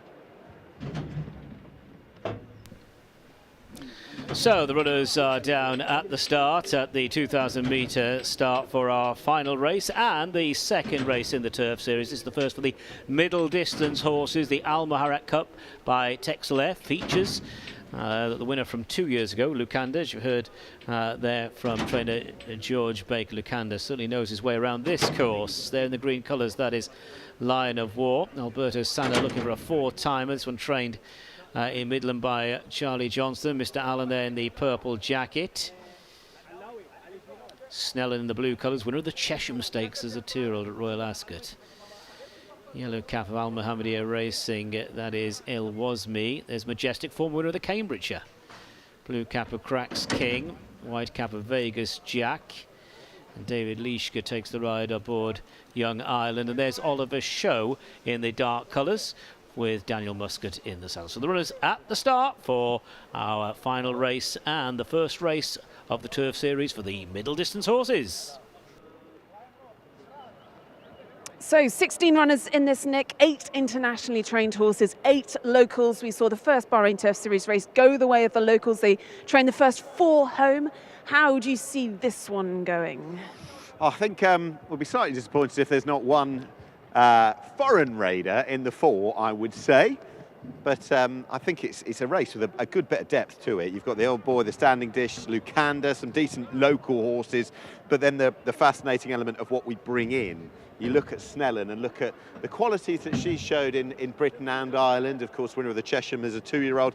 And speaking to Gavin Cromwell there, I love the idea that this has just been put right there, pre-breeding, on quick ground. It's almost like it's been designed for her. She's got the quality, if staying the 2,000 metres, to go and win this, I think. Yeah, Snellen, one of 2 3-year-olds in the race. The other is Signalman for the local team, Fauzi Nas. Hussein Maki rides this, and Signalman looking for his 3rd victory on the trot and has run very well with the 2 starts this season. Comes here off bottom weight of 58, and Vegas Jack's also an interesting one as well. PJ McDonald takes the ride, another Fauzi Nas trained horse.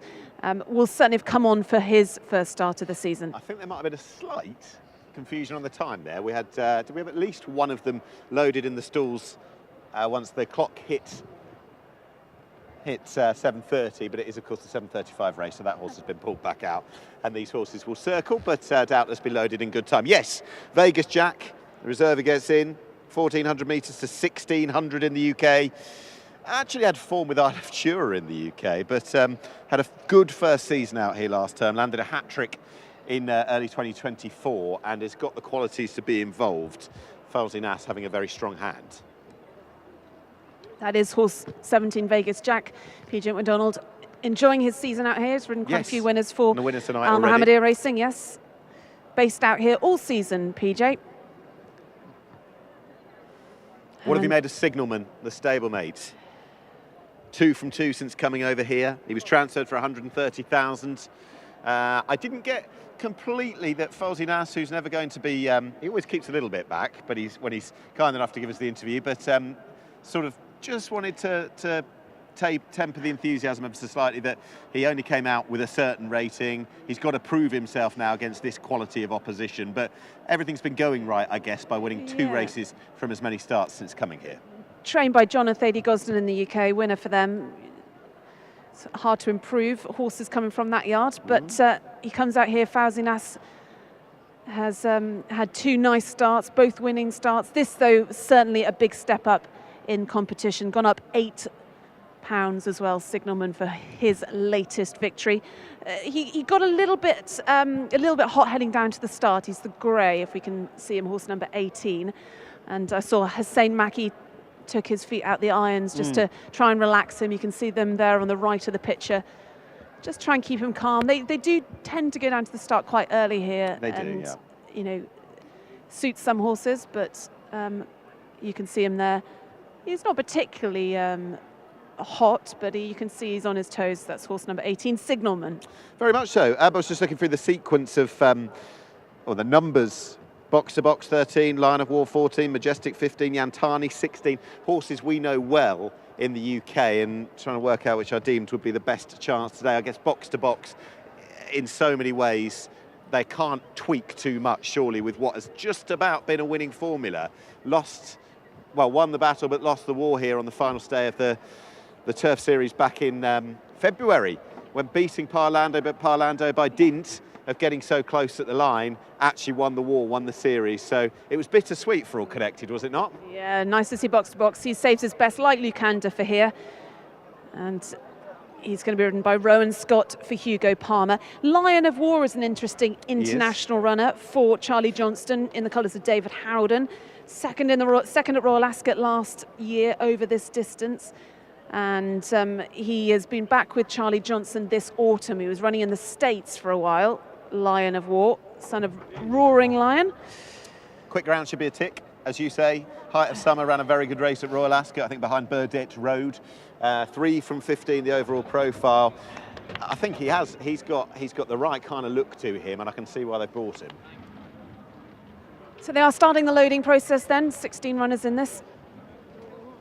That's Majestic for Jack Shannon. We haven't talked much about Majestic. First run in Bahrain for the trainer. David Probert takes the ride on this one. Twice a winner. Consistent as well in handicaps, and will like these conditions. More footballing success. We've had Sir Alex Ferguson, Michael Owen and Steve McManaman, and the colours now of Harry Nick Shannon. Redknapp as well. Harry Redknapp, I say it has been a footballing bonanza here in the last few years or so, but this will be the second of the 2 Turf Series races. This is for the middle distance performers. Who wins it? Vegas Jack. Oh, I'll tell you what, okay. You're going to go for a local winner. I'll give you box to box, let's see. Best of luck, Darren Owen with the call. Vegas Jack goes in. 2,000 metres in front of them. Stand by. And they're racing.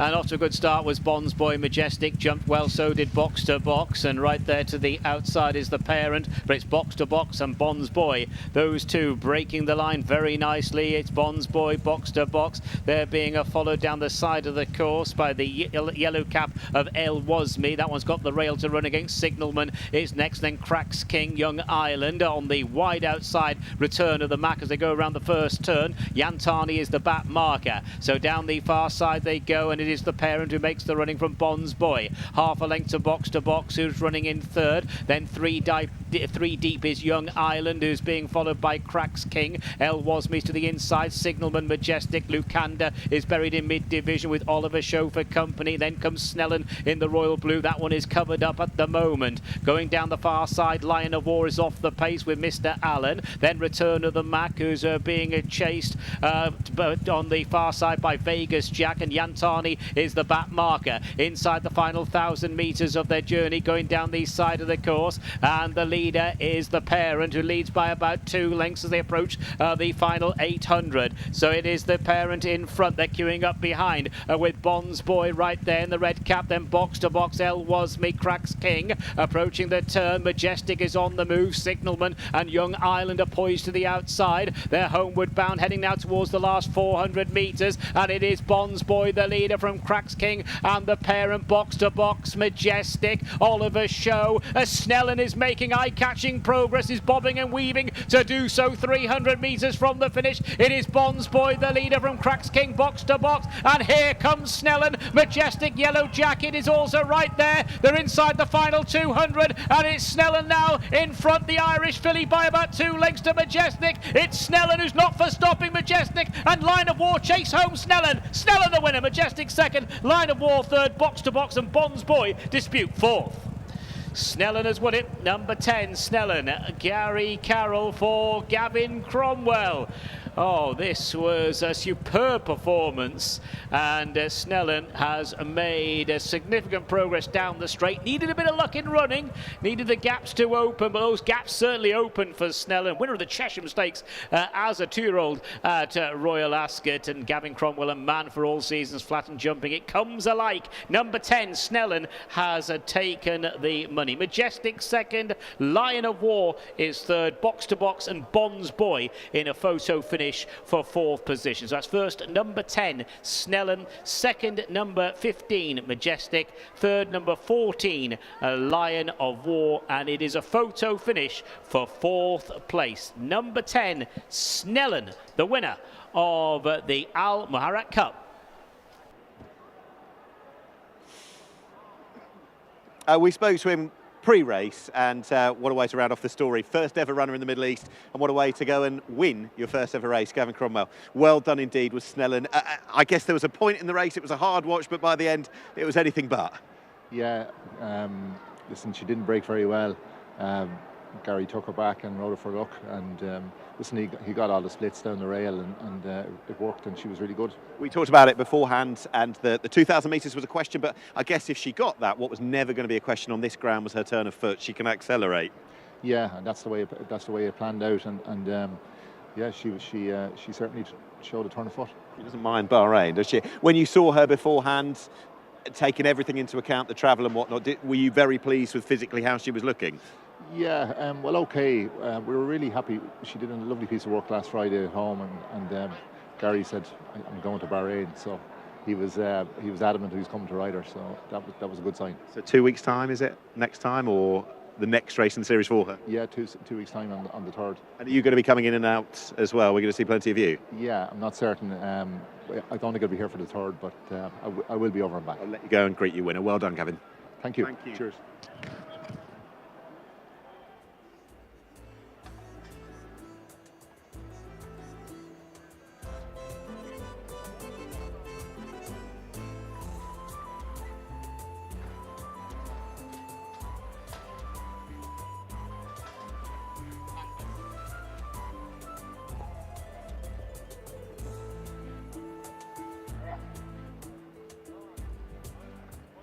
Okay.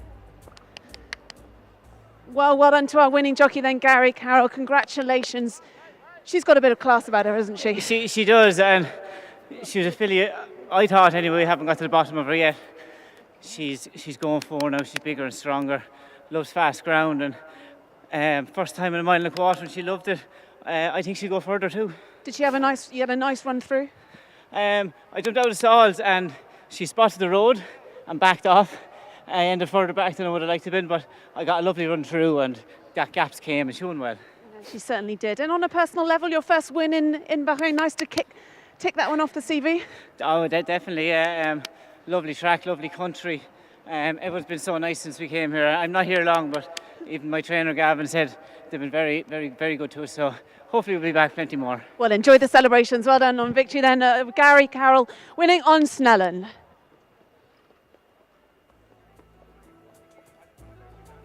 Yeah, that really was an excellent performance from a filly who's long since had the class. We've known that since she dazzled on the Royal Stage at Ascot as a 2-year-old.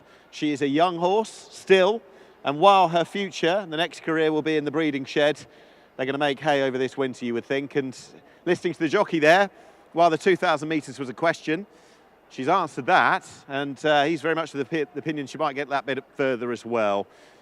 Gavin Cromwell, typically understated, but what an operator he is, and we've seen his brilliance, whatever the code, jumps or flat in the UK, Ireland, everywhere in between, but yet to see what he could do on the Middle East stage.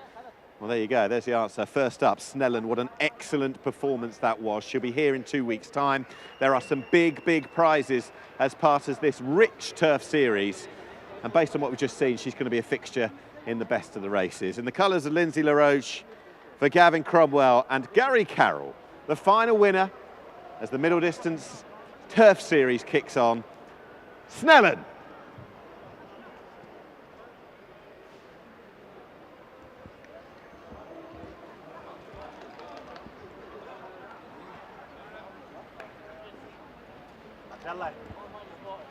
شلون حول ذي شلون حول ذي شلون تخليه يحولها شمالي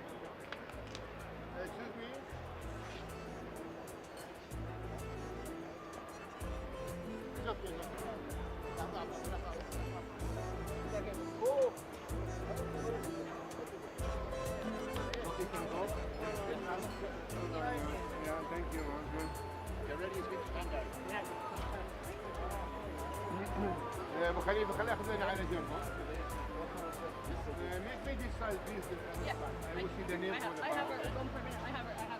for Muharraq Cup. Thank you, ma'am. حطيت بدلت الانجل هنا.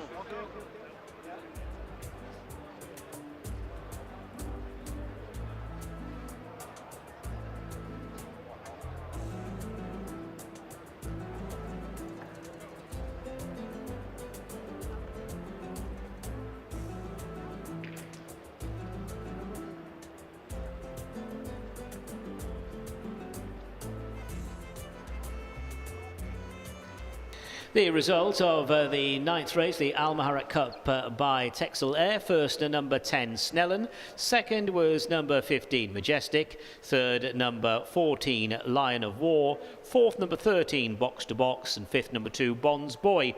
The distances 1 3/4 lengths and the same. 1 3/4 lengths and the same. And the official time of the winning horse, 2 minutes 02.31. 2 minutes 02.31.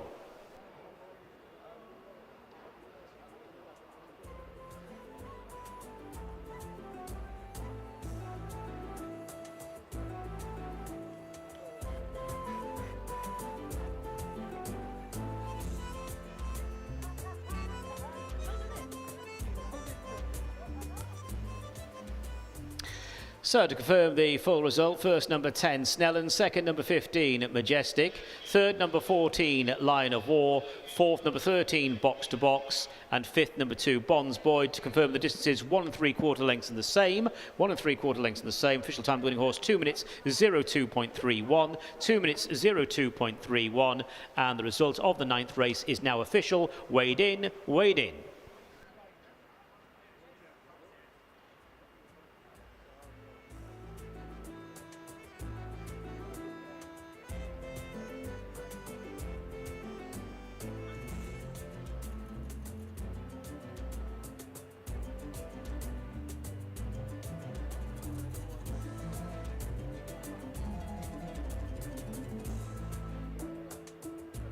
So we come to the final trophy presentation of the evening. This for the Maharraq Cup by TEXEL, and we welcome up George Chisholm from the sponsors TEXEL to present the trophy. Well done to connections of Snellen. Well done to winning trainer Gavin Cromwell, winning jockey Gary Carroll, and Gavin receiving the trophy there on behalf of winning owner Lindsay LaRoche. Snellen, the winner of the Maharraq Cup by TEXEL, our second Bahrain Turf Series race of the evening.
Well, what a thrilling way to kickstart the Bahrain Turf Series calendar.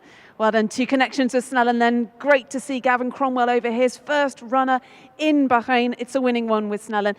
Nick, how do we reflect on the evening? I suppose the first Turf Series race, first 4 home were locally trained. Yeah. The second Turf Series race, the middle distance horses, first 4 home were international runners. Yes. So it is even Stevens after the first fixture. Yeah, we might get a little bit of less sort of feast and famine as it progresses, but I thought it was great. I thought it was an excellent ride on Swift Asset over on that far side, a horse that's got a lot of brains and speed. We saw that in the UK, but if you're in lane 2, stick to it over on the far side.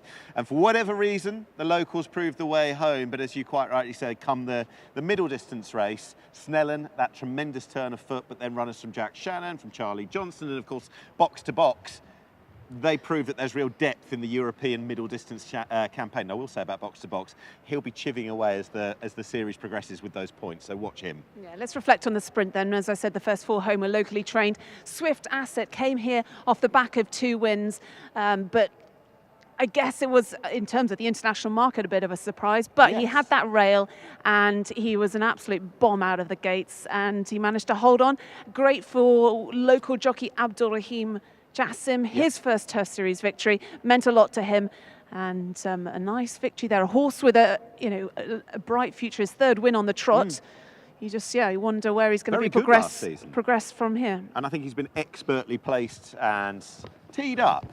A campaign there by Jabbar Ramadan, who we know is extremely good here. He's won big races here. He's won big races across the Gulf over at Meydan as well. He's quite self-deprecating, isn't he? He's quite humble when it comes to passing on the praise.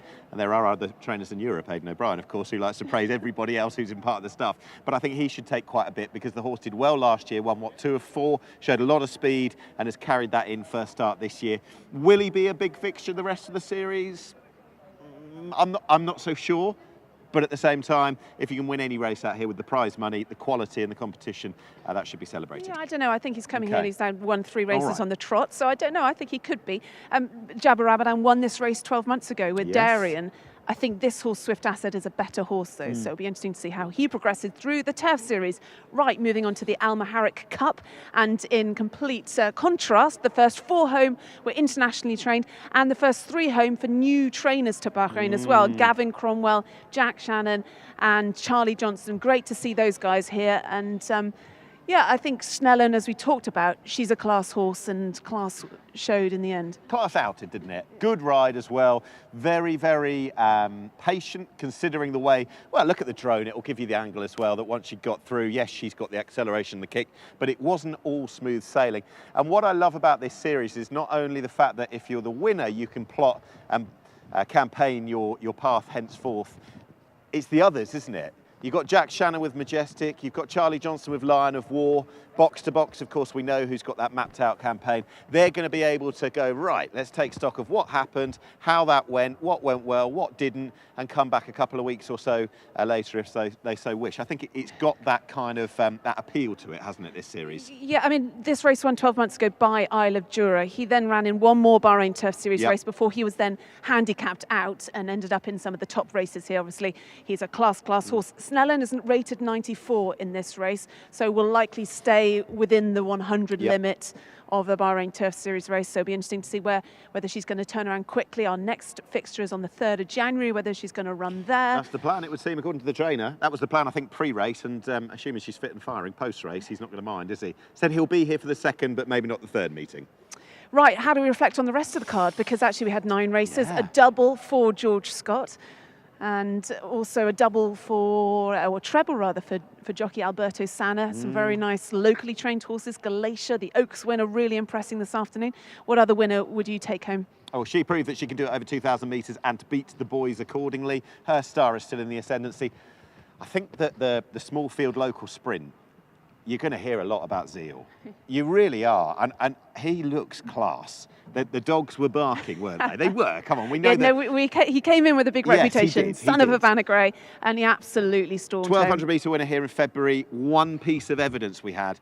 We knew that the standard was pretty reasonable that he had to shoot at, but over 1,000 metres, first run for 10 months. He's class, he's got brazen speed, and he was well on top at the end of that race. Yeah. So remember the name Zeal. Right, what about George Scott's 2 then? Watch My Tracer and Touch the Moon, 2 winners for Daniel Muscat. George Scott's got a team of 5 horses over here, 4 running this evening.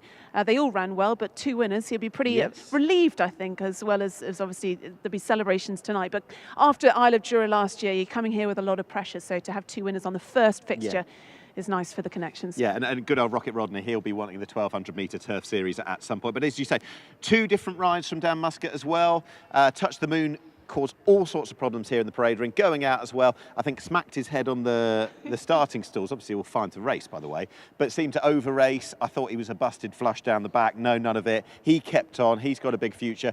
And Watch My Tracer, that horse who had to get through a gap, he showed that he gets the trip absolutely fine. He's very good on this kind of turf as well. And I think George Scott's going to be really heartened. I imagine it was a bit of a weird feeling coming out here without Isle of Jura, but it's a good one when you've got horses like them coming out and strutting their stuff like that. Yeah, you know, Watch My Tracer's looking likely to be lining up for some of the big mile races to come. Methec Mile, and he's got Phantom Flight as well. He's coming out purely for those big premier races here. Right, I hope you've enjoyed our coverage. I have. And I've enjoyed the racing. The coverage, Don't know. Has been fantastic racing this afternoon, this evening. The 9-race card, and of course the big 2 right at the end of the evening under the glittering floodlights. The Bahrain Turf Series, though, will be back. We'll be back here on January the 3rd, and we will see you very soon. Thank you for watching.